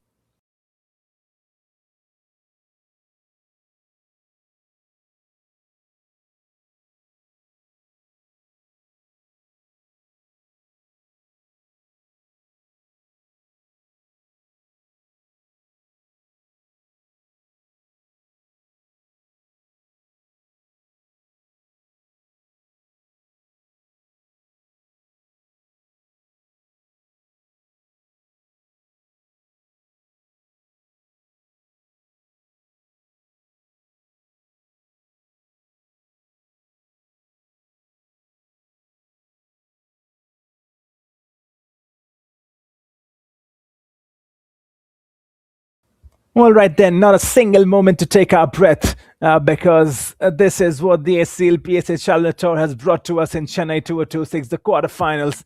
It's been absolutely pleasure. And now, the penultimate game of the day. This is Tanusa Utrian, and she would be taking on Hana Aladdin. It's going to be an epic, epic encounter. Stay tuned with us. Live action continues shortly. Tanusa Utrian representing Malaysia.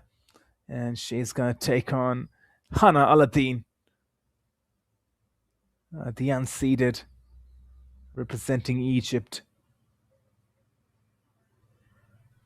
A very warm welcome back to the Indian Squash Academy in Chennai. If you have just tuned in, you've arrived at the absolute perfect moment. We have reached the final quarterfinal fixture in the women's draw of the HCL Squash PSA Challenger Tour, and the narrative coming into this match is absolutely staggering. We are looking at a sensational transcontinental showdown, the high-flying attacking flair of Malaysia clashing with the ultimate giant killer of Egypt. Now let's look at the upper half of this matchup featuring Tanusa Utrian representing Malaysia. Utrian has been a model of supreme focus and steady execution this week. She kicked off her tournament in round 1 by clinical sweeping past India's Ekta Srivastav in state games 11-7, 11-6, 11-9. Then, stepping onto the glass court for round 2, she encountered the tournament 7th seed, Shamina Riaz. After comfortably pocketing the first 2 games 11-8 and 11-8, Utrian took a minor tactical detour in the third, dropping it 1-11 before immediately asserting a dominance to close out the match with a decisive 11-6 victory. As she's sharp, highly mobile, and looks absolutely ready to book a spot in the final spore. Right then, before we kick off this game, let's head to John for the interview. He's doing a great job out there talking to the players, and definitely it's really good to hear from the players.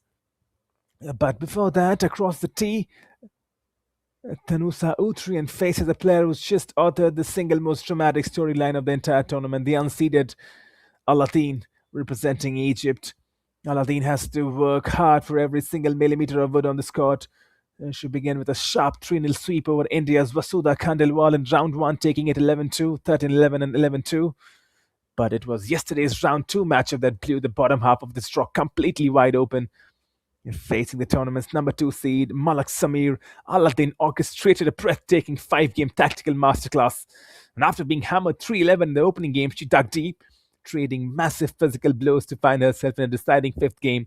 And with the match on the line, the unseeded Egyptian absolutely dismantled the world-class 2nd seed, running away with a shocking 3-11, 11-9, 9-11, 11-5, 11-1 victory. And right then, it is the calm, structural control of Malaysia's rising star versus the lethal high momentum giant killing spirit of Egypt's tournament dark horse. A coveted semi-final spot is on the line.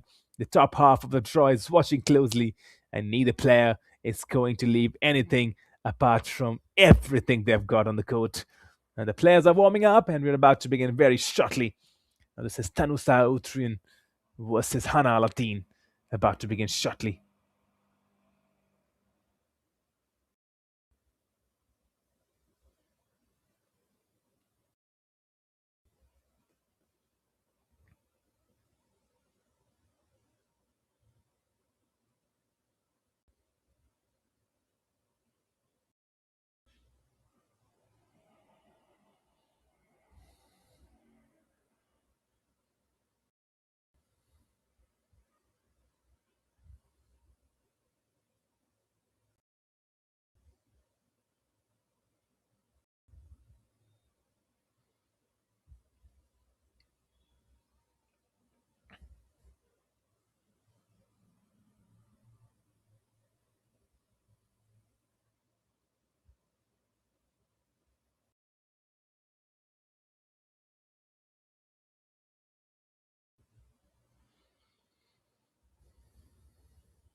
All right then, about to begin. Tanusa Utrian from Malaysia versus Aladdin from Egypt, Hana Aladdin, and both of them almost identical in their age. The Egyptian, roughly around 19 years, the Malaysian 20, almost same height, 163 centimeter for the Malaysian, 165 for the Egyptian. And here we go. This is going to be an exciting matchup between Tanusa versus Hana Aladdin. And Aladdin starting really well now. She's got some incredible power in those arms. And reaching out. This is a frenetic start to the set. Hana Aladdin coming on all cylinders firing. Tanusa Uthurian has to watch her game.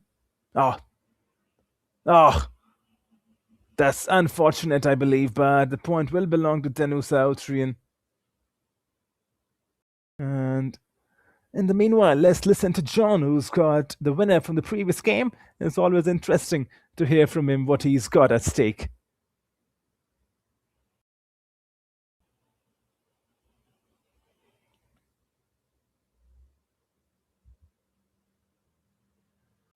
And as this game continues, Sean has got a very interesting guest waiting for us. And it's really interesting to hear from the winners. Here we go.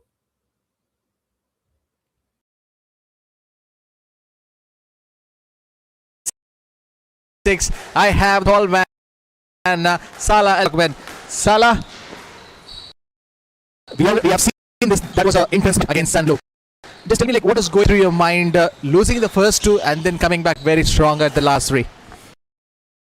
I think the first two we were very close, even. I was just given a lot of tins. I think he took advantage of those errors and played better in the first two games. And then just after the second game, I told myself, okay, like, you're 2-love down. There's not much to lose now. Just kind of give it all and no more errors and kind of make him earn the win rather than just hand it to him.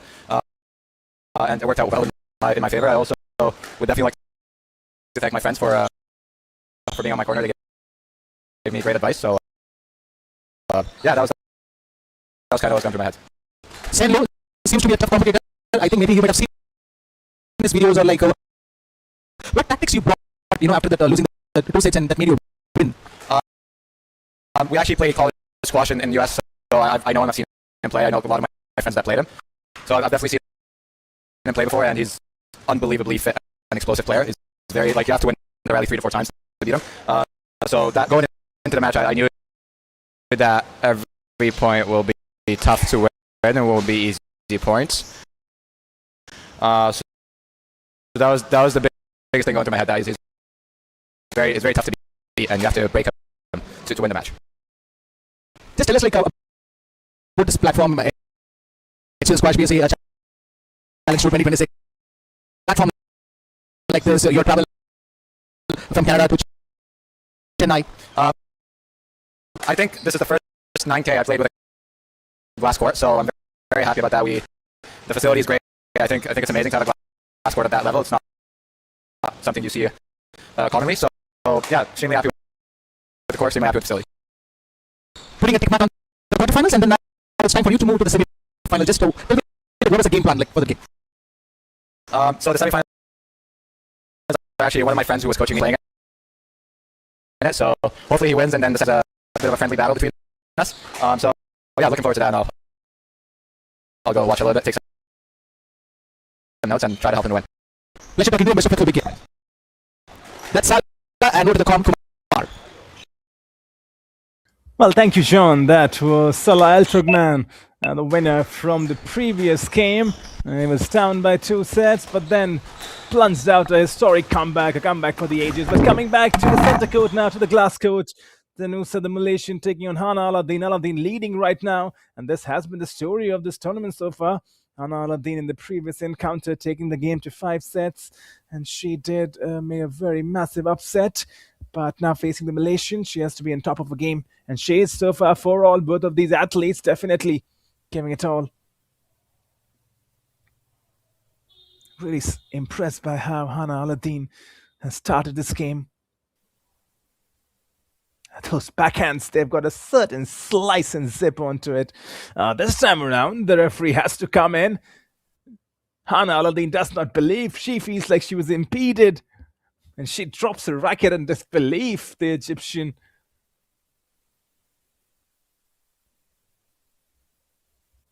Definitely worth discussing.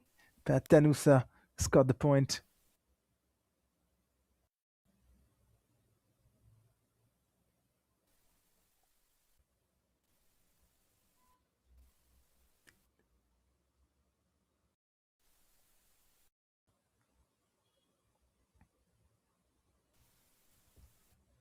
Oh, that's good.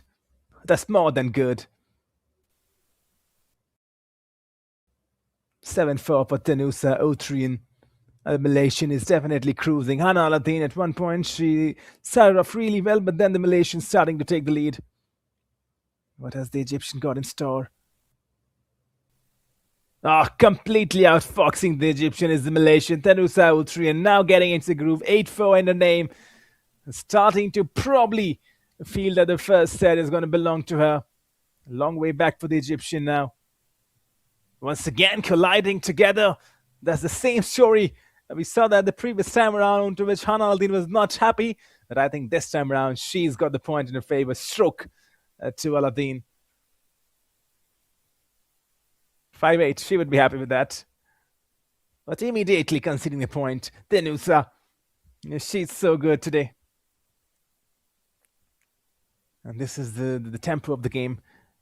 9-5. Oh, just so good. Hana Aladdin not able to pick that up. I'm not going to give a lot of hard times for the Egyptian because the Malaysian has been so good. Now just 1 point away and she could finish it right here, right now. But then the Egyptian comes back. That backhand kill. The cross-court drive is perfect. Still alive in the game. Still alive, Hana Aladdin.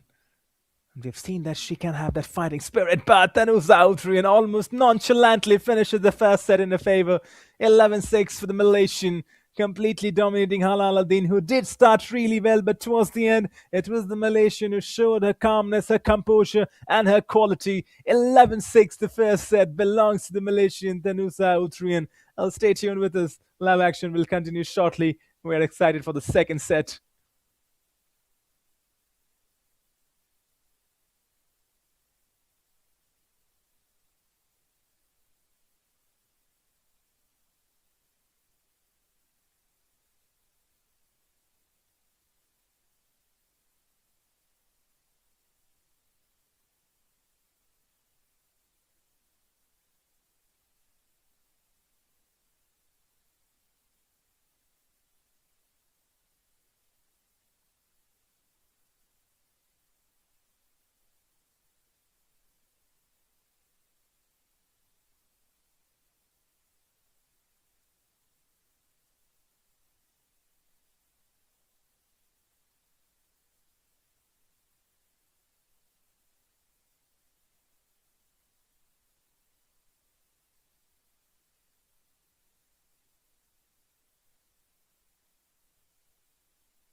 Well, back in action.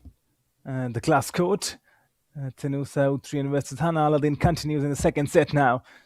Utrian winning the first one in a favor. Really well done over there.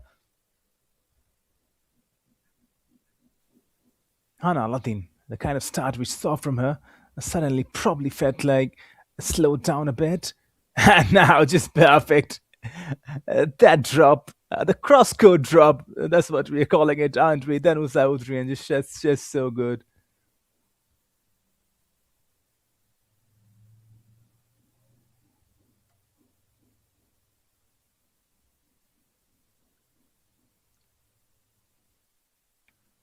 Hana Aladdin. It's going to be really important to see what she's got under her belt now. Just not able to get that above the 10. Right idea from the Egyptian, just not the right execution.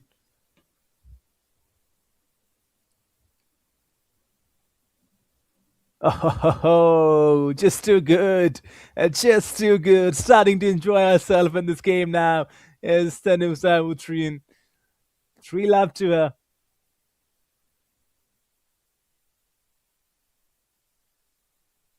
Really good with those backhand exchanges, both these players. Good recovery from the Egyptian. Still has to make a lot of ground, and then the drop shot, not able to pick it up.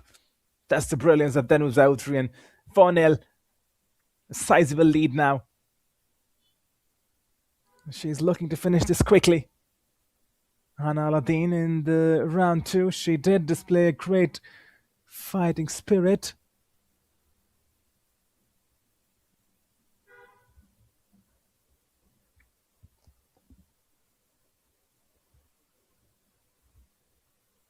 Good volley from, and then the backhand volley from Hana Aladdin. So she's depicted the volleys and now perfect. And decepting Tenusa Utrian.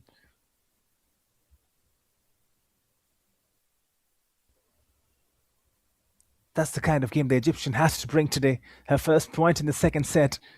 And now gets the second as well. It's followed by a little fist bump. She's happy. And slowly and steadily getting back into it.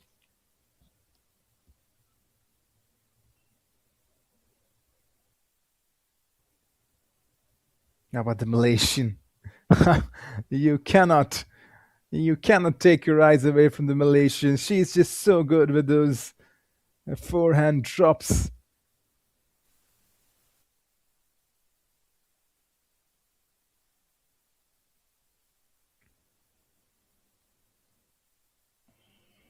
Oh, a deception. Hana Aladdin felt like this was going to be a backhanded cross-court, but instead Tenusa Utrian with a backhanded straight drive, completely catching the Egyptian off guard. That's what we're talking about, right?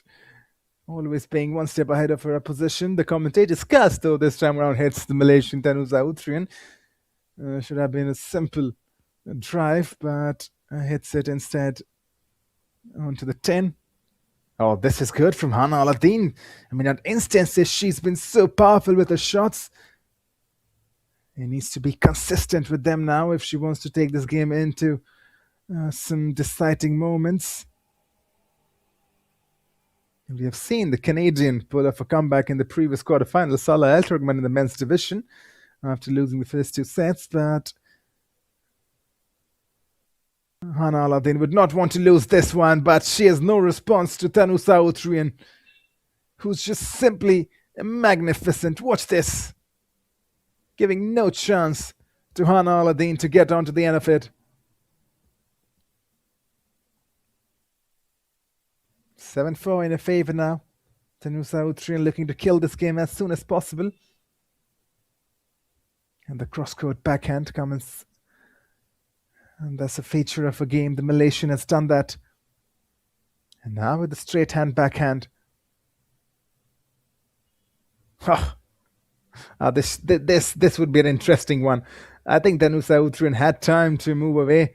She had time after connecting with a shot. Watch that once again. She had time to move away, but I think she didn't.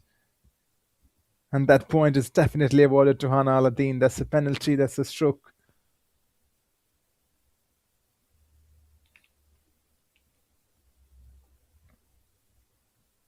Hana Aladdin slowly and steadily, though, getting back into it. She definitely knows the importance of winning the second set. You don't want to be down by 2 sets. 6-7 now. Still in the favor of the Malaysian. The Egyptian is making things interesting now. Hana Aladdin.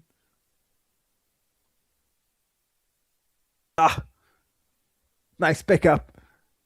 Still going on. Incredible from Hana Aladdin. Keeping it alive, one full stretch, and then the drop. Picked up nicely, but still, it's Aladdin who gets the point.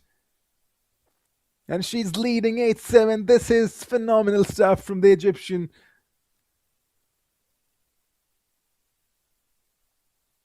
Does not want to go down so easily. That drop comes in. Brilliant, brilliant. The Egyptian once again, 9-7 now. This is some incredible squash. This is what we saw in the second round as well. She does not give up. Finds a different gear to a game. And now the Malaysian is trailing for the first time.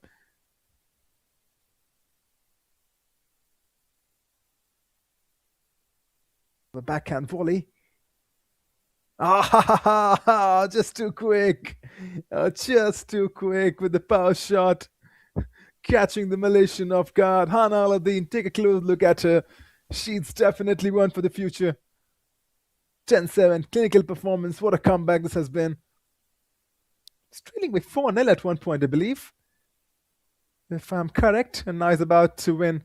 And she has done it. The second set belongs to the Egyptian, Hana Aladdin. At one point, Tanu Sautrian, the Malaysian, was flying away, but the Egyptians showing incredible grit and courage, pulling this one back, winning it 11-7. I love squash, that's for sure.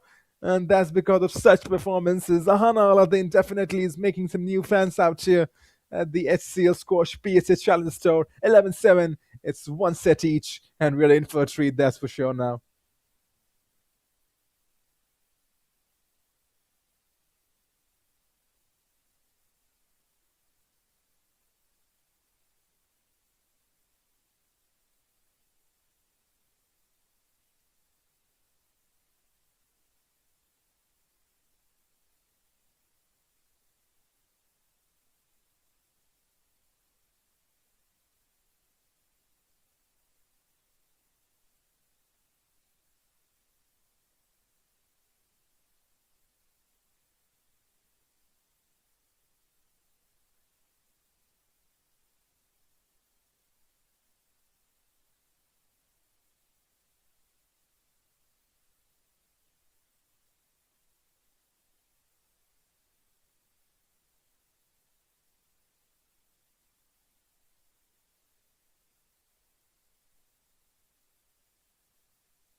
Right then, this has been the story so far. Two identical sets, 11-7, 11-7, but in favor of two different opposition. Tanusa Utrian winning the first one, the Malaysian 11-7, but then Hana Aladdin coming back and winning the second 11-7 in her favor. And we are all poised for the third set. It's definitely going to be an exciting match. For all money, we thought Hana Aladdin was probably down and out after Tanusa Utrian took the lead in the second set, but then from somehow, Aladdin finding some incredible resolve. And here we go for the third set. It's Aladdin to serve. And we are definitely watching this one with our absolute best. And these players definitely get the commentators riled up in the box, that's for sure. Tanusa once again takes the first point to her name, the Malaysian. That will give her the confidence, that's for sure. Really like the way Hana Aladdin hits those backhand drives. And then the drop. Followed by that volley. It's perfect. The volley kill from Hana Aladdin, the Egyptian. You never know when she's down. 1-1 now. Oh, once again, the referee has to come into the equation. This game would be absolutely heated up. Tanusa Utrian now knows that she's in a match, just warming herself a bit. She knows that she's got to get into a battle now with Hana Aladdin. Nice stretch from her. And then just nonchalantly lifting it up. Oh, what was that? That was a straight-handed... that was a drop shot, but a straight-handed one. Just lifting it up gently, Hana Aladdin. 3-1. And not slicing it, lifting it up. And now 4-1. The script has changed completely as Hana Aladdin has found a new gear to a game. Oh, that cross-court forehand is a thing of beauty from Aladdin. Now using the boost. Goes for the volley. Nice return by Tanusa. That backhand cross-court. Then the drop shot. Replied really well. Well, this should be a point to Tanusa, I believe. And now, surprisingly, it's not a point to her. And she's also a bit surprised by that. You can see the look and the reaction from the Malaysian. But Hana Aladdin will take everything. 5-1 now.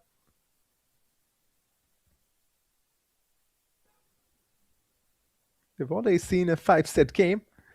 That was the previous one between Salah Al Turkmen and his opponent, Wasan Low. This is the good rally once again building. Those backhand drives. Then the cross-court from Hana Aladdin. Tanusa does really well. Hey, she does really, really well on that occasion. In a game that she's probably been taken by the storm, Hana Aladdin has started off bursting in. The first point was won by Tanusa, but then she's probably taken a nick. And now she's won the second for herself. But Hana Aladdin, highly impressed by this girl out here.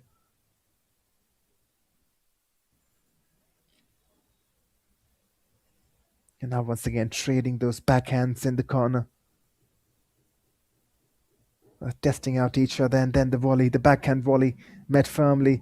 What a shot! What a shot from Hana Aladdin! That cross-court forehand that she's got is perfect. Hits it with so much power. And the precision onto it makes it incredibly harder for the opposition to pick it up. And Hana Aladdin, 6-2.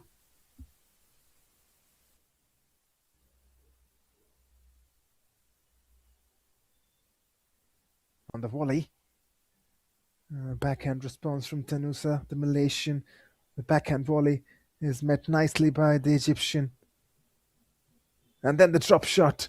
Recovered well, but the finish. Oh, it's still met up and picked up nicely. Hana Aladdin. She's definitely enjoying herself out there on the court. Can she finish it now?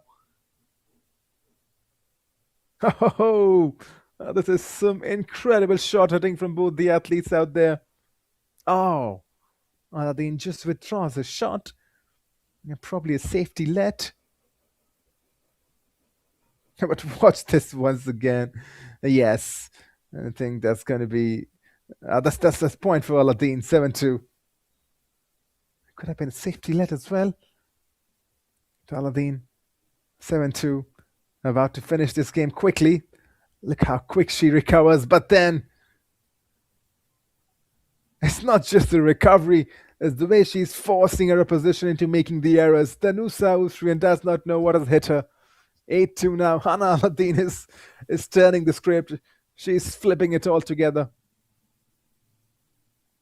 Oh, that boost picked up nicely. This should be... I'm not so sure. I'm not going to guess it up, but it felt like Hannah Aladdin was impeded by Danusa Austrian. Oh, it's not happening. It's not happening. The Malaysian has lost. She's lost her groove all of a sudden. 10-2, just 1 point away from winning the second successive set as the Egyptian after dropping the first. Goes for the drop and finishes the game in some style. Hannah Aladdin takes this one 11-2 in her favor. 2 successive wins in 2 successive sets for the Egyptian. Has seen her take the upper hand in this quarterfinal. Danusa Austrian does not know what has hit her. She was playing so well in the first set, winning it 11-7, but then dropping 2 sets 11-7 and 11-2 against the Egyptian Hannah Aladdin, who's found a different groove and a different gear in the quarterfinals. Stay tuned with us. This game is going out to a dramatic finish. Live action continues shortly as Hannah Aladdin displaying all the skills that she's got in a quadlet. Danusa Austrian, for all the good work she did in the first set, she does not know what has hit her. You can always see a bit of disappointment. This was probably the shot of the day for me. So good from Hannah Aladdin. But then, I mean, those deceptions as well. You feel like Danusa is expecting the cross court. Hannah goes for the straight drive. And when she expects the straight drive, she goes for cross court. And she's got a decent forehand onto her. It's been reflecting. Watch this. This was perfect. This was what I was talking about, the forehand, the power onto the shot, and the precision. It's going to be really interesting. We are into the 4th set now. Danusa Austrian needs to keep this alive, needs to win the set if she has to make it into the 5th, and if she has to keep her hopes alive for the semi-finals. For Hannah Aladdin, win this set, and you're in the semi-final. That would be a massive, massive victory for her. Stay tuned. We will continue with the live action very shortly.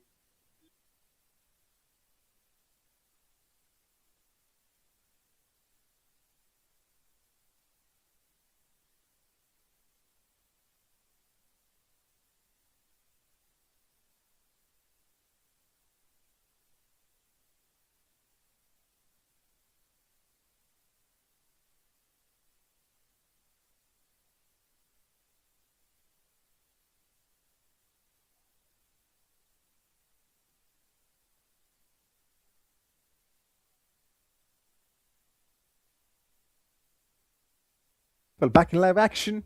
This is the 4th set. Hannah Aladdin to serve. She would like to kill this game right here, right now. That's for sure. Hannah Aladdin.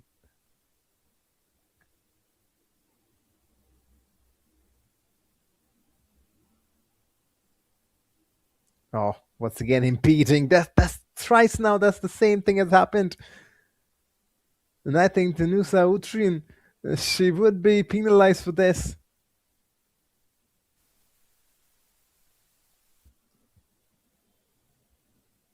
Oh, once again, the same thing being repeated.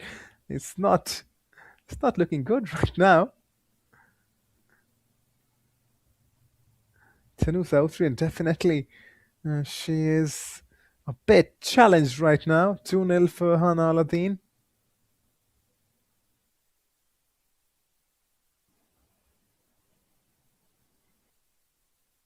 Exchanging those backhand drives. Oh, just hits the 10, I believe. Just hits the 10. Right idea by Aladdin. And that backhand drop volley is what she was trying to execute. We saw that executed to perfection in the previous few games. Danusa picks up the first point, and there's 2-die set for her. She has to win this one to stay alive.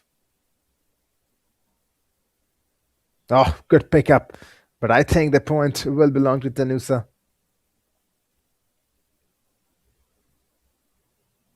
Watch that once again. The ball did. She knew that. She realized.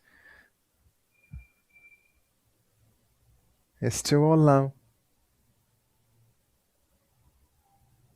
Oh, once again, the same story repeats. And Tanusa Utria looks at the referee. She's saying, what do I gotta do? How do I gotta move? And that's what she's trying to talk to the referee. But I think she can move a bit quicker. She has to probably move a bit quicker to give space to Hana Latin.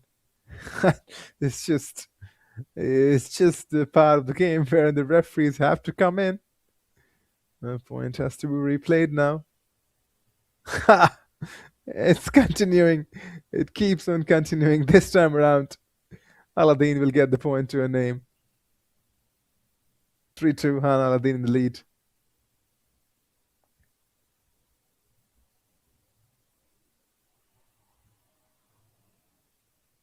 Oh, nice drop from Aladdin.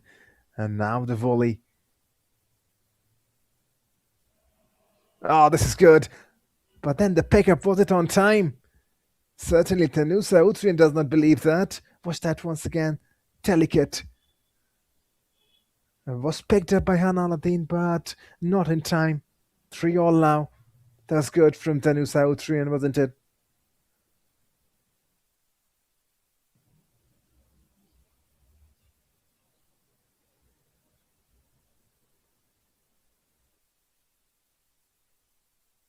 Now a decent rally building up. That has been one of the features of this four-set encounter. This time around the point will definitely belong to the Malaysian. Tanusa Utrian is so good. Look at this. The volley was perfect. That backhand drop shot. Malaysian goes in the lead for the first time in this fourth set.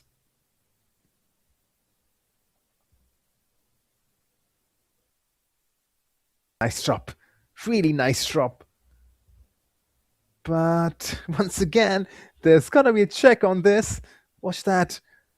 Was she impeding the Egyptian? Yes, she was. I think Tanusa Outrin has to just move her body onto the right. When she plays the drop, just move it quick. Because you know that the Egyptian will plead her case, right? Oh, good. Good from Hana Aladdin. Now in the lead, 5-4. But coming back to it, you know the point that the Egyptian will plead a case. And most not often, the referees will give that. Because you're coming in from behind. And it would be a bit hard for you if the player's not moved in front.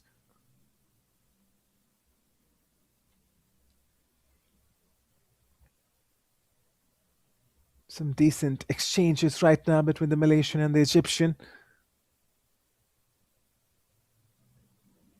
Oh, decent. And then the reach to pick that up is perfect from the Egyptian. Still keeps it alive. This is some elite level of squash that we are watching in the fourth quarter final.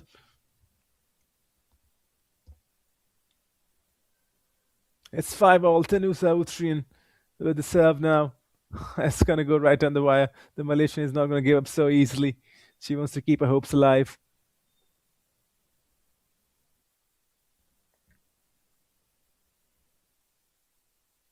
Picks it up on the volley. And then the forehand boost. This is good. This is really good from the Egyptian. Goes in the lead, 6-5.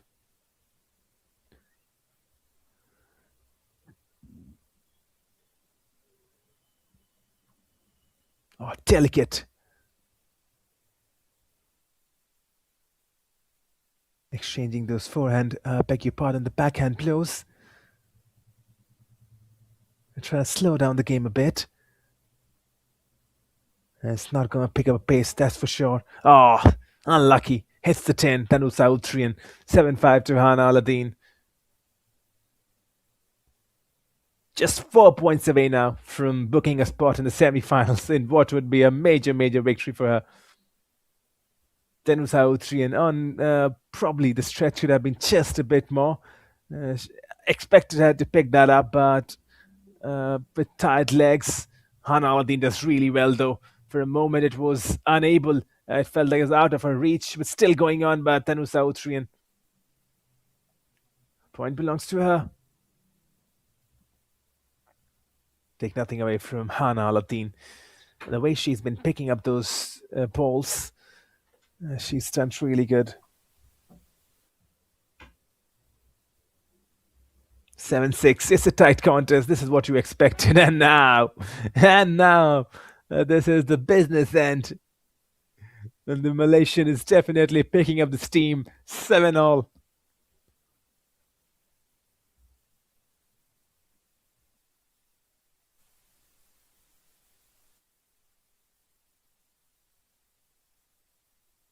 Well, you never know which way this game is going to tilt.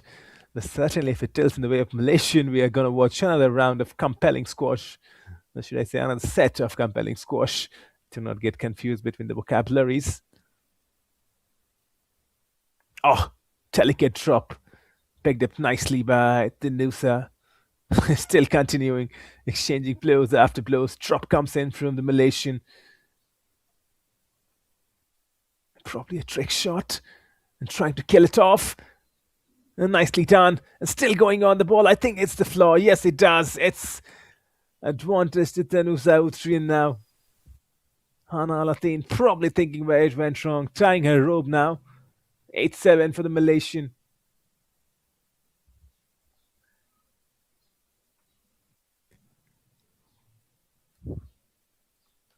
And this is do or die territory for Tanusha Utrian, and she knows that. Does not want to concede the game, that's for sure.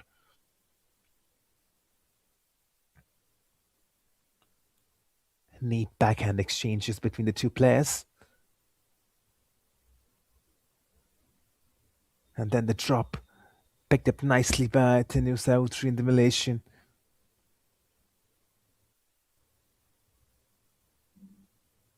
The volley. And the backhand volley has been a feature of Hana Aladdin's game. Oh, nicely done. Makes the Malaysian work. Hana Aladdin, 8-all now.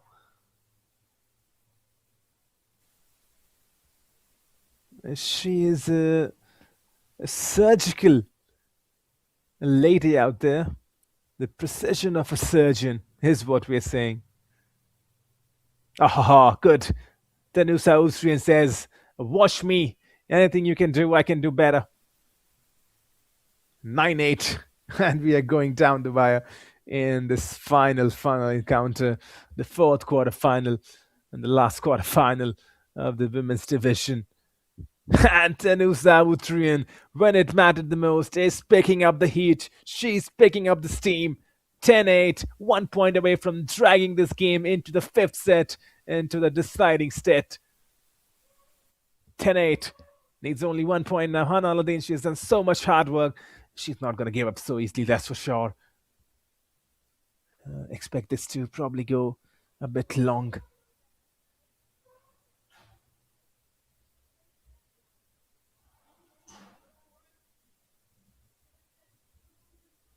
This is decent. The drop shot is picked up nicely by Hana Aladdin. And then the boost, the forehand boost. Oh, just unable.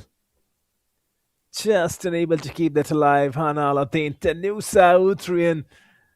She has dug deep. She's found the nerves. She's found the comeback zeal. And she's dragging this game into the fifth set. Tanusa Utrian versus Hana Aladdin has been a treat to watch, and we are going into the deciding set. Stay tuned. Live action continues after this.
Well, back into live action, and this is a deciding set between the Malaysian and the Egyptian. Tenusa Utrian versus Han Aladdin continues. It's delivered so much, and we're waiting for one final clash, one final blow. It's 1-1 now. Ah, that's decent. That's delightful from Han Aladdin. Watch that and frame it on the billboard. That's how good that was. 2-1. Tenusa Utrian, the Malaysian, has to make sure that she gets. Oh, once again, the same story repeats. It's the same corner wherein that impedition is happening way after again. Watch that once again. She goes for the drop, the Malaysian, and then she's unable to move. The Egyptian comes from behind, collides and clutches. And that points belong to the Egyptian. And that's the same story repeating. Tenusa Utrian, that's 4th or 5th time now that's happened. Not able to move herself away from the body, from the ball. Han Aladdin profited from that.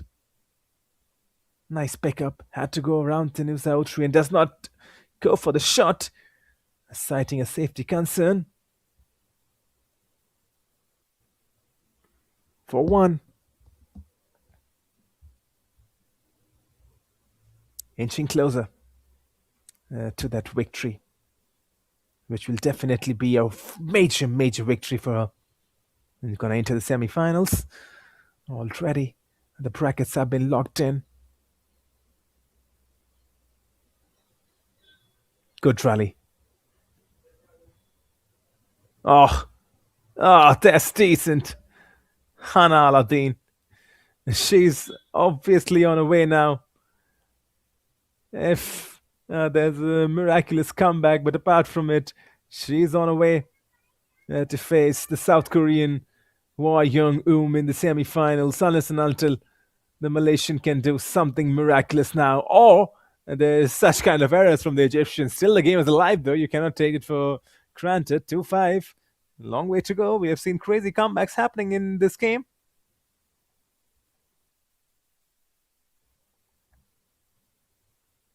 But the Egyptian, it would be a bit surprised if she drops points from here on. Malaysian making a comeback, 3-5 now.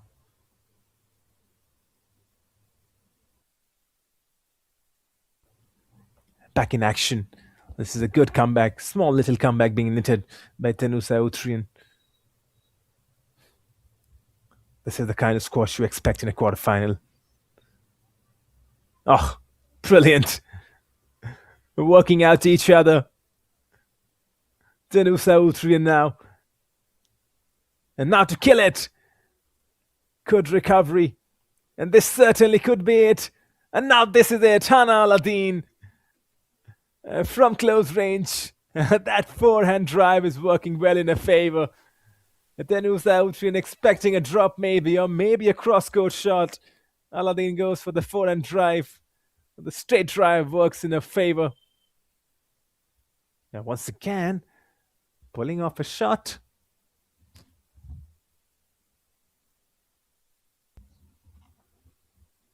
Tenusa Utrian has got a lot of complaints with the referee in this game, and you cannot argue with an athlete when he's playing or she's playing the game. They see the game from a different angle, but in the end, it's the referees, the umpires that have all the right. 7-3 right now in the favor of Hana Aladdin, and Tenusa feels like the decisions are not going in her favor. 8-3 now. Hana Aladdin could end this and could end this very quickly now. Oh, there you go. Closer, but has to wait. 4-8. Tenusa Utrian has to fight, and she's going to fight till the very end. Drop shot was perfect, wasn't it? This is Hana Aladdin at a level best. And that is Shiki from the closest of range. 9-4, just 2 points away from scripting history.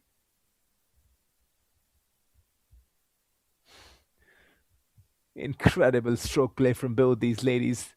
Whatever happens, it's been a hell of a match to watch. Both of them sharing 2 sets each.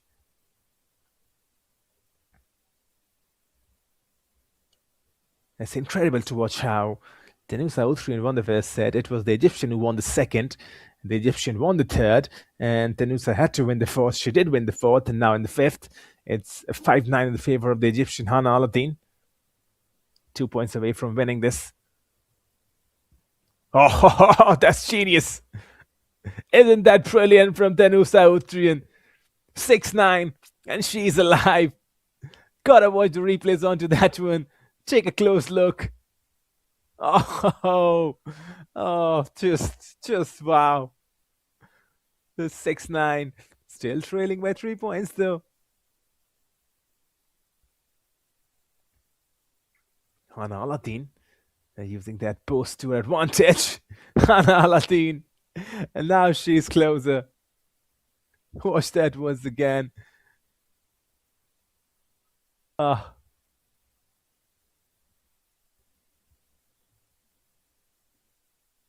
7-9.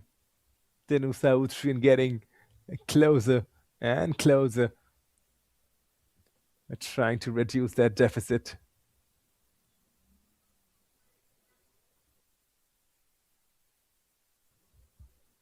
This is one hell of a squash game, that's for sure. This is going right down the wire. And this is going to be benefiting. This is going to be really, really benefiting the Egyptian. She knows it that she's close. 10-7, just 1 point away from reaching the semi-final where the South Korean waits.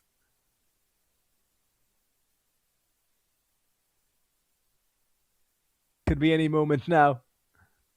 Could be any moment for Hana Aladdin. She is to be careful though.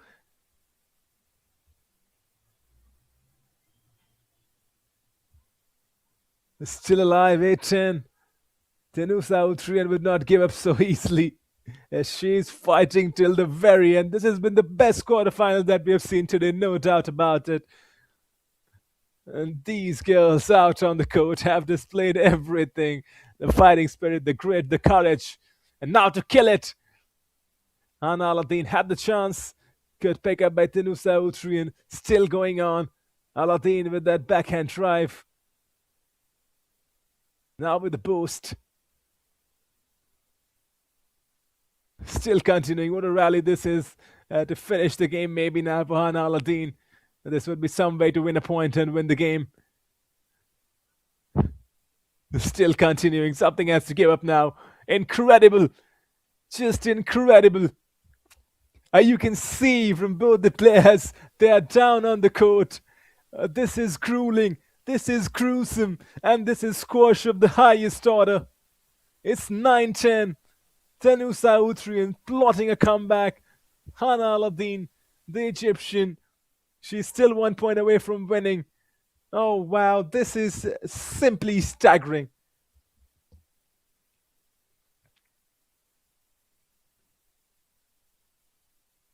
Danusa to serve.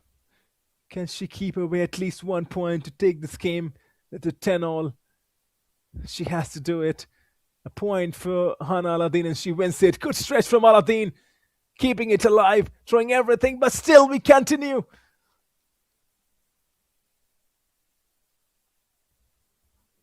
Genius. Just perfect. Hana Aladdin on full stretch. And Danusa Austrian has leveled it up. 10-all. This is absolutely perfect. What a game of squash. Definitely out of my seat, that's for sure. And now it's anyone's game. Aladdin has played so well, but Danusa Austrian is going into the lead. 11-10. Aladdin pleading a case. Austrian is ready with the serve now. The decision won't change. 11-10, 1 point away. The Egyptian has played so good. It was her set to win. And now this is match point for the Malaysian. Can Aladdin save this? Can she save the day for herself and for Egypt?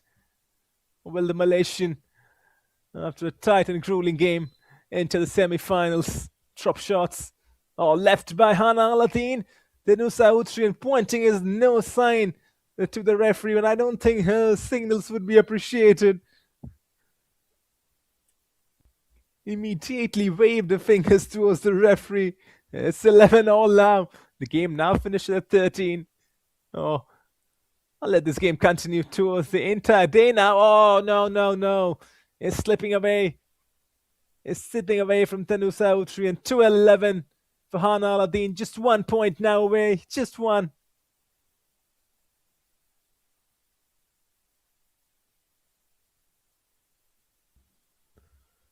This is where nerves are tested. Oh, yes! Hana Aladdin has done it!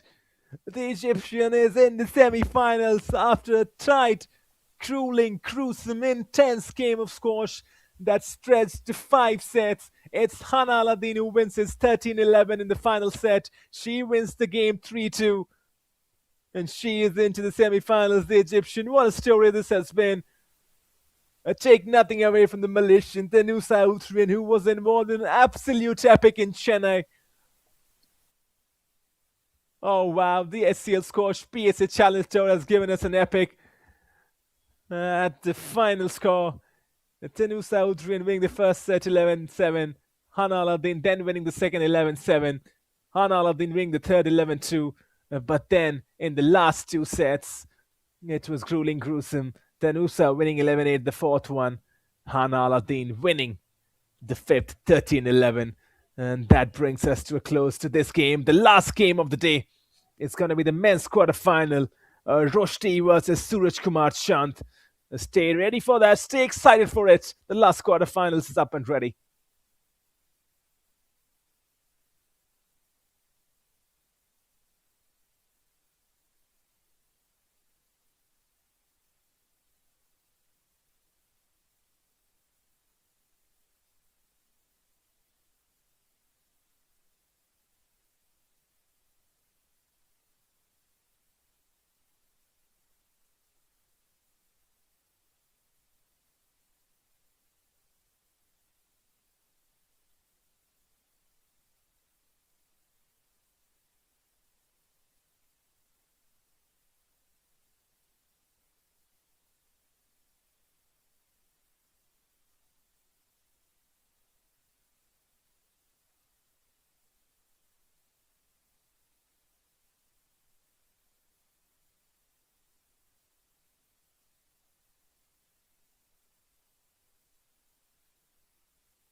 Right then, for the last game, for the last quarterfinal, the men's quarterfinal, it's going to be Adam Roshdi from Egypt taking on Suraj Kumar Chand from India. And that's about to kick off very, very soon. After this thrilling game won by the Egyptian Hana Aladdin in the women's division, it's now time for Adam Roshdi to challenge the number 2 seed, Suraj Kumar Chand. I'm really excited for this one to begin. A very warm welcome once again to all the squash fans joining us live. We're at the business end of the HCL Squash PSA Challenge Store. The stage is set for a blockbuster quarterfinal clash here on July 13, 2026. In one corner, we have Egypt's high-flying, unseeded giant killer, Adam Roshdi. He has taken the hard road to get here, dominating his opening round against Palani World Ravi Kumar in state games before putting on a clinical display yesterday to upset the 8th seed Waitani in a fast-paced 4-game battle. Standing across the glass court is none other than the Hope crowd favourite and the tournament's formidable second seed, India's Suraj Kumar Chand. After receiving an opening round bye, Suraj Kumar Chand shook off some early resistance against Amar Al-Tamimi yesterday, dropping the first game before storming back with relentless precision to secure a spot in the final eight.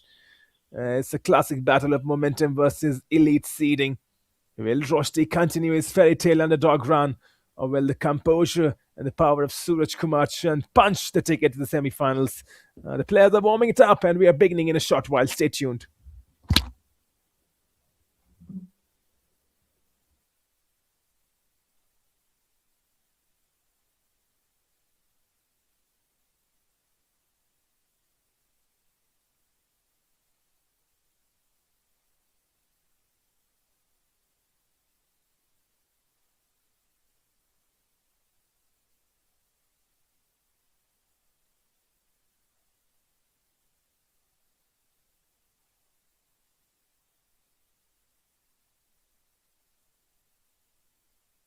Well, Adam Roshdi has been good in this tournament so far.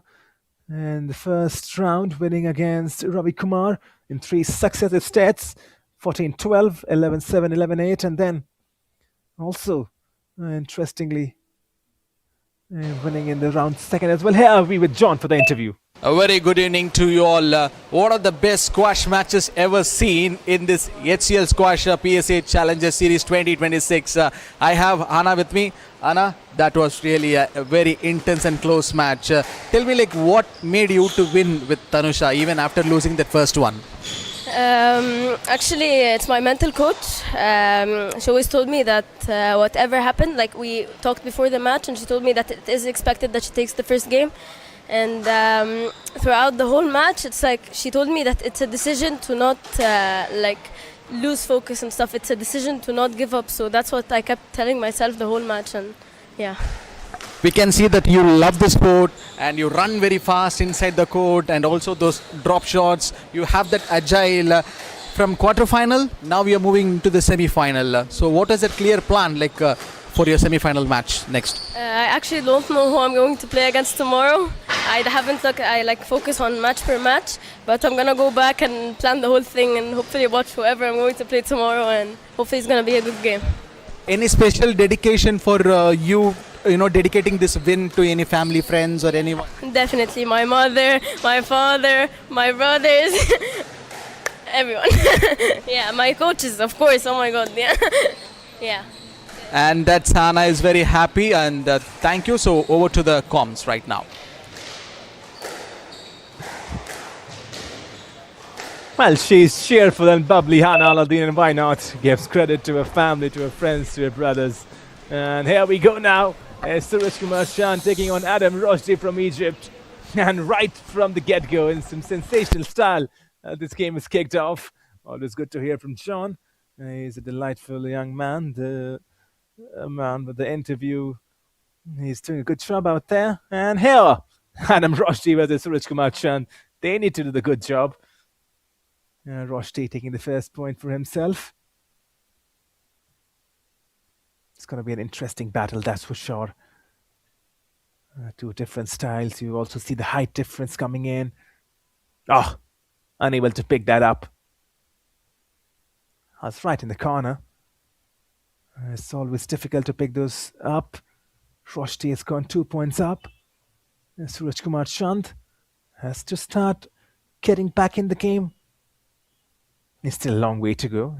For sure, he's not going to be nerved.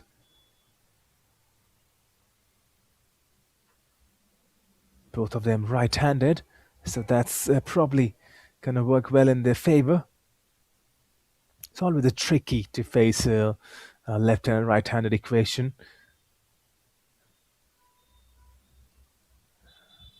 Roshdi has started off this game really well. Oh, what a rally this is, continuing up and forth. Oh, I love that. Straight from the get-go. One of the longest rallies we have seen so far in the day. Oh, tries to go for the delicate. Is making the Egyptian work, is the Indian. But so is the Egyptian. He's making the Indian work. Both of them making each other work on this glass court. Something has to give up. Oh, yes. Oh, yes. Finally. Just brilliant. Suraj Kumar Chand picks up the first point for himself and now gets the serve.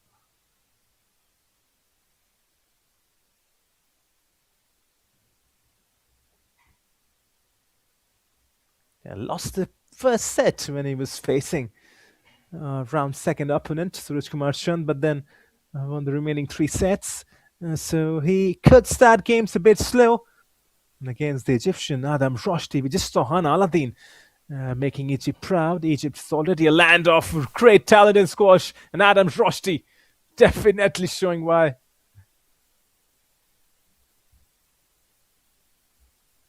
It's just good.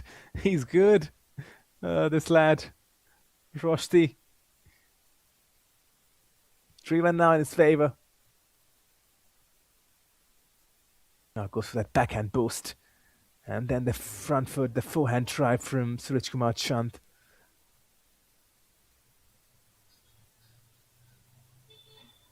Once again, a long rally. This has been the feature of the game so far between the Egyptian and the Indian.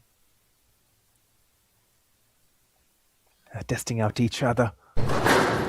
Oh, this is good.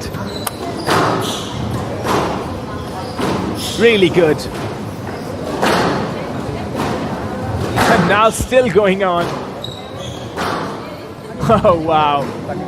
How will they ever stop right now? Suraj Kumar Chand and Adam Roshdi. They could go all night long at this pace.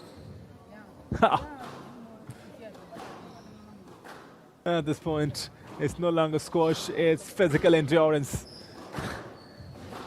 And still continuing.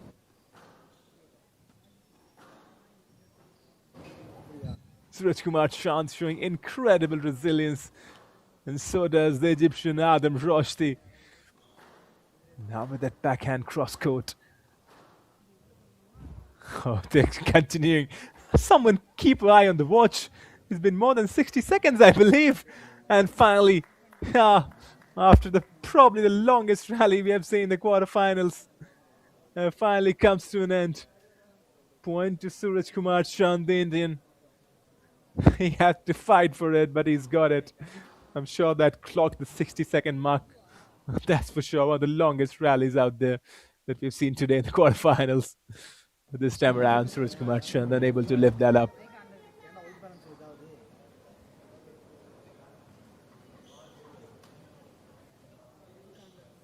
(4-2). Roshdi. It's been a decent start from him. Really loving the way he started this game off.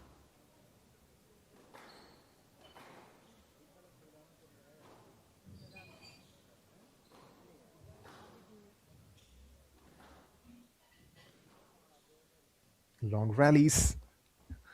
The feature so far. Roshdi hits the 10. And Suraj Kumar Chand definitely will enjoy himself out here. 3-4. Slowly getting into the game.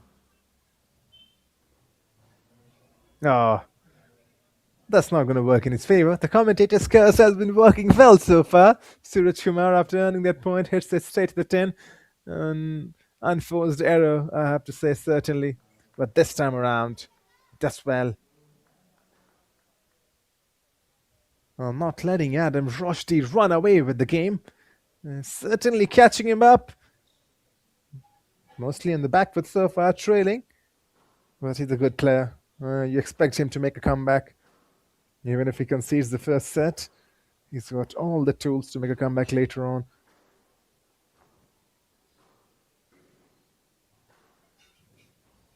Oh, this good hitting from the Egyptian. Good recovery from Suraj Kumar Chand as well.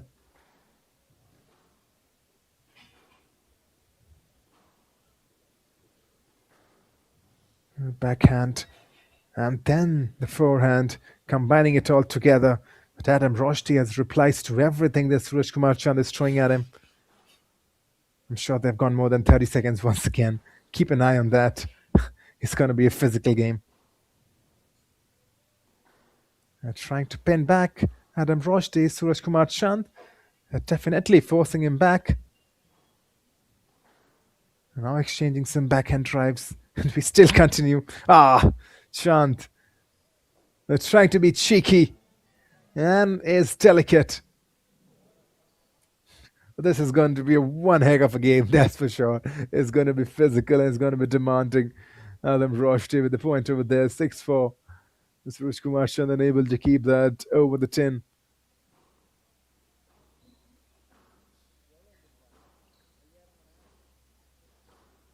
Oh, that's good.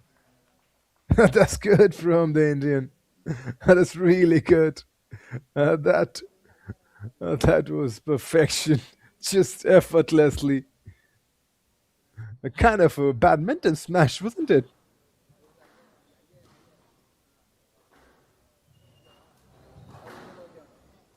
The forehand kill is what we're calling it. Oh, Suresh Kumar Chand.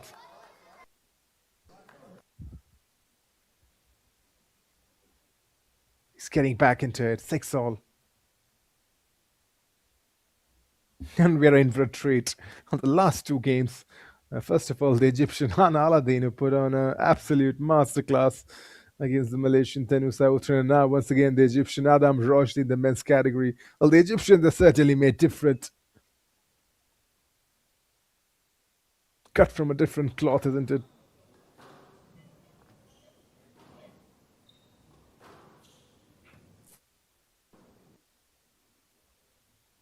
Once again, that long rally, which has been the characteristic feature in this first set between the Indian and the Egyptian.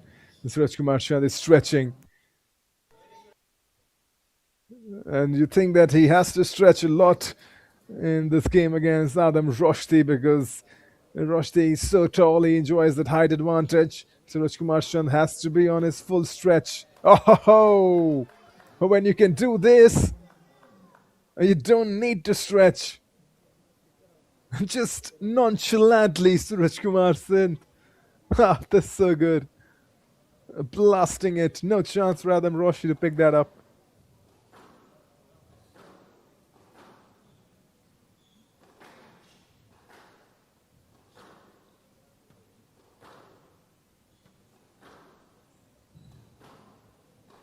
He tries to go and kill the game, Suraj Kumar Chand. He's got incredible power and precision. I mean, hits it and the ball is dead. That's the kind of shots he's got into his arsenal, into his locker. The kill shots. And right now restricting it. Good from Roshdi. Chand replies back. Roshdi continues. Now exchanging backhand blows. Keeping it in the corners. Oh, the skirt from Adam Roshdi. Incredible. They're still going on. I'm sure I've not seen this long rallies in all the quarterfinals, and this time around, Adam Roshdi is not happy with the decision, I believe. Let's watch that once again. It will give a clear indication. Well, he left it. That's Suraj Kumar Chand. He's getting the serve in his favor now. Look at the quickness from Adam Roshdi. I think the Indian is going to have a hard time today. He's in the lead, but he's got to grind and play his best squash. Cannot take the Egyptian for granted. And you can see Suraj Kumar Chand getting in the groove. That hand movement and the way his shots are now connecting from the racket. It's getting faster. He knows he's in for a contest right now with the Egyptian. 8-7. Leading right now, but the Egyptian fighting with Suraj Kumar Chand fights back. 9-7. Good hitting. Making the Egyptian work. And this time around, he couldn't pick it up. Right where the wall ends on the floor. That's where the ball was going for, and you cannot pick them up. 9-7. Suraj Kumar Chand in the lead. Would like to finish the game now. No slip-ups from here on. It's what the head coach would want.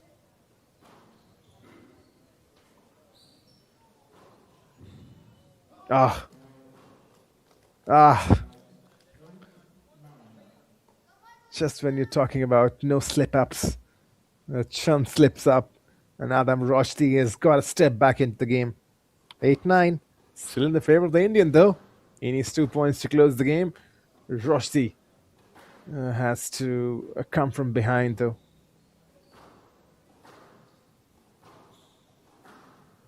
Incredible hitting from both these athletes out here on the glass court in Chennai. Unable to pick is Adam Roshdi on this occasion. The Strice now is unable to pick those shots from Suraj Kumar Chand. Chand picking up his spot very nicely.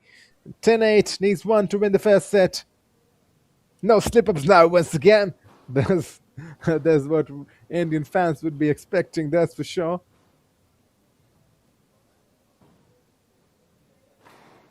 Oh yes, that's one way to finish a set. And that's Suraj Kumar Chand for you. In a game where it particularly didn't look too much comfortable, he still gets the job done with brilliant shot striking in the end. 11-8, the first set belongs to the Indian Suraj Kumar Chand. The Egyptian has to trail and Egyptian has to fight back from behind, something that the Egyptians do really well.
Well, back into action on the glass court as Suraj Kumar Chand locks horns with Adam Roshdi in the second set after winning the first one in a very tight and intense encounter. But in the end, Suraj Kumar Chand displaying his quality, and now you can see that he's slowly getting into the game, already taking the first point in the second set. He's moving much quicker, looking like a very different player to what we saw in the first few minutes of the first set. Suraj Kumar Chand. He's definitely a slow starter. That is quite evident from the previous encounter from Suraj Kumar Chand. But now 2-0 in his favor, and the Egyptian is feeling the heat in Chennai.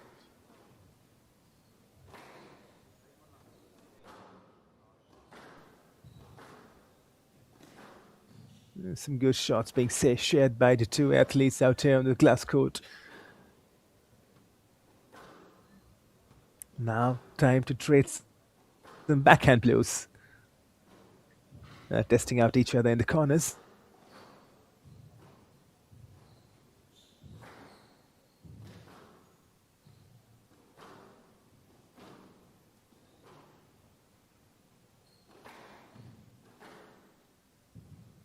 He's good, and we still continue.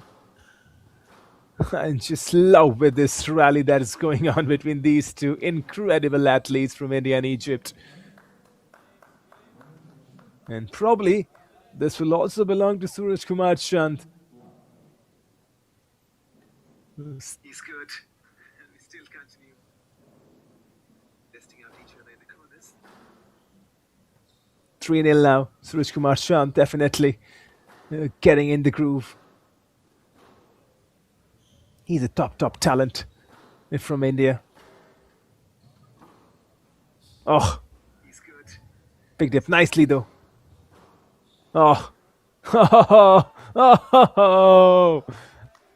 oh yes, Adam Rushdie. Oh yes. And that's how you come back. First point for him.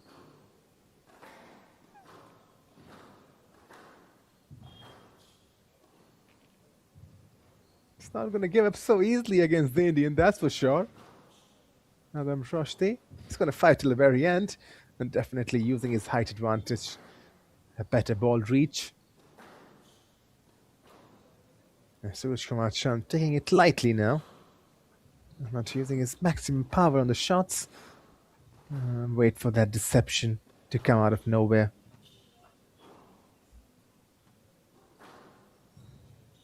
Oh, just gently lifting it up. Once again, it feels like Chand is working in reserve mode, wherein Adam Rushdie has to put everything, and Suraj Kumar Chand just calmly dictating the terms of this game, even though the rally is continuing for a long time. But I don't think Suraj Kumar Chand has been put into an uncomfortable position so far, but he is the 10. Gotta stop saying the commentator's curse is for real. 2-3, the Egyptian. Trying to plot a comeback.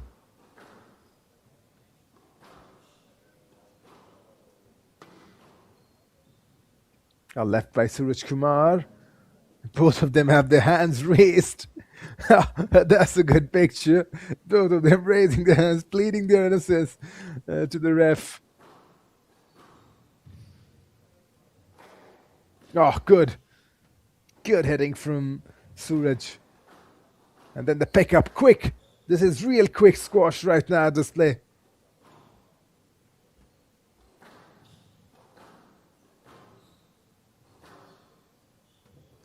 And now to settle the pace a bit. Suraj Kumar Chand. Oh, it's just too good. Adam Rushdie. He was caught flat-footed. He didn't know where to go, left or to right. And that's the brilliance of Suraj Kumar Chand. He's just so good. A treat to watch. 4-3 in his favor now. I think he's enjoying himself out here in Chennai. The Indian homegrown talent.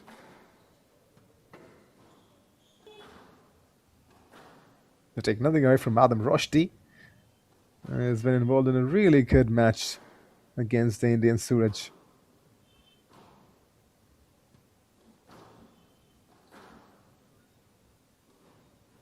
Oh, nice pickup. And Rushdie once again matching Suraj Kumar Chand like for like and blow for blow. These guys' habit of going into long rallies. Chand now. Here's the 10. Adam Rushdie. He's getting better off Suraj Kumar Chand in his long rallies. We have seen that. And that's twice now I think that Suraj Kumar Chand in his long rallies has hit the 10. And so certainly, probably Adam Rushdie has no problem into going into those long rallies, tiring his opposition down. That could be the key build-up and the key matchup. It's going to come to fitness. It's definitely going to come to fitness. 5-4 now, Rushdie in the lead. Not working fine. Rushdie takes his lead to 2 points now, 6-4. And Suraj Kumar Chand would be probably kicking himself. Oh, that's the third time that he's hit the 10. Something's happening in this game. It's changing in the favor of Adam Rushdie.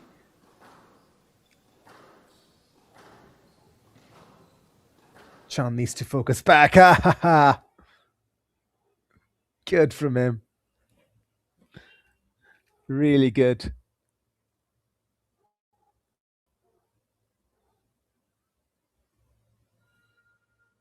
Something's happening in this game. It's changing in the favor of Adam Rushdie. Chand needs to focus back.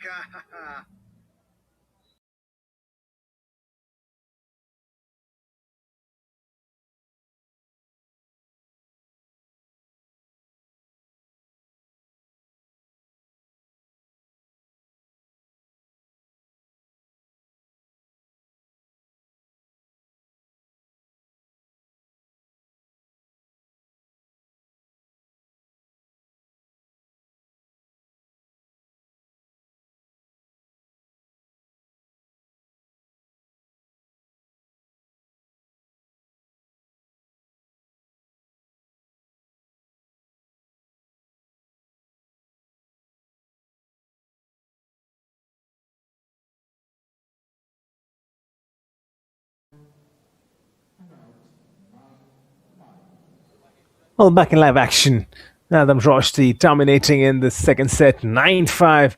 And the meanwhile, the feed was down. It's Adam Roshdi who suddenly picked the pace. Suraj Kumar Chand is trailing.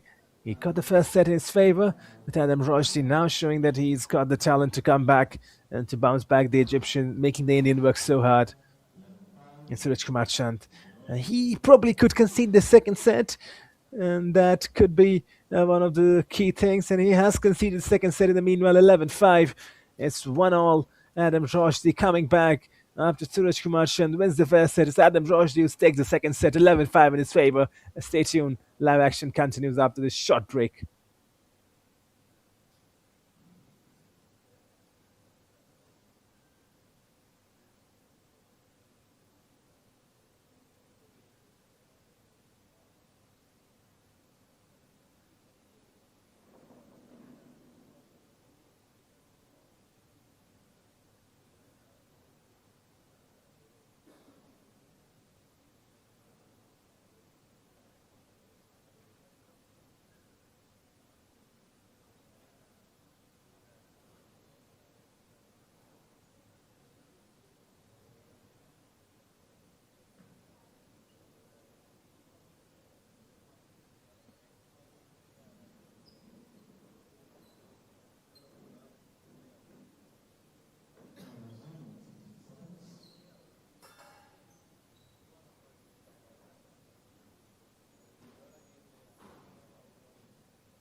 Well, back in action. Third set in between the Indian Suraj Kumar Chand and Egyptian Adam Roshdi continues. And Suraj Kumar Chand definitely caught off guard in the previous one. He was doing so well, but Adam Roshdi making sure that he plots the comeback, and the comeback was delightful, winning 11-5 in the second. One set each. We could definitely be in for a treat today, as we were the last time an Egyptian played on this court. That was Hana Aladdin, and that terrific battle with the Malaysian Tanusha Utrian just a few moments ago.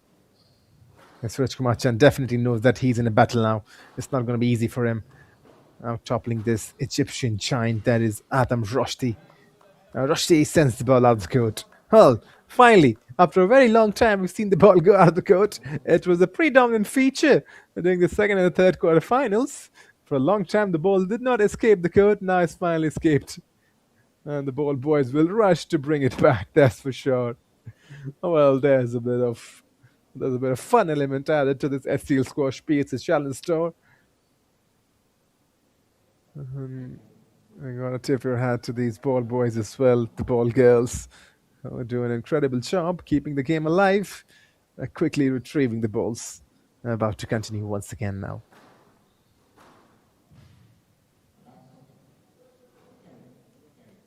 Roshdi. He's not agreeing with the decision. Once again, I don't think those antiques should be. Probably the players that they feel differently when they're on the court, but waving fingers to the umpires, probably you can talk to them, but probably just a bit too much. It just feels like it's a disagreement. And kids growing up, kids watching squash, you don't want them to be too much arguing with the match officials, with the match referees.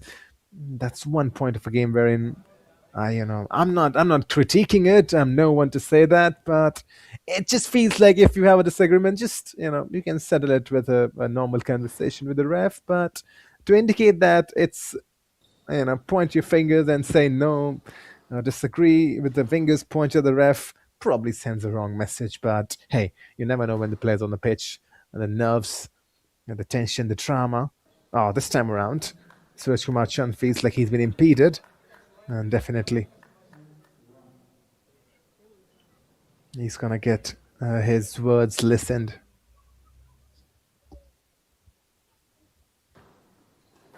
To 1 for Suraj Kumar Chand.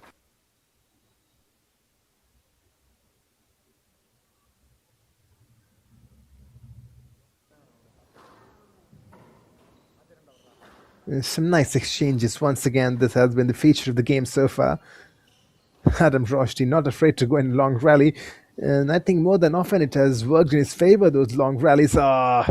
Just trying to place the ball. That's going for that drop, the volley drop. It's not an easy skill to master. I'll watch that once again. He was going for that forehand volley drop, hits the 10, just the upper side of the 10. It's a hard skill to master.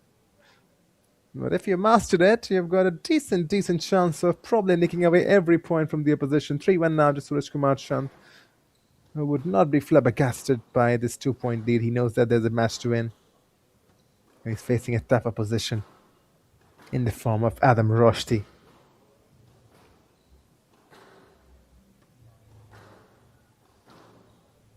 Both these players are not afraid to go in those long rallies.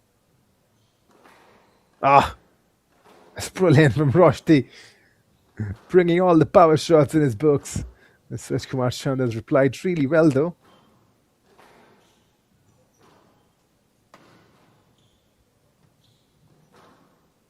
And now, just testing out each other's backhands. Good pickup from Roshdi. Chand now had a chance to kill the game, but Roshdi is still alive.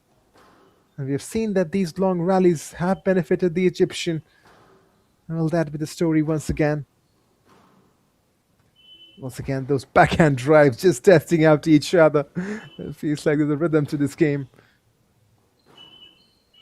Suraj Kumar Chand nearly outsmarting Roshdi, still continuing. There's a decent pace to this game now. Please check on the timer, check on the clock. More than 60 seconds to this rally, I believe.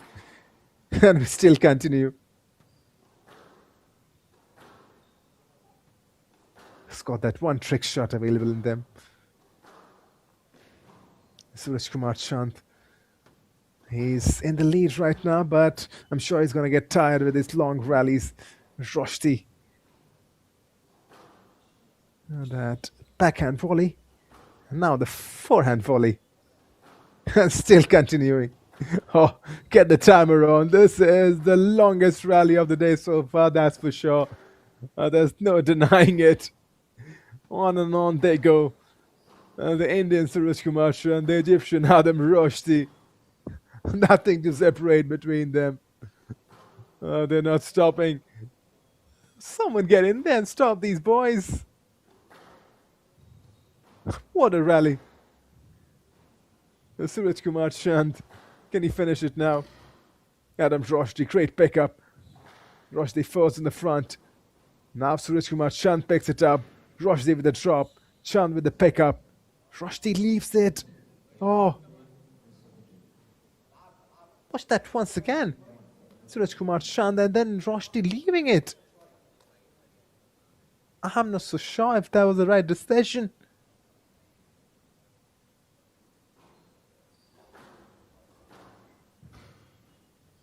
Oh, that's a shame for that great rally to come to an end the way it did. And this time around, Suraj Kumar Chand will definitely get the point. Roshdi unable to reach, even though he's got the height advantage. I felt that he could have stretched a bit more onto that occasion. Suraj Kumar Chand establishing a healthy 3-point lead in this third set. Now Chand leaves it. Roshdi is still not happy with the decision. He's not happy. She cannot do much. The ref's verdict, the match official's verdict is final.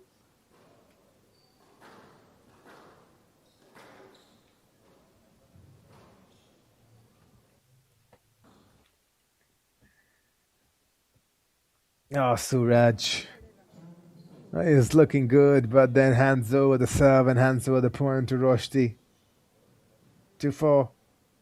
Still in the lead, though.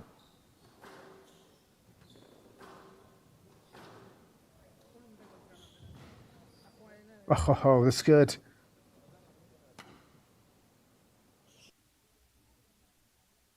What was that from Adam Shroshti? Now he could finish it. Yes. Yes.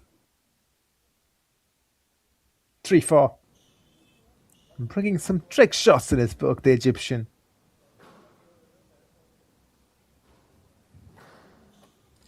And the Indian has to be careful. He knows he's in for a fight. Oh, brilliant. And that brings a few cheers from the Indian contingent and the fans out there in Chennai. 5-3. Kumar in the lead.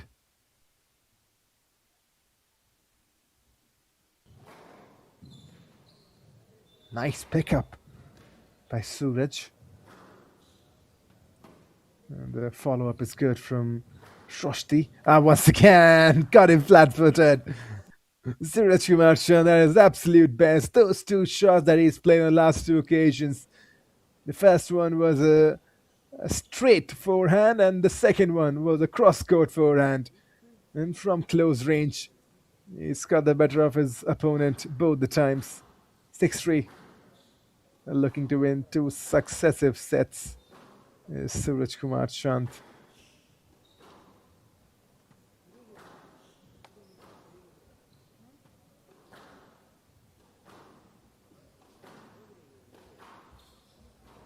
Oh, sliced nicely. And then that backhand, should you say the backhand volley, wasn't it, from Suraj Kumar Chand? Here was that once again. Get the idea what he was trying to do.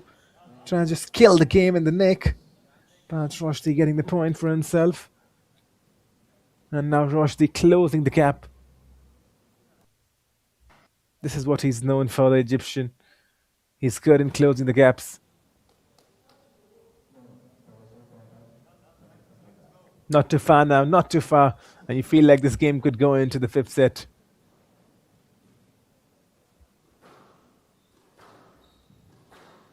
Six all. At one point, Suraj was leading 6-3. Roshdi has made sure he makes a comeback. Oh, powerful shot, making decisions. And then forced forward. Look at this, frantic pace to this rally.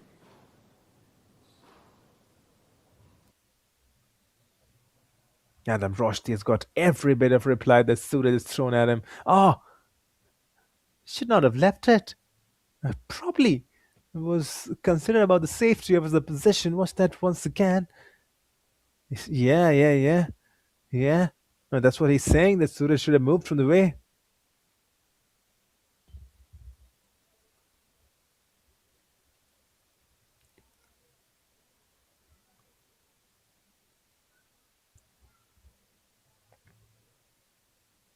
The referee allowing the point to be replayed.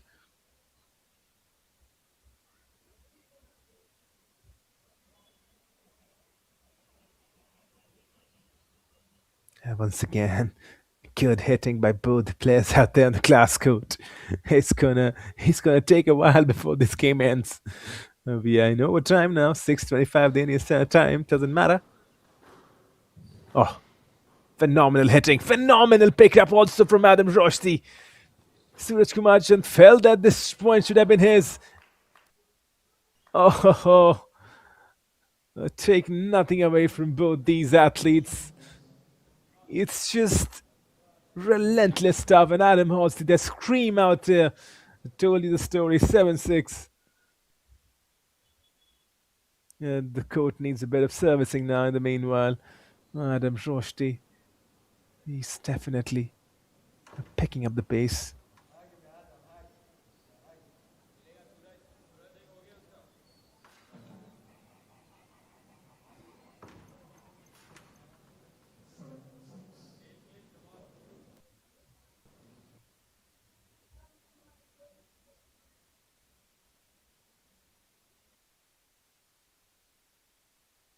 Semi-final berth is on the line, and that's what these two athletes are fighting for.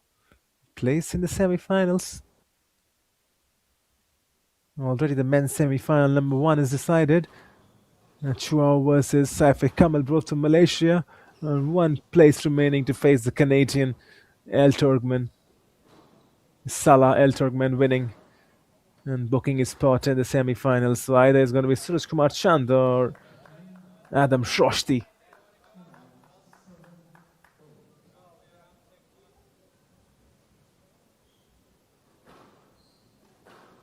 Eight-seven, still in the favor of the Egyptian, and now 8-8.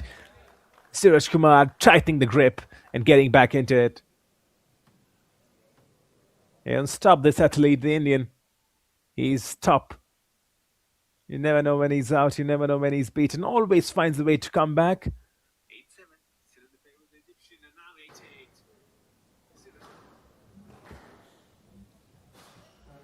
8-8. 8-all, but the Egyptian will once again be delighted by that outcome. 9-8 in his favor.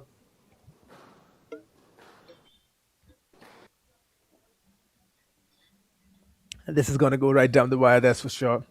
Nerves would be tested. Who's got the better courage and better character under pressure? Because this is a physical, grueling, gruesome battle. This is intense. Yes, Rajkumar Chand. He's not to give up so easily. How do you expect him to give up so easily? He's in a decent vein of form. The second seed, India's very own Suraj Kumar Chand. 9-all now.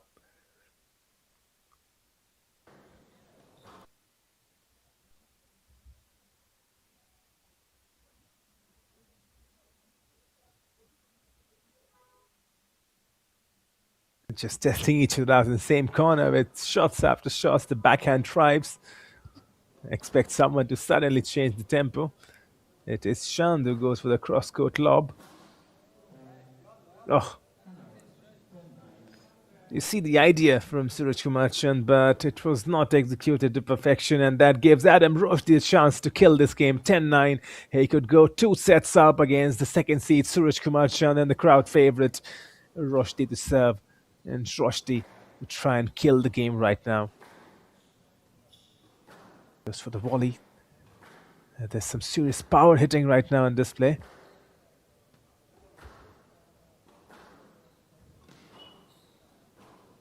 Oh, Chand was good, but so was Adam Roshdi in picking that up. And nearly. But it's Chand now gets the point. 10-all. So we continue. And that's the word that probably we're going to say a lot more times as longer the game proceeds. So we continue. 10-all now.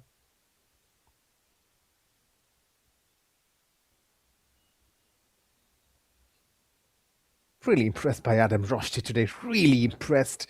The way he's just maintaining his composure against the second seed. And now just 1 point away, 11-10. Do not drop this, son. You've done so well.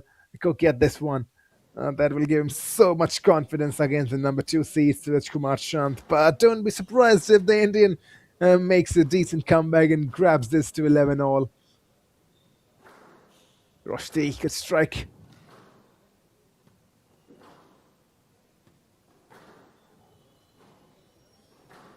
Trying to kill the game. Suraj Kumar Chand looks focused. Ah, good pickup. But now it's not. Suraj Kumar Chand concedes the second set. It's 2-1 now in the favor of the Italian. Adam Roshdi just 1 set away from entering the semi-finals. 12-10 in the favor of the Egyptian. It's 2-1. And Suraj Kumar Chand has got all the work to do. The second seed in the second, I beg your pardon, in the fourth set. Live action continues.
Well, off we go running. Suraj Kumar Chand versus Adam Roshdi. Roshdi taking the second set. He's leading 2-1 right now. Suraj has to find a way in this do-or-die set for him. It's not going to be easy against the Egyptian, who's definitely finding his groove. First point for Suraj.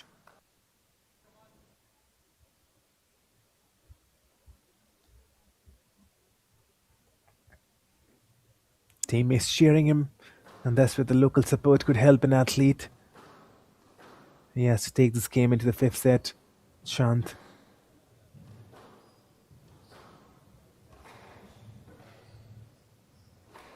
Oh. Oh, that's clean hitting from Adam Roshdi. The moment he hit it, you did realize that's clean and that's powerful. It's definitely taking the shots, the Indian.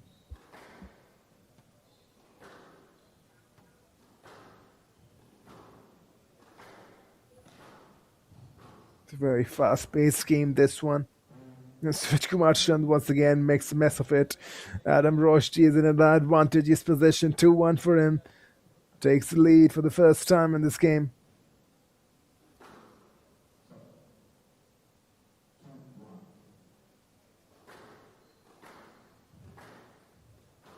Chand has to work hard. And now the physical testament is also going to be in question. Who's got the better physical conditioning? Adam Roshdi once again with a brilliant strike. Oh, he was trying for that drop shot once again.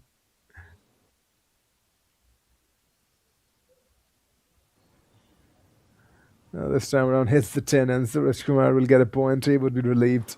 Mightily relieved, that's for sure.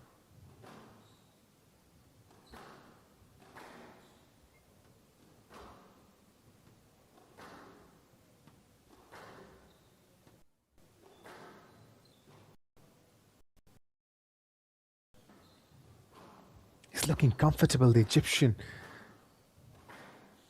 against the number 2 seed.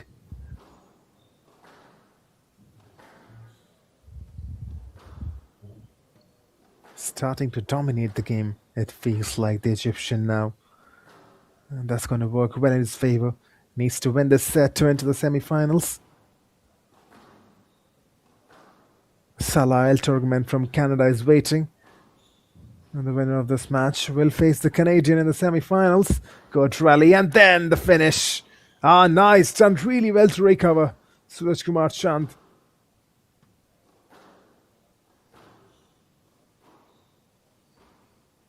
And on we go.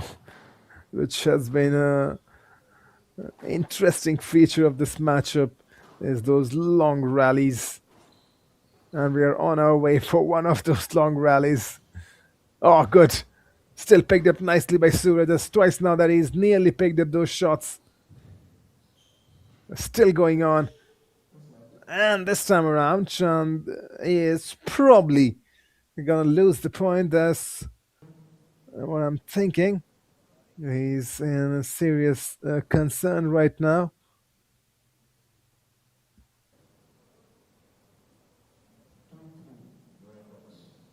He's left the racket on the course, Suraj. He's facing some problems, maybe in his lower back. Oh, definitely he's got the... He's good to go.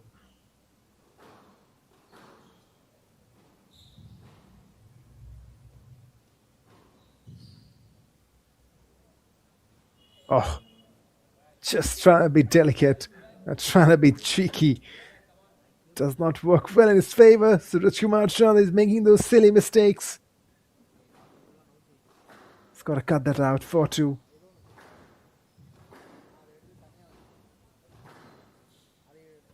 Roshdi is moving much better now. 5-2. Just when I said he's moving much better, you can see Suraj Kumar Chand is probably feeling the effects of that last hit. He was on the ground, left his racket, and probably not moving that freely as much as he would have wanted. And Adam Roshdi. 3-point lead, and once again, now this time Chand clatters into Roshdi. Watch that. The replays will give you an indication. Roshdi with the volley, the backhand volley, probably could have moved from the way. Definitely, Chand gets the point. Good decision.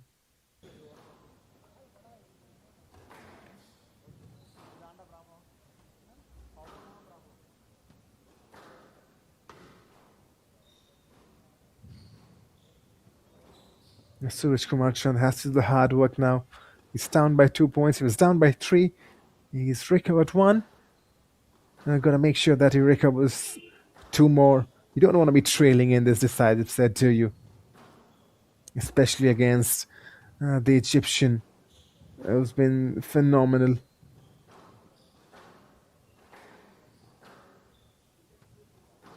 Clean power hitting from both the athletes out there on the glass court.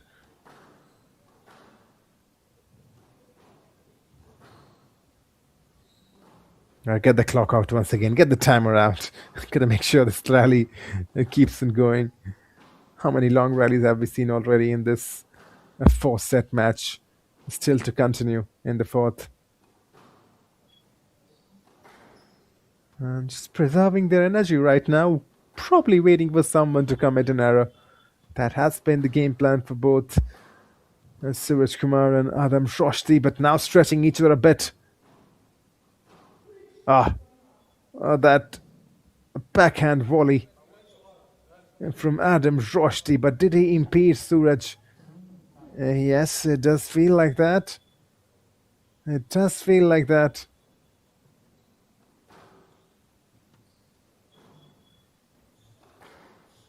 It's a shame that some of those rallies have to end with a referee's decision.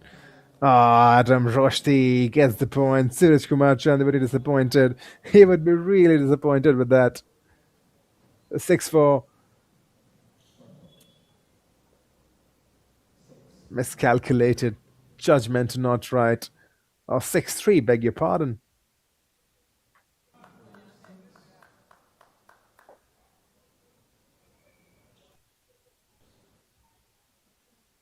Oh, 6-4, that's the correction. Now the scorer got me in a spot of bother. 6-4 it is. That's what we were thinking.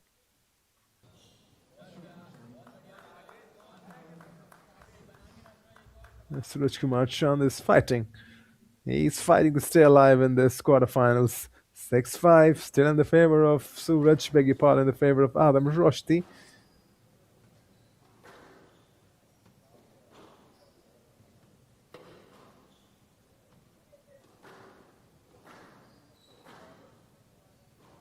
Roshdi with the drop. And then the cross-court. He's really good with the backhand. The cross-court backhand from Adam Roshdi today has been good.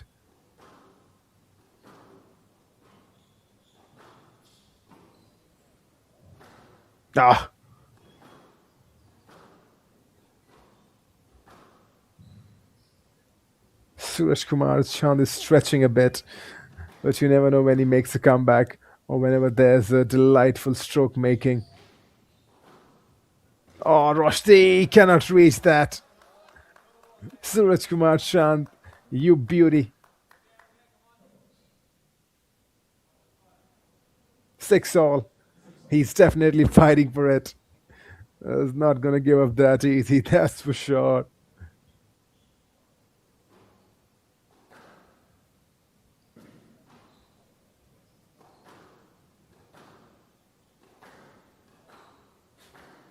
Even Steven, the middle of the 4th set.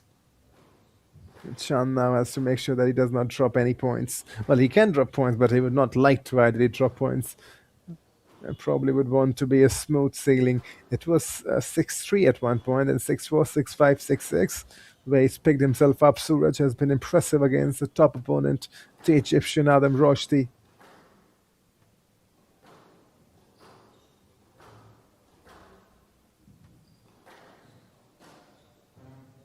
Hits the 10. Suraj knows that. He's disappointed. 7-6 advantage to the Egyptian.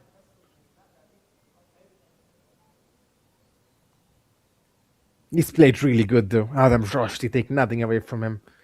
He's showing that he's one hell of an athlete. Suraj Kumar Chand knows that he's in a battle. He's got to rescue some real games now for himself from here on. Some real points.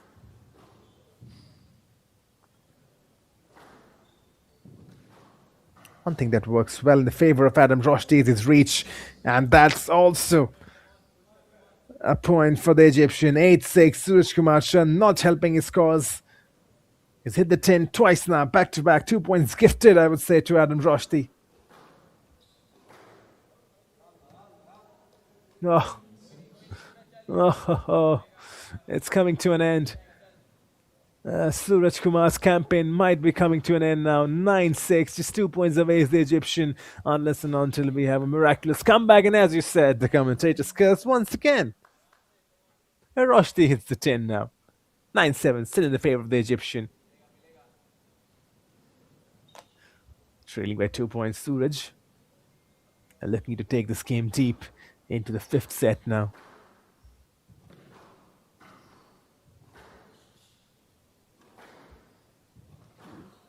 Roshdi will definitely not want a 5th set. Suraj would want it. Such shots would not help his cause. Adam Roshdi just 1 point away now from entering the semi-finals, wherein the Canadian is waiting. The Salah Al Turkmen, watching it very closely, might be the Canadian versus the Egyptian in the semi-finals, unless and until the Indian has something to say towards this last few points. So what has the referee decided? Well, it's gonna be a let Adam Roshdi to reserve. Roshdi nearly finishing it off. Good recovery from Suraj. And then goes for the drop. Roshdi with the power shot. They're trying to work Suraj Kumar Chand is Adam Roshdi towards this last point. Could be any moment though. Suraj Kumar Chand staying alive so far, so good for him.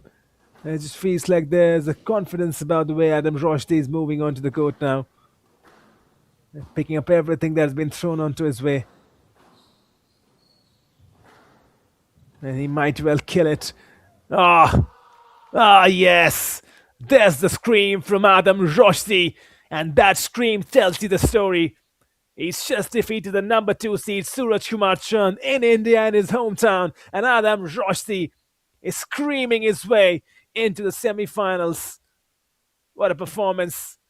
11-7 in the 4th set, winning it 3-1, defeating Suraj Kumar Chand in what could be a major upset in the HCL Squash PSA Challengers Tour. What a performance from Adam Roshdi. He deserves it through and to the Egyptian. And with that, we have got our semi-finals lined up. Incredible. In the men's the men's quarterfinals, Adam Roshdi defeats Suraj Kumar Chand. Chand with the first set 11-8, but then 3 clinical performances, 11-5, 12-10, and 11-7 is what the Egyptian has managed, and he's done it in some style. There's the semi-finals lined up. The first one would be Chua versus Mohammad Saifik Kamal. The second one is going to be Al Turkman versus the Egyptian right now, who's just dominated the Indian Suraj Kumar Chand. And this is what the PSA Squash Tour has come down to. The women's semi-final, we've got the women's semi-final locked up. Othman will take on Sania Watts, India versus Egypt. And on the other end, Hwang Wong from South Korea taking on the Egyptian Hana Aladdin. Well, that's it from the live tour, live coverage. My name is Kumar Satyam. It's been an absolute pleasure being on the Combox for this quarterfinal, and I'm signing off. See you soon.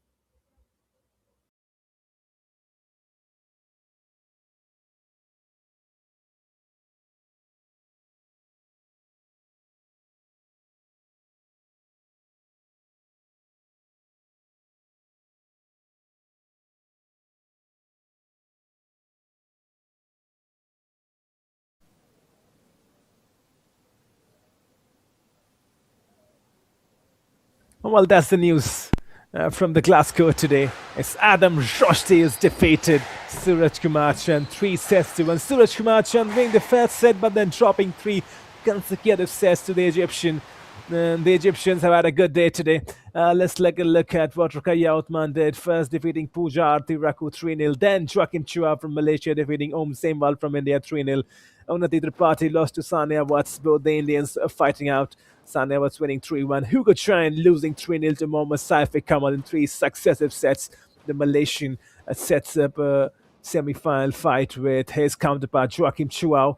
And also Ruqayya Othman would be facing Sania Watts. That's the first of the semi-finals in both men's and women's division. Ruqayya Othman taking on Sania Watts, the Indian versus the Egyptian. That's the first semi-finals in the women's division. And Mohammad Saifi Kamal, the Malaysian, will take on his countryman Joachim Chua, another Malaysian. And what would be the first men's semi-final.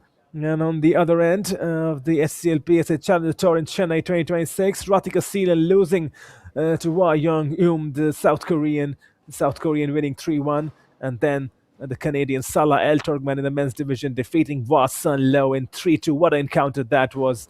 Salah El Torgman was down by 2 sets, but then winning the last 3 sets consecutively. Danusa Uthrin was defeated by Hana Aladdin in 3-2 sets. Hana Aladdin, the Egyptian, punching away into the semi-finals. So did the men's contingent from Egypt, Adam Roshdi, who's also in the semi-finals after getting a major victory over the Indian Suraj Kumar Chand, winning 3-1. So the second set of semi-finals, that's going to be Hwa Young-eum taking on Hana Aladdin, the South Korean versus the Egyptian. And in the men's category, Salah El Torgman, the Canadian, will face the Egyptian Adam Roshdi. Well, it's been a terrific day in the HCL Squash PSA Challenge Tour. My name is Kumar Satyam, commentator for the day. It's been an absolute pleasure and it's been filled with pride and excitement as we look to see you once again on the other end on semi-finals day. For now, Kumar Satyam signing off.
Very good evening to everyone. I have Adam Roshdi in this HCL Squash PSA Challenging Series 2026.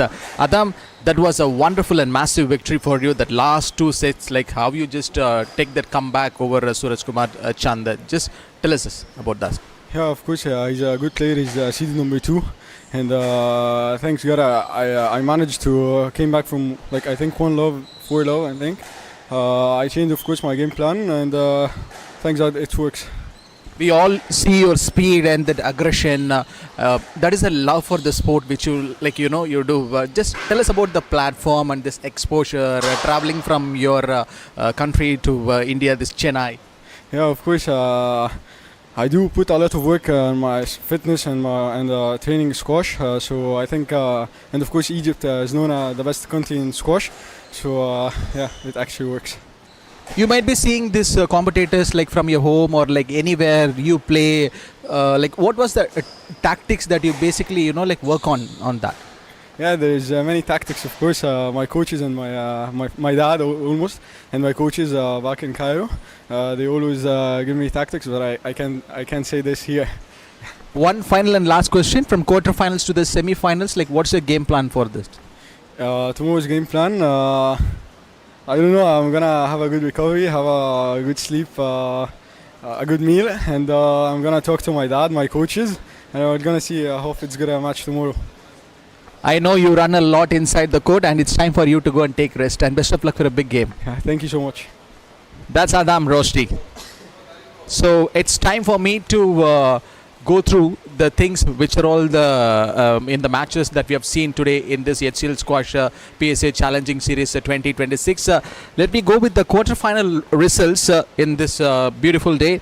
Adam Roshri beating Suraj Kumar Chand by 3-1, and Anna Haldin beating Tanusa Uthiren so 3-2, and Salah Eltogman beating Wasen Low and by 3-2, and then Ho Chang Hum beating Radhika Sutandira Seelan of India, and Mohammad Shafiq Kamal beating of Hugo Jain, and finally Sanya Watsing beating of Unati Tirupati, and Joachim Cho beating Om Semwal, and the last one is Rokia Hothman beating Pooja Aarti Raghu. So that's it for today. Have a pleasantful day. Very good evening. Thank you. This is John signing off from here.